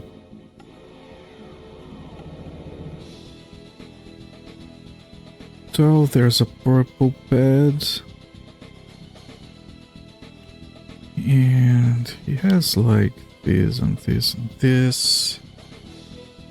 And this and this. And large area like this, which is probably where one of the keys is. So let's bring everyone. We do that. We don't take the purple pad.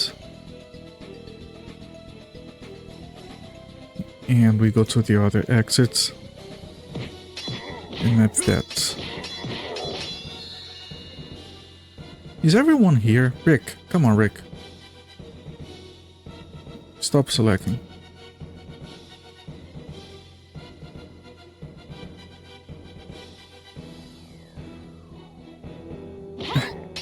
Come on. Don't.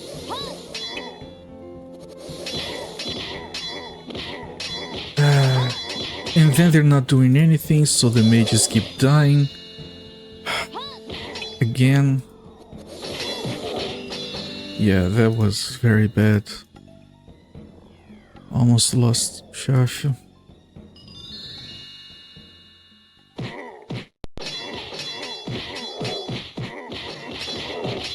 Good, good, very good.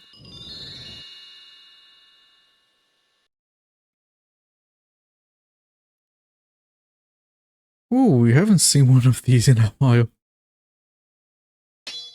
We must be lost. Alright everyone, just kill it very fast.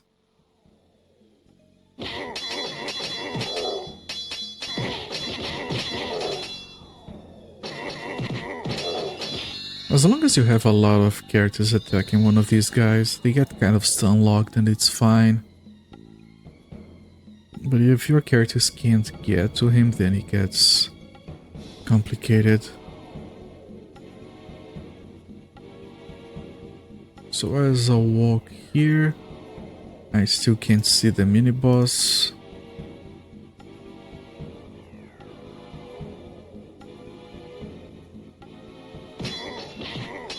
Yeah, like here, you only get 2 characters to attack, so if you get the wrong characters in front, you're in a lot of trouble. Like this, Sasha was there.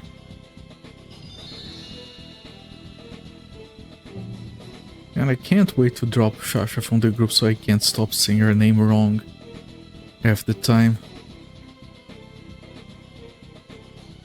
A bunch of mages.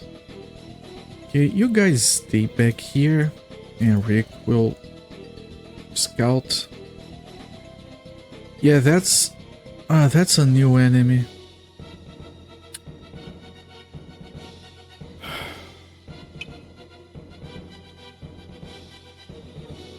I don't like this, not one bit. One step at a time. Okay, pull that.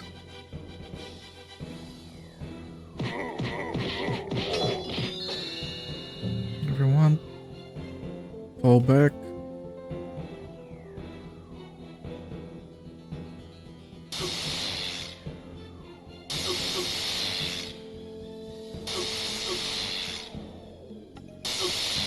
There we go. One of them is coming along.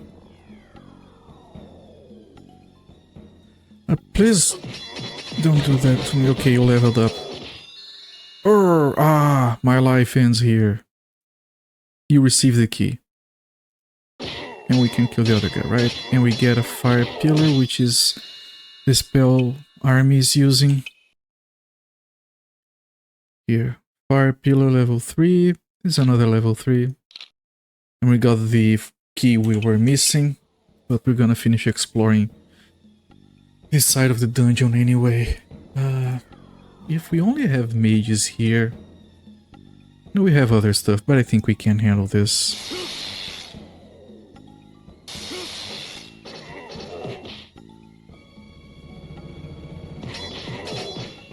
Without carefully pulling things. For 1 second, she leveled up. I could have sworn she just died right away for some reason. I think because I saw her health bar jump really fast. I was jumping to full, but Ring of Tiger. We have better, I think.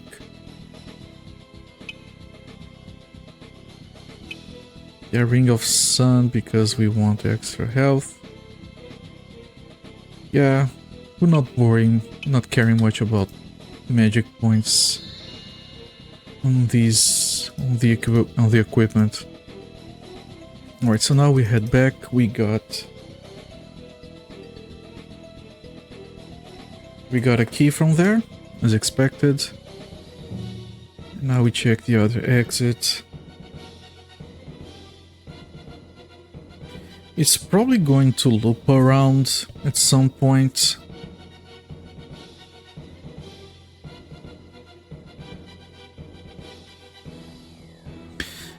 There is one gate we haven't checked. Right, but I think this comes from elsewhere. From the original room. Yeah, that's fine. Let's keep going. Eventually everything's gonna loop around and it's gonna be completed. Don't worry about it too much.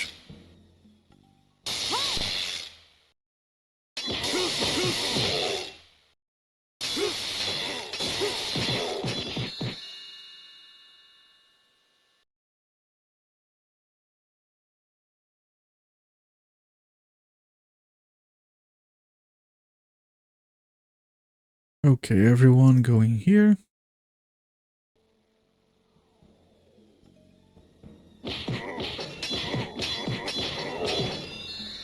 And now we can map this.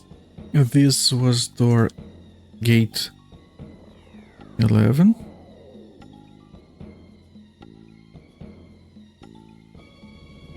And this is a weird room. Well, they're all weird in their own way. We have a gate here, which I'm gonna call 13. And another up here that I'm gonna call 14. Now I think one of these might lead to the starting area, maybe. Let's send Rick first. We have been here, but there's a green gate.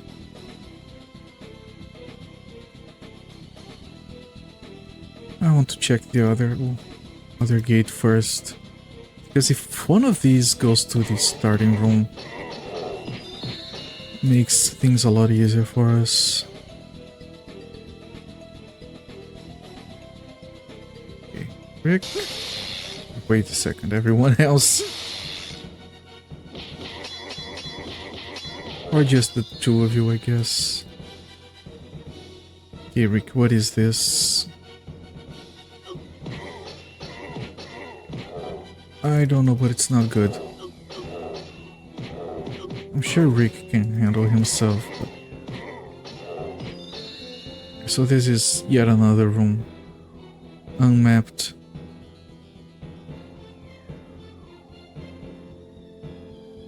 So okay, let's check this first, I suppose. This room is already clear, so we can get there. Okay, so getting here, this is 14. And 14, there is a green. And another one, this is already taken.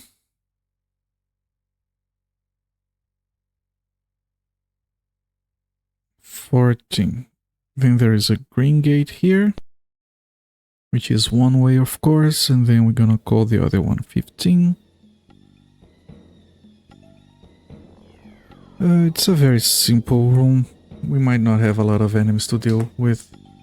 Maybe, hopefully.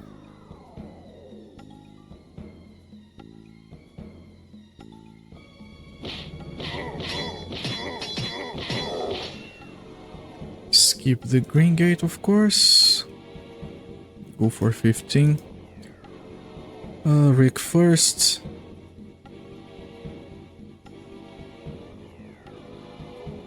Is this? Yeah, this is a key room. Okay, we can skip this. So 15. Alright.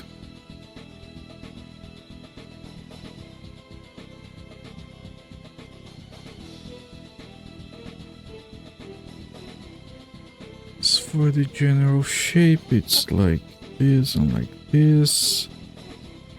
And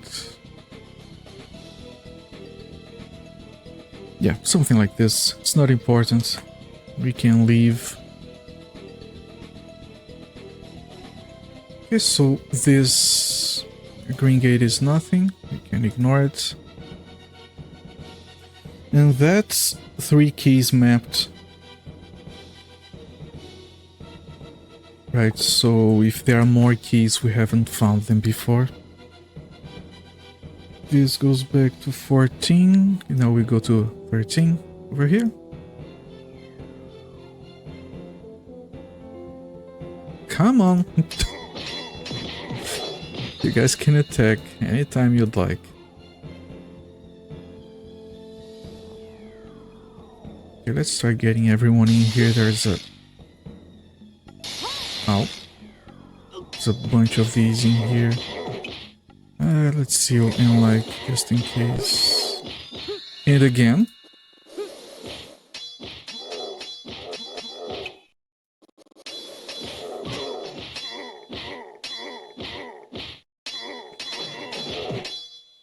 And now we can map this room. We took 13. 13 led us here. Right. Running out of paper. We have a... We did take note of 15, so this is 16. Goes like this, I guess. A little bit further, and then... And then that's it.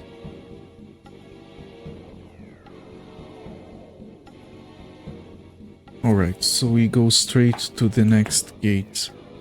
No other gates to find in here. Who are you and how did you get in here? I'm the locksmith. And I'm a locksmith. Games on VHS, thank you for the follow. Enjoy the emotes. We're trying to figure out our way through this dungeon. I had to resort to mapping because it's freaking teleporter mazes everywhere. Yeah, we needed another item from this side, which I think we already got, but we might need another. So I'm checking just in case. Well, this... What? Oh, this is the right side. Also, 16 leads to 3.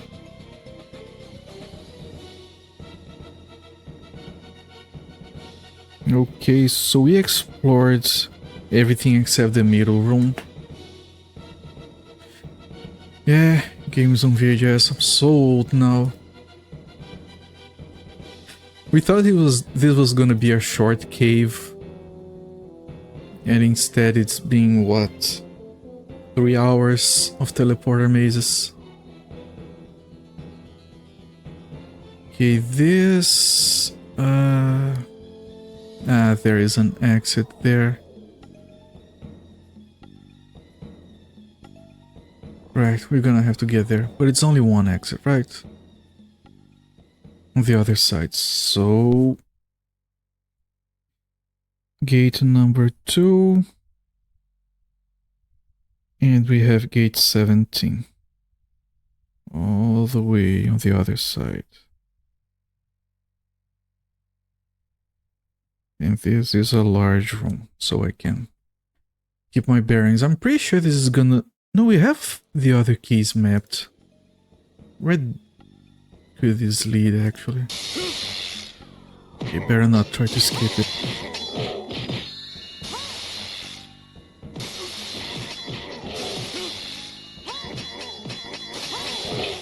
Ah, Shasha, please don't die. Christ.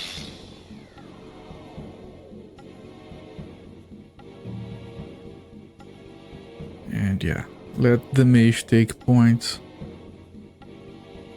so she can die more quickly. Alright, I remember this room. We didn't have a lot of... I think this is gonna lead to like somewhere with chests, and then it teleports out of it.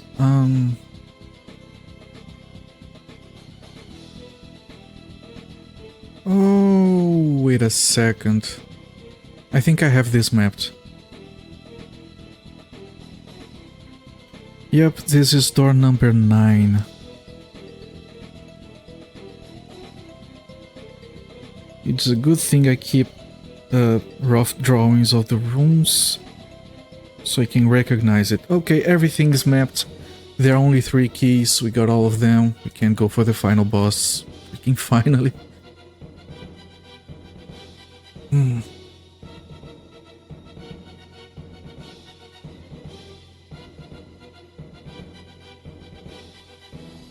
Wrong way. Okay, everything looped around on itself, so it's a full cycle. We can leave this area, save the game, head for the final boss, grab another save spot, save again, and move on. Maybe the boss room is right next to the save file. Maybe we don't have to do more of this.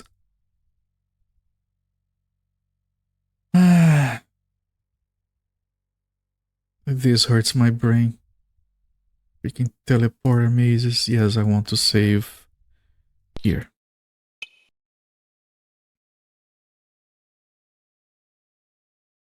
Let's go. All 4 levers from this side are pulled, so we can just walk through.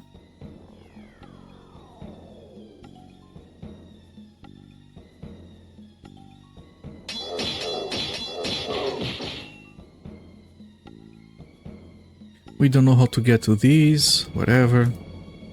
We did explore freaking everything. If there is a way to get to those, it's way too mysterious for me. It could also be broken.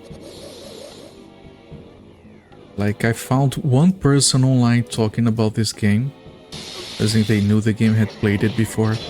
And they did mention that they beat the game and still some rooms they could never figure out how to get inside. So some parts of the game might be slightly broken.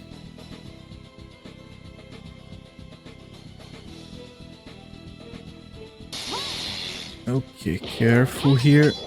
Ah, Shash is already dying again. Inlak is already dying again.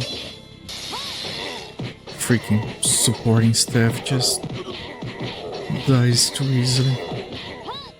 And Shash again.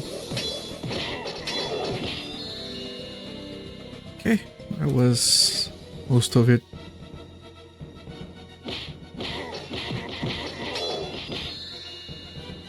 Okay, now we can move over here. We got the 2 levers from this side pulled, so those platforms are moving already. Now please don't die right next to the safe spot.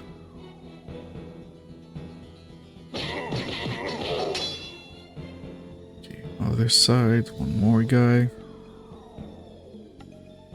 Yeah, dance everyone, just keep not hitting the enemy, thank you.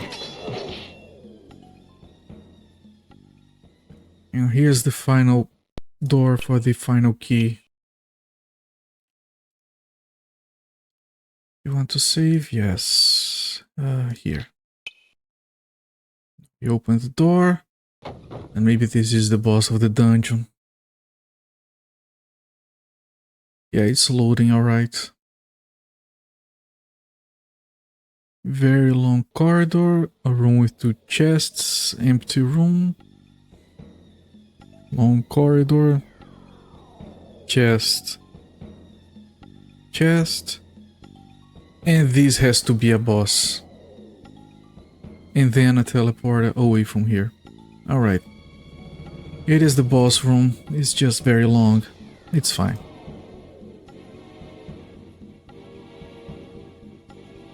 Very dramatic empty corridor here to build tension. That is empty. I'm not going to fight those guys.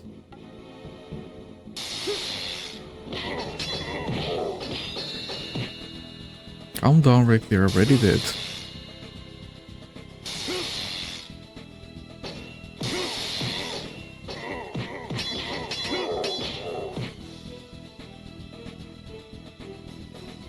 Yeah, Rick has all the gems on his sword, so he keeps proccing his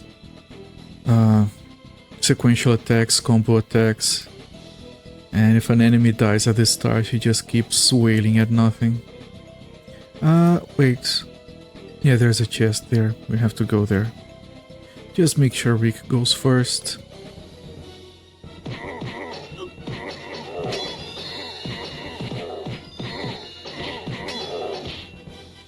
Is his sword the Fairlight Excalibur? Right, the best deck in Shadowrun. No, his sword is called Ricardo's sword.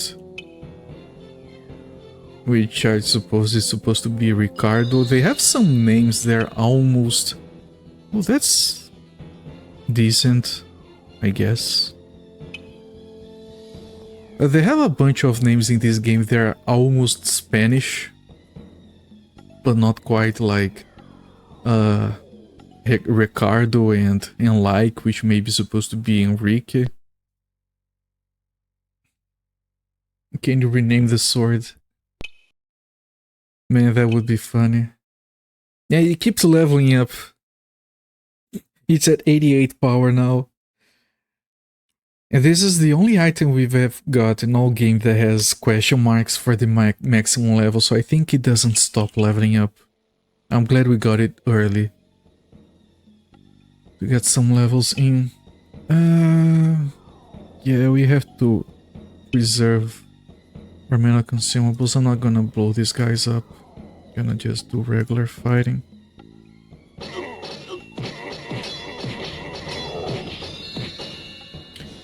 I would imagine it could be the characters only, if even that. No, you can't rename the characters.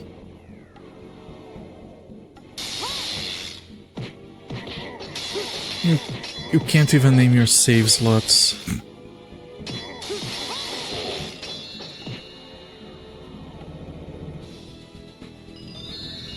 Lion Sword. 1 power, maximum 1. That's a very good item. Okay, I'm a bit scared of this room with these lights back here. So let me carefully pull everyone. You guys remember, that's a laugh. Okay, so the big boss is here and it's talking to us already. Oh, it's you. I have nothing to say to you. Okay, that's it. You guys remember last stream when we pulled the boss out of its room and we killed the boss? And then we went inside the room and the dead boss started talking to us.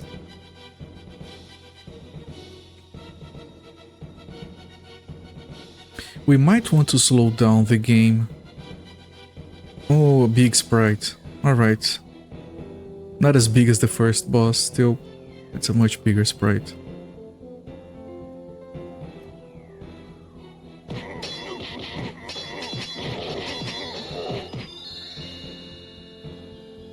Wait a minute, can't you just open the code and rename it? Sure, let's change the code for this particular mess over here. Sure, it's gonna be fine. Some quick decryption and light programming. Just grab a cup of coffee, go to town. And remember to do it in Windows 98 with era-appropriate tools. In college, I'm playing Duke Nukem 3D. Blue screens my computer is something. Computer science friend looks at the text output, opens up one of the files in Notepad, and it's appeared at some obscure looking place in the code and game ran fine ever since. Sometimes you do find weird stuff like that. Sometimes it is suspicious. you can find a suspicious location to change something. But in code, that's pretty rare.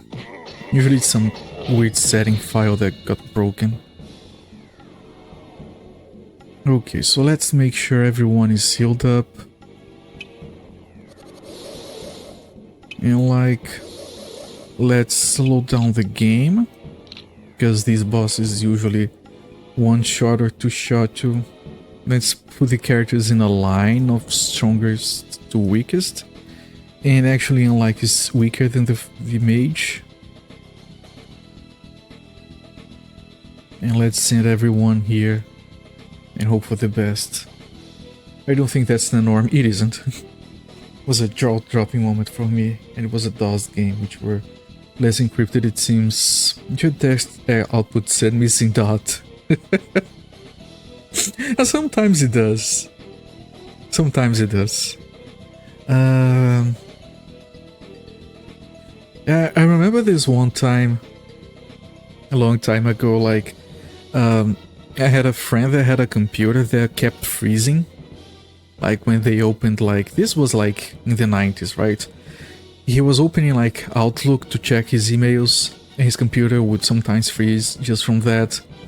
And I thought, like, not literally missing dot. Sure, if you know what the error message is, if you're used to the engine or something, forgetting syntax to end the line or something, right? So yeah, his computer was freezing up, and while doing stuff like just opening Outlook, and I'm thinking, okay, that's probably just overheating. I'm not gonna explain that to him that he should get a better cooler or something. Back then, computers were like magic boxes that no one understood. So instead of like, you know, let's buy a cooler, let's see if it fixes it. No, let me try the simple solution first, which is to underclock it. It was running at 100 megahertz. Was a Pentium 1 running at 100 megahertz. So I open up the PC and I see the jumper that selects the clock, and I pull the jumper out. It was a white jumper. I pull it out because, you know, if the jumper is not there, it defaults to 75 hertz. And the computer didn't freeze again. It was fixed. Now, I tried to explain, like, okay, it was overheating, I just underclocked it. If we get a cooler or something, we can maybe fix it. And he was like calling his mom, "Mom, he just pulled a tooth out of the computer, now it's fixed." And okay, I'm not gonna correct you. Okay, I pulled the tooth out because it was a white jumper. Yeah, he literally said I pulled the tooth out of the computer. Okay, let's make this work, please. Alright, Rick is attacking first. Rick is almost dead already. And Rick is really strong, which worries me. Are you guys attacking? Are you guys... They had stopped attacking. Okay, you guys enjoy the fight. I'm gonna look at the health bars. Oh, crap. Oh, and like... Please don't die in one hit. Holy shit, it's his entire health bar gone. Ah, shit. I would like to explode him a little bit. I am Rainer, the priest of water. I am in debt to you. So this is one of the major priests that we have to free from the curse. So this was not optional, this entire dungeon.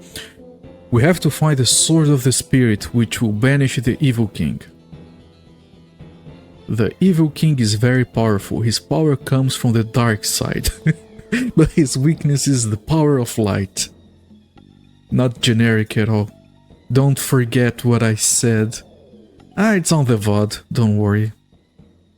You have the box, the spirit of the sun. And he keeps attacking.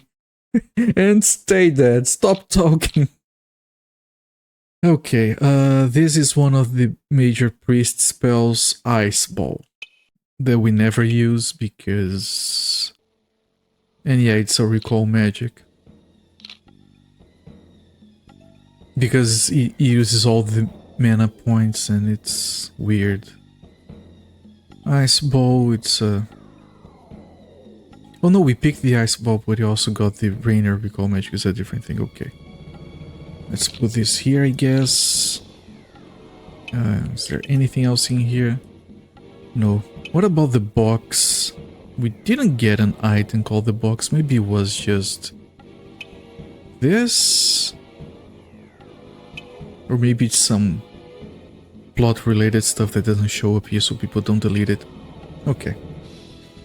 Use Lex wearing wizard. Have you seen Spaceballs? I have. Spaceballs if it is fantastic. I watched it as a kid and didn't remember anything, so I had the luck of watching it as an adult and not remembering anything. Really good stuff.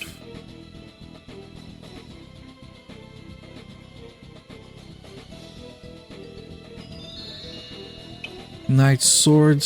Yeah, not bad. Yeah, it's better than the one I have. And we have 2 slots now. There we go. And like can't use this, right? No, he has a better one. Alright, and like. Doing fine over here, okay. This probably just goes back, right? This is a completely different area, and some people are gonna be dying. Shasha, you piece of shit, where is Shasha? There. Rick is also not doing too hot. Shasha, please don't die right now.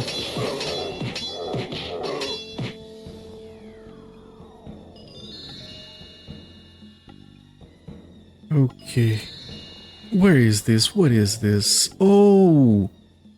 Oh, that place! Okay. I recognize this. This is the exit from that other cave. Where does this take me? Oh, back here. Then why is this...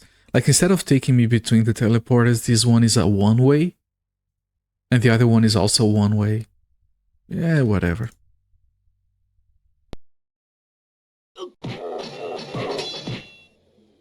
Alright.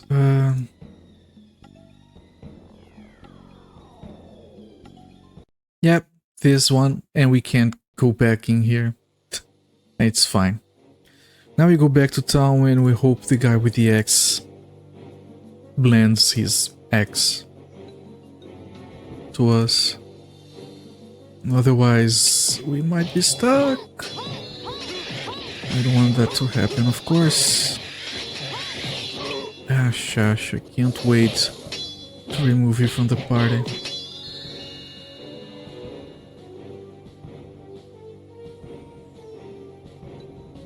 I want to replace you with the X guy. And next on the chopping block is gonna be in like... They both die very quickly and they do have very good equipment.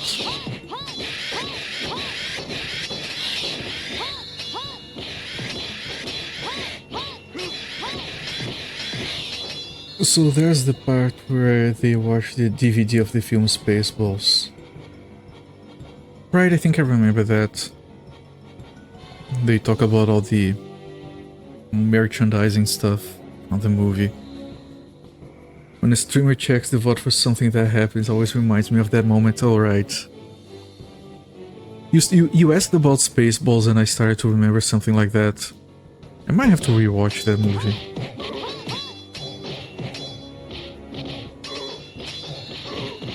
When I have time, which is probably gonna be never, but one day. It's always annoying, you want to rewatch movies, but you also want to watch movies that you haven't watched before. I do have a list of movies I want to watch, it's not as large as my list of games to play. I also move through it much slower.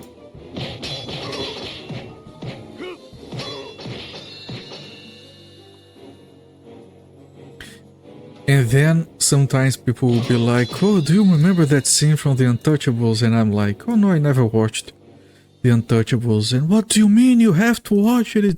It's a classic, it's this and it's that, and alright. I'll watch The Untouchables. And I'm not saying it's a bad movie, but it was nothing. I just wasted my time. I'm sure there's someone in chat that is a huge fan of The Untouchables. It was just like, okay, yeah, that movie happened. I guess. You have to. I hear that way too much for anything. I don't know The Untouchables. Like, sure, some stuff like The Godfather. It took me a very, very long time to watch The Godfather. That movie's okay. That movie's fine. But The Untouchables was just like, yeah, whatever. I'm not a huge fan of that kind of movie, I guess. Let's see if we can talk to the ex guy now. Not opposed to watching The Godfather. Godfather, I thought it was a much more interesting movie than The Untouchables. It has some similarities, but I guess the acting helps a lot with that movie. Oh, the ex guy is not here. Oh. Okay, progress. That's a good sign, right? If we try to leave, he's going to be next to the trees, getting ready to chop some fools down. Then we get back, we take all the equipment out of freaking Shasha, kick her butt out of the party. I don't think I have a blanket. You have to see this for everyone. Really depends on the person on the film. That's true. I'm very careful in making recommendations. I do recognize that not everything's for everyone. I try to enjoy everything, but I don't expect that from others. That would be unrealistic. Like most of the... Like I have a friend that I know he only likes mainstream games. Like he's gonna play the God of Wars and the Tsushimas and the Spider-Mans, and I'll be like, I'm having a hell of a time enjoying myself with this 80-hour-long JRPG, but I would never recommend it to you because I know you would absolutely hate it. Do I have to find the guy elsewhere because he's not here? So I'm very careful in making recommendations. This appears to be the way. No, how can we get past? There are too many trees. Yeah, we need the guy with the axe. I guess he might be in another building now. But the movie I'd see them more than any is probably Idiocracy. I have a hard time with those games. Your friend likes Spider-Man was my rage game for the year. I have no problem with those games personally. Regarding Idiocracy, I did watch it. It's a good movie. If I were to recommend a movie to people, I would probably recommend something like Office Space before I recommended Idiocracy. Which, I don't know why I'm comparing those two movies. But I think that in general Office Space is a more interesting, more fun movie to watch. Wait, where is... Okay, let's check every building. Same director, right? That's the reason then I'm making that comparison. I think Office Space is a more fun movie, more accessible movie, because one of these days I try to show some folks like, okay, you guys have never watched Monty Python movies. Let's watch some Holy Grail. That movie is fantastic. You guys are gonna love it. And like 20 minutes in, I realized they're not understanding any of the jokes, and I realized it was a terrible mistake. I just cut it short. You have to really know your audience. I don't think there's anything that is universally liked. One movie that took me a very long time to watch, and was absolutely fantastic, and I don't know why Idiocracy reminds me of it as well. Right, same dialogue from before. Was They Live. They Live was one of the most fun movies I've watched in recent years. I like Office Space. It's less off the beaten path, and I would mostly recommend movies that did something different. Yeah, Idiocracy I think might fly over some people's heads. So if you're talking about like safe recommendations, I would avoid it. That's what I mean. I also don't think anything's universally liked. I don't want anything to be universally liked. Yeah, that's a fair point. Things that are universally liked are usually bland. When they try to make things that everyone likes, they usually end up with bland shit. Is the guy outside somewhere? I don't want to check the shops.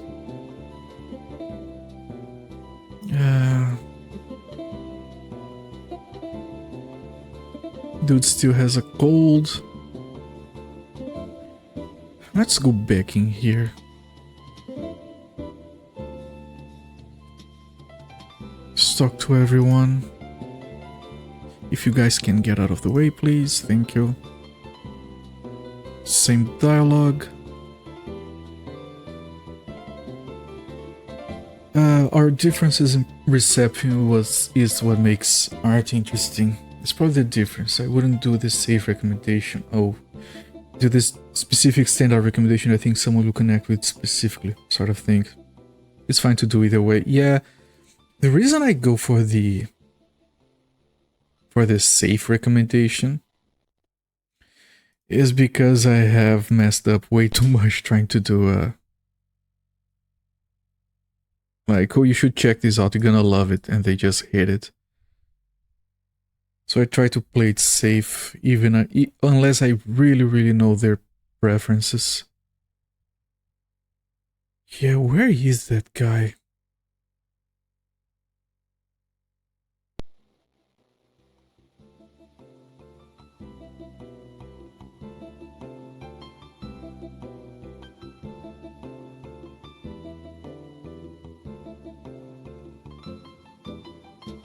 Yeah, this is a mystery. We can't actually go up. Okay, all that is left, other than exploring the entire snow area that goes to the dungeon, is exploring the entrance. Maybe the devs figure that we would try to leave this way and then find the guy.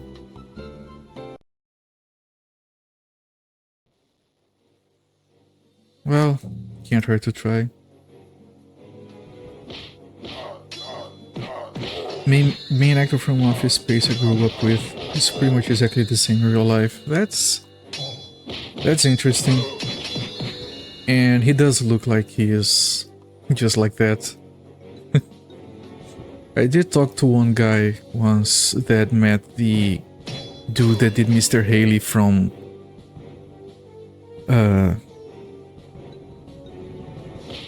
Trailer Park Boys, who already passed away. Said he was a really fun guy as well. Which is always good to hear, because often you hear about actors and celebrities just being complete assholes.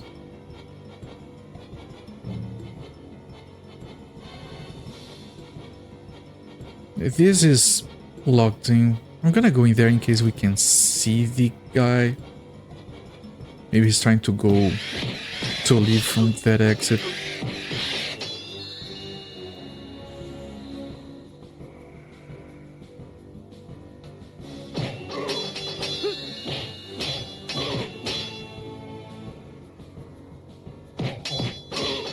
Yeah, it's weird to sometimes play games and enjoy them a lot and want to talk about them, but you know you can't recommend it to anyone because everyone is gonna hate it.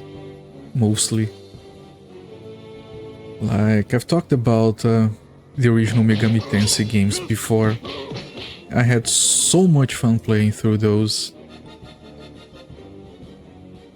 Yeah, I can't get out because of the rocks blocking the way. But I'm pretty sure those games are very difficult to get into for the vast majority of people. Even I don't think I would want to play those games again, but they were so much fun. They're also very funny because you get the Japanese people trying to do stuff with Western mythology. So you literally have two separate characters called, one is Lucifer and the other character is Satan. And two completely separate characters, and one of them joins your party and you kill the other one because they're on opposite sides of the story. And it's really fun to see that kind of thing. I really wanted to talk about the final boss of Megami Tensei 2, but that would be spoiler, so I don't want to do that. And those games are very long. I think Megami Tensei 2 took me like 80 hours. I do plan on playing Shin Megami Tensei on stream. See how much different it is from the original Megami Tensei games. Because I heard it was supposed to be kind of a reboot. Because Megami Tensei is interesting because it originally was a novel. From the reports I've seen, it's very badly written, but it was popular for some reason. And then they decided to make like games based on that. And then the novel kept getting sequels. I think they wrote up to Megami Tensei 5, and the sequels just get crazier and crazier and dumb. So the games are sequels of the first game. They just ignore the novels after that. Yeah, the guy's not here either. We're gonna check here one more time. Just all around the map, otherwise you're gonna have to go back to those other areas, see if we can find him. I love Rogue, it's a hard one to get into these days specifically. Yeah, I've mentioned that I try to keep an open mind, and I tend to like every kind of game. Roguelikes are really not my thing. I've tried to enjoy them multiple times. I really can't get into them. I die once and I get bored. Which is why I've mentioned that Hades is one of the best games ever made, because it's a roguelike that I actually finished multiple times. And for a roguelike to keep my interest like that, it has to be really good. I like the gameplay of Rogue, I don't like the overall mechanics of permadeath, I guess. If I had to choose a desert island game, the spin-off of Rogue would probably be it. They just noped out of the IP. Yeah, I don't remember what I've read from the rest of the novels, but apparently on the 5th one, the main girl character becomes a spaceship, and the main boy character goes up to the spaceship and eventually blows up the spaceship or something. It's just... like, even the original, the first one, is a bit weird at times with what it does. Like, the main character, I think...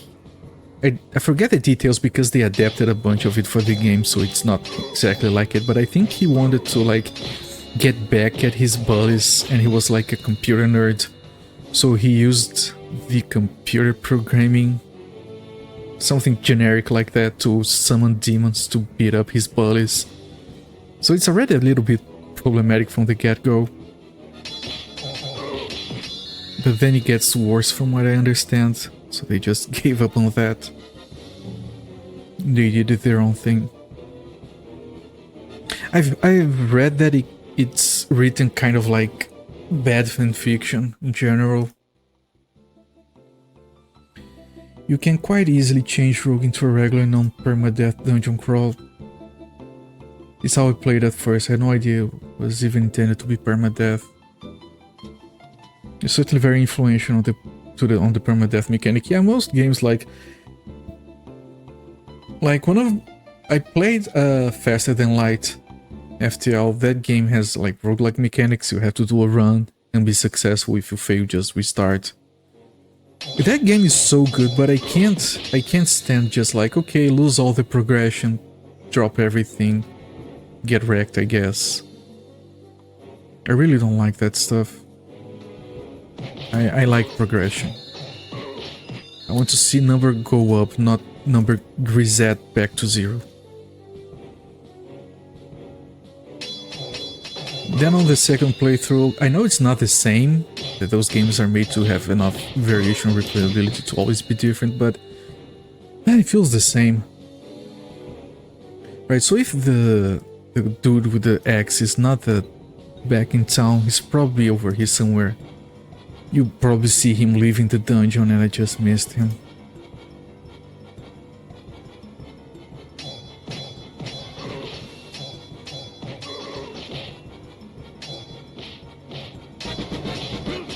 Okay, someone leveled up. Oh, Army leveled up. She has a more interesting looking weapon, but she's still not fully dressed. She got some pauldrons. Yeah, that's not the part of your armor that I had concerns with. Maybe she has like a corset thing there that wasn't there before. The shame you can't, this doesn't update and you can't look at it closely.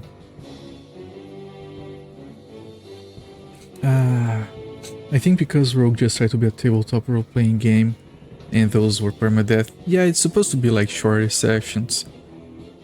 I think. I played FTL until I unlocked everything. Yeah, I unlocked one and I keep thinking, yeah, I'm gonna get back to it and do the same thing again, and I just didn't do anything. And then I started playing that game 2 or 3 times. It's always the same thing for me. I played once, it's amazing, and then I lose interest. I'm so desensitized to death in video games that I often feel no incentive to avoid death. Gives me the fantastic tension to permadeath. Don't want every game to be that. It's fine, FTL is not a jam. FTL is my jam. That's what depresses me about it. That game is exactly something I would want to play, but the repetitive roguelike nature of it makes it not enjoyable, I guess.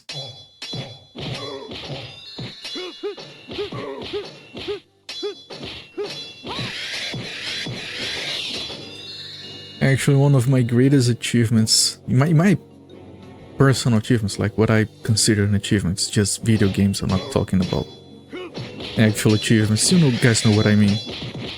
One of the video game achievements I'm most proud of is in No Man's Sky, which is one of my favorite games of all time, probably. I had played that game for hundreds of hours and had a lot of fun with it. And I had done pretty much everything the game had to offer. I had every kind of ship in every maximum quality and truckload of bases, infinite resources pretty much. And I'm looking at the achievements on Steam for that game. And I see that I only have 2 achievements left to get. One is to complete the main goal. Because the game has a... Where is she? Okay, cancel. Oh, she's there. Because the game does have like one main goal, not gonna get into it because of spoilers, but there is one main goal that you can do in that game. But you can keep playing after it, of course. The achievements I hadn't done, one was to do the main goal on the hardest difficulty, which includes survival mode, and you can only have like very small stacks of items, so you can't carry a lot of resources around. Gets really difficult and annoying. And the other achievement was to get to the main objective in permadeath mode. So I decided to do a single run for both of those. And I plotted a path in my head, like the fastest way to get to the final objective, so I wouldn't risk the permadeath run for too long, and it was exhilarating. I managed to do it in 10 hours. I got both achievements, and those are 2 achievements I'm very proud of. Well, this is just the entrance to this dungeon. Unless the guy is over here and I missed him on the way out, let me take a quick look. No Man's Sky is a game I keep starting, enjoy it alright, but I can't keep playing.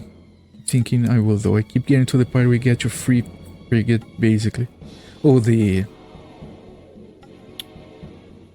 capital ship, the freighter, I think. Yeah, I did plot exactly how to get through the game, like okay, I'm gonna do the main mission up until this point, then I'm gonna farm these resources specifically, then I'm gonna go to a planet of this type, I'll try to find this structure so I can cheat my way through most of the galaxy. And I have to find a dead traveler to unlock a rune and do all of that, and from there I just have to get enough war fuel to finish it. Was very interesting plotting, and it took me exactly 10 hours. Man, I'm not thinking we have to get through here again. The guy's not on that room. Where the hell could it be? We're gonna get stuck in the game again, because again we need to find a guy. We don't know where he is.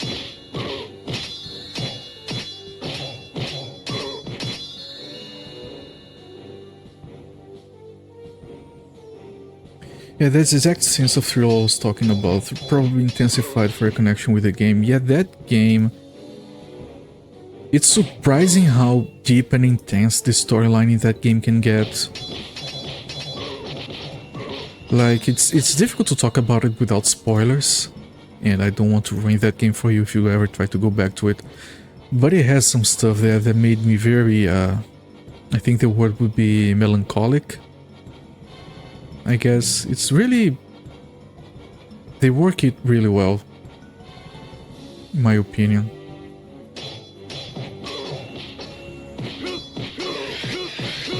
Ah, shit. Guy, please, what are you doing?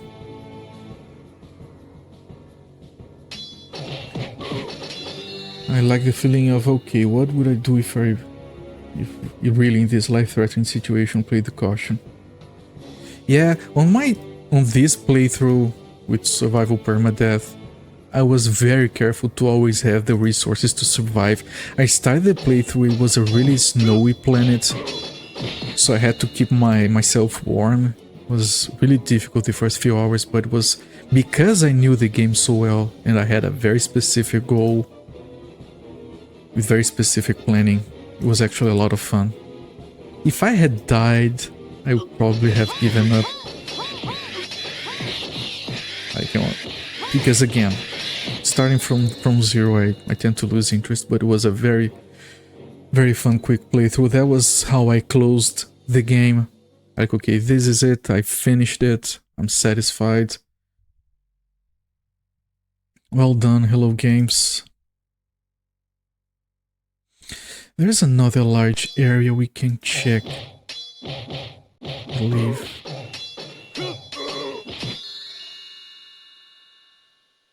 I like, you enjoy crafting survival games, and Mass is similar to that style, if not that style. Yeah, you can change the options to make it very survival-like oriented, because by default it's very lenient with resources and letting you leave. I like to play normal. I try to plot a permadeath victory after that. One exception, there is one day I played permadeath on my first playthrough, Subnautica. I have to play Subnautica, I'm pretty sure I'm gonna enjoy that. Maybe because I realized the normal game had no meaningful death penalty. Yep, from death to permadeath was more than I wanted. Right, No Man's Sky nowadays, they changed it close to when I was getting finished with it. They have a lot of options for difficulty, so you can like go with everything incredibly difficult but still not permadeath. So you can tailor it exactly to how you want it to be. Right, this is the one large area we could check, but why would that guy be here? I'm gonna go through that other exit. I see the guy over here, good, otherwise I don't know. If I can't find him, I might have to like keep looking for him off stream.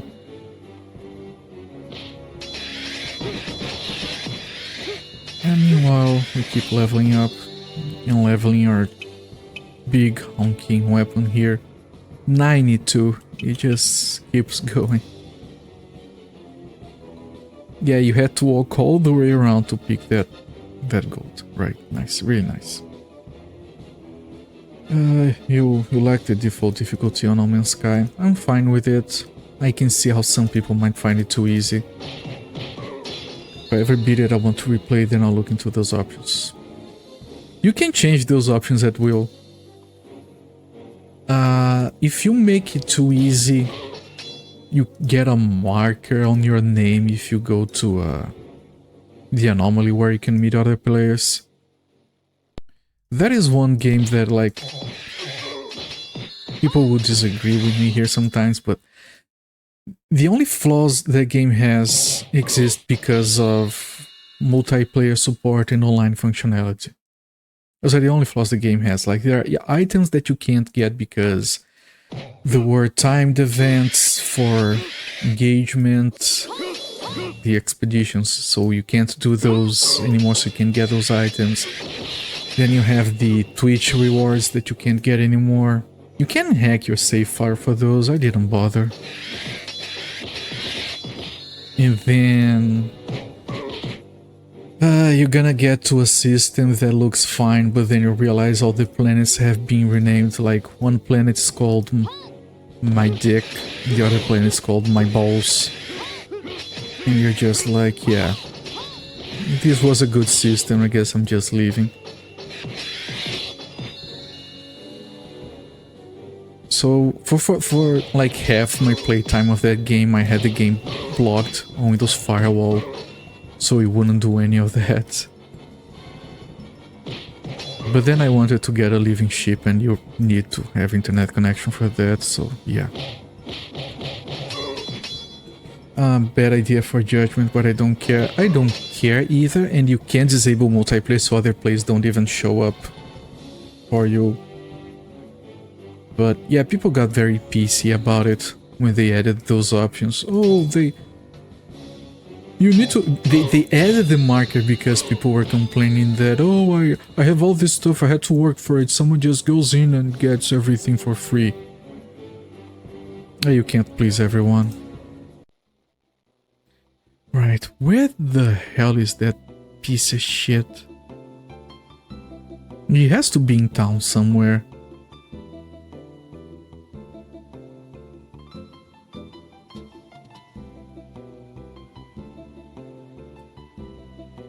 We're gonna have to do what we did last time we got stuck and talk to every NPC with every character, I guess. I'm just able to play without thinking of it. When we heard you could name planets, pretty much everyone knew it'd be dick references, of course. It does take me out of the game a little bit. Can we interact with anything in here? I guess I feel we should group people together who are on the same difficulty. Yeah, but they want people to be able to play together no matter what. Yeah, I don't know. I don't think there's a good solution for that. It's the kind of problem that exists because you want to have multiplayer in your game that shouldn't have it, so... There's nothing here.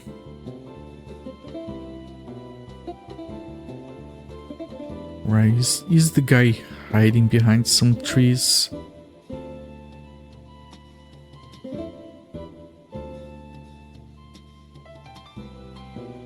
No, I don't see anyone.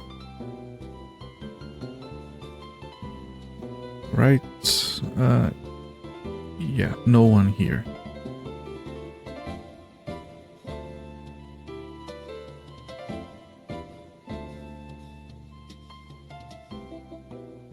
Is there anyone in the village who can help me move the trees to the west road? I'm trying to get out. There is a famous hunter in our village named Dovich. Yes, thank you. I had to talk to this guy specifically. His axe-wielding skills are excellent and he's as strong as an ox. Is that good enough to spawn the guy? Is that what we were missing? Do we just leave here and he'll be there? It wouldn't be the first time that a character only spawns if you have this completely unrelated conversation. Oh yeah, there's a guy. And now he spawns. Path of Exile does that and I like it. I like that more of the convenience of everyone plays with everyone, so long as you can make new character play with someone on different settings. Path of Exile. I had so much... Yeah, he's not here. Unless we have to get closer. Let's try this. Okay, Path of Exile. Path of Exile is a fantastic game. I had a lot of fun with it. I would love to go back to playing it. Unfortunately, I made myself a promise to not play that game unless they change the trading system. They never will, so I'll never play it again. Because the game requires trading. And the game has trading. You go to their website, you find the items that you need, and you see the price. And they have everything except the purchase button. Instead, you have to whisper some random dude in the game, hope he's online, get invited, teleport over there, open a trade window. And then if you want to trade your stuff away, you have to be playing the game, you have all of your stuff listed, you have the price for everything, but then someone will whisper you have to stop what you're doing, you have to go back to base, invite them, wait for them to arrive. I decided I didn't want to do all of that bullshit anymore. All they had to do was make a small buy button where you spend your resources and you get the item, and that's it, instead of doing all that manual stuff. And they decided a long time ago, yeah, no, that's the real money action house from Diablo 3, so we're never gonna do that because we're good game designers. So I'm never playing that shit again, I guess, which is a shame. It's fun shit, but what can you do? It doesn't require trading. I disagree. Let's agree to disagree. I played a number of playthroughs without trading. I know there is the solo self-found ladder. I tried to play it, it was miserable. The game requires trading. I'm just gonna disagree that. I feel with, I know the announcers were saying, I think they did automate it. Last time I checked a few months ago, they had not automated it. You need a third-party website. Right, no, that's not automated. All the third-party website does is it gives you the string to whisper to the guy automatically. The guy's still not here. Let's check the tavern. They have trading tabs in it now. Yeah, when I played they had the trading tabs. You put in the item, you set the price, and you can search it, but that's it. You can't trade. You still have to talk to people and wait for them to do whatever. I beat the game without trading. That means it's not required. Well, beating the game, sure. I did beat the game without trading. That's not when the game ends. That's when the game starts. My opinion. I am not finished. Okay, I'm sorry. You set the price with the trading tab and it will be automatically drawn from the tab. Oh, you hate maps. Oh, okay. Right, well, if you just want to play the main campaign and be the final boss, then yeah, you don't need trading. That's fine. That's not how I enjoyed playing the game. If you want to do maps, you do have to do trading. And it doesn't take the items automatically from the trading tab. It just lists on the website. He likes to drink a lot as well. Really? Did we need to talk to him again to know that he drinks a lot so we can fight him in here? This is...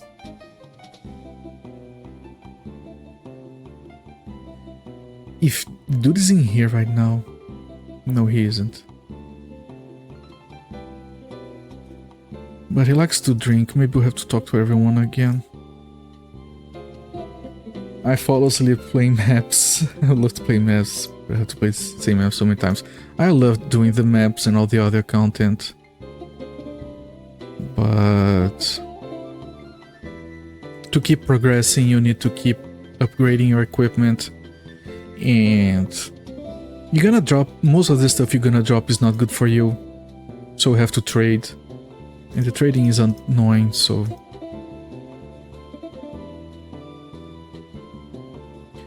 We did have very different experiences with that game, me and you, which is fine. The game kind of requires trading for that kind of progression, and it's not like if you play a game like Diablo 3, for example. That game, of course, it doesn't have any kind of trading, so it's not balanced around trading, so you can keep progressing and keep improving your equipment just by playing alone. Which is fine. It's either threat that or make trading automated. The way they have it's too annoying for me. Okay, we still haven't found the guy, but we did trigger some new dialogue from this guy, where he says that the guy likes to drink a lot. So we have to check everywhere again. Too much repeat, yeah. Well, too much repeat, same ones to advance to the next maps. If they didn't lock you from moving on to the next map, it'll be all about it. Like, let difficulty stop me not waiting to do the map so many times. Yeah, again, different experiences. I like that kind of grinding. Just do the same thing over and over again. It's relaxing to me. But I can see your point. I've had games that I didn't enjoy because of repetitiveness. Okay, let's talk to other people then. The tabs did work that way. Would be automatically sold from the tab.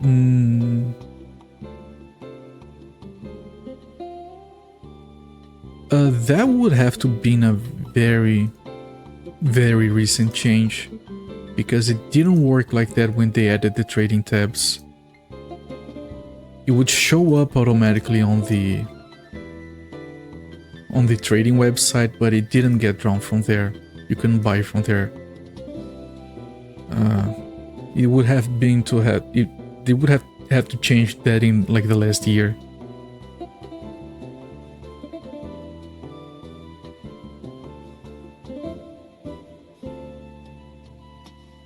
Yeah, the trading tabs were there forever.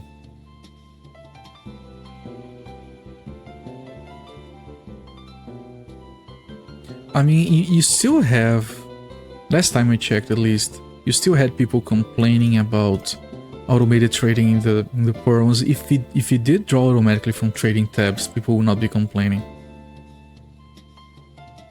Yeah, inside the Cave of Ice there's a great maze. Hard to find. Yeah, it was very difficult. I want to talk to this guy. Maybe check the trees again.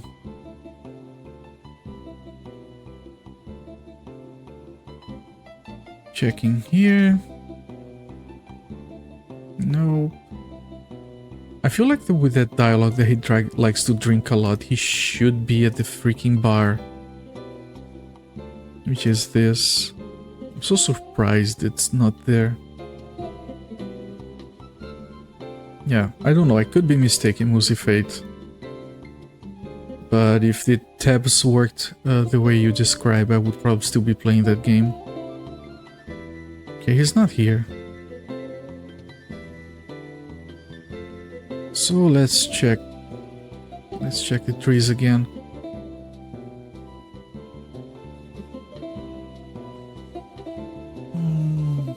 Yeah, that character is green. It's very easy to spot him. Forget exactly what it was. There was a barrier where I could do harder content, but the game wasn't letting me move on like I needed a drop. There are a lot of contents, like that's another problem with the game. It didn't bother me. But I've seen plenty of people complain about it. Every season they added like a different thing. And the systems just piled up and you had like 500 different ways to progress. And neither was necessarily better than the others, and it just got confusing a lot of the time. Like maps was just one of many ways of progressing. They had delves. They had those weird blood temples that were timed.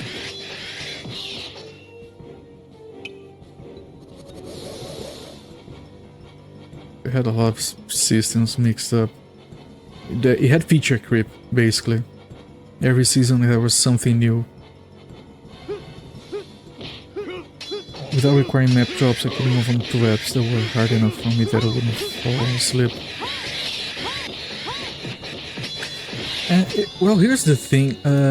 You could trade for the maps that you needed, and the game was balanced around you trading for the maps. If you just relied on your own drops, you would fall asleep, like you've mentioned. You were supposed to trade for the maps you couldn't get.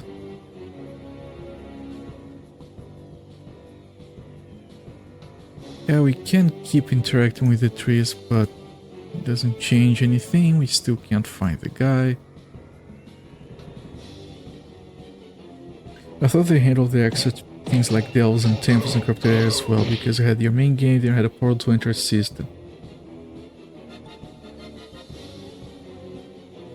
Yeah, on the actual seasons, they limited which features were available, so it wasn't overwhelming. So I guess that was a good trade-off. Yeah, there you have it. I like to rely on my own drops, I don't like trading, so I don't like maps. Yep, that's my complaining about the game. I didn't... like, you don't want to rely on trading. I don't mind relying on trading. I mind relying on more annoying trading. Either way, we were locked away from more fun that we wanted because of that. Where does a guy that likes drinking go? If not... freaking bar, holy shit.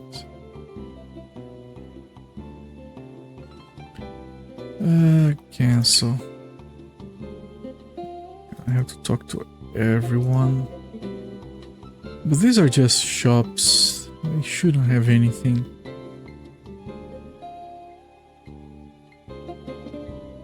I love the regular game. Gladly replay the regular game. Don't need maps, just play again. Yeah, it gets to a point where I do want progression. I'll just think about, yeah, I'll enjoy the game. When it starts to get really interesting, I'll have to go back to trading, so... that's why I dropped that game permanently. I'd rather play Diablo 3 again instead. At least you can progress without relying on others.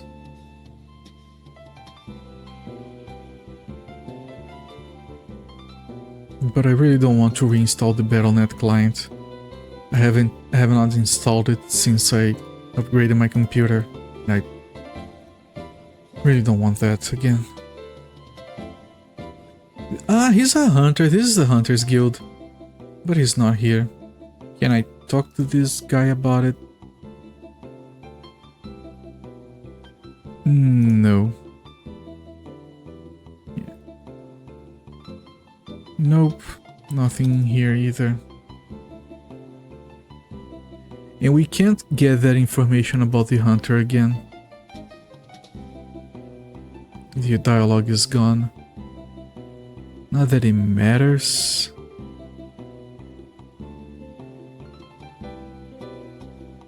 Yeah, I'm stumped.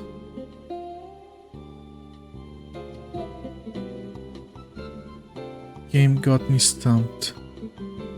We really can't have the dialogue again. Let me send one character to each building.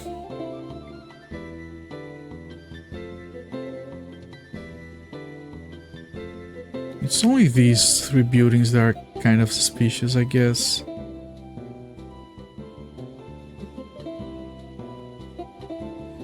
I think trading makes sense for if you must have this certain rare item, but to play a level you have to play, yeah. Everything in there is locked behind trading if you go far enough into it. I think I won't start Diablo 3, hell no. Appeal to more intentional ability usage. I have no idea what they've said about trading changing. Yeah, I haven't looked it up because I'm gonna be disappointed, I think so. Right, so we sent each of you into a building. Absolutely nothing here. Absolutely nothing here. And absolutely nothing here. So Here's the last thing I'm gonna do before I call it a stream. I'm gonna save and I'm gonna load in case something is broken.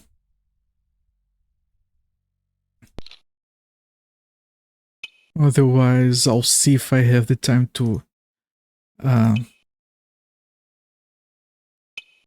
investigate this tomorrow before the next stream. This is the second time the game has messed us up so far. So far.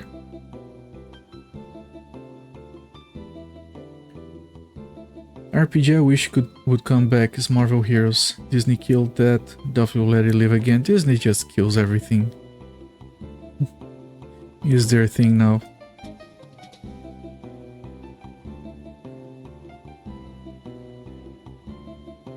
While you go there, I'm gonna talk to... Yeah, nothing new here.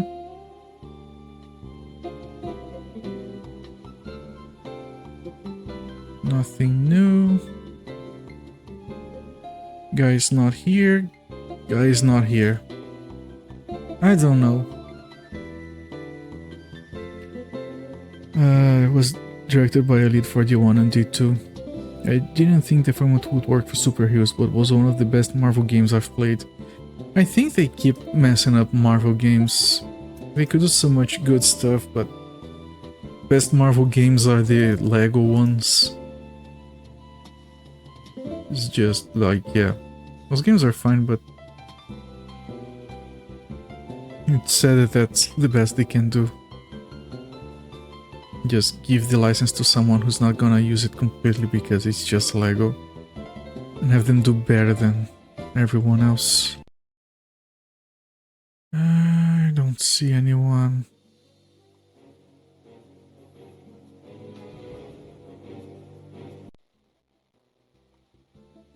Like, it would make sense for the game to lock us from getting the guy before we killed the boss in the dungeon, because that's required for progression. But now this is ridiculous. It's getting late. I'm gonna see if I can find the time to investigate this off stream. So yeah, let me pause the timer and we'll resume this tomorrow.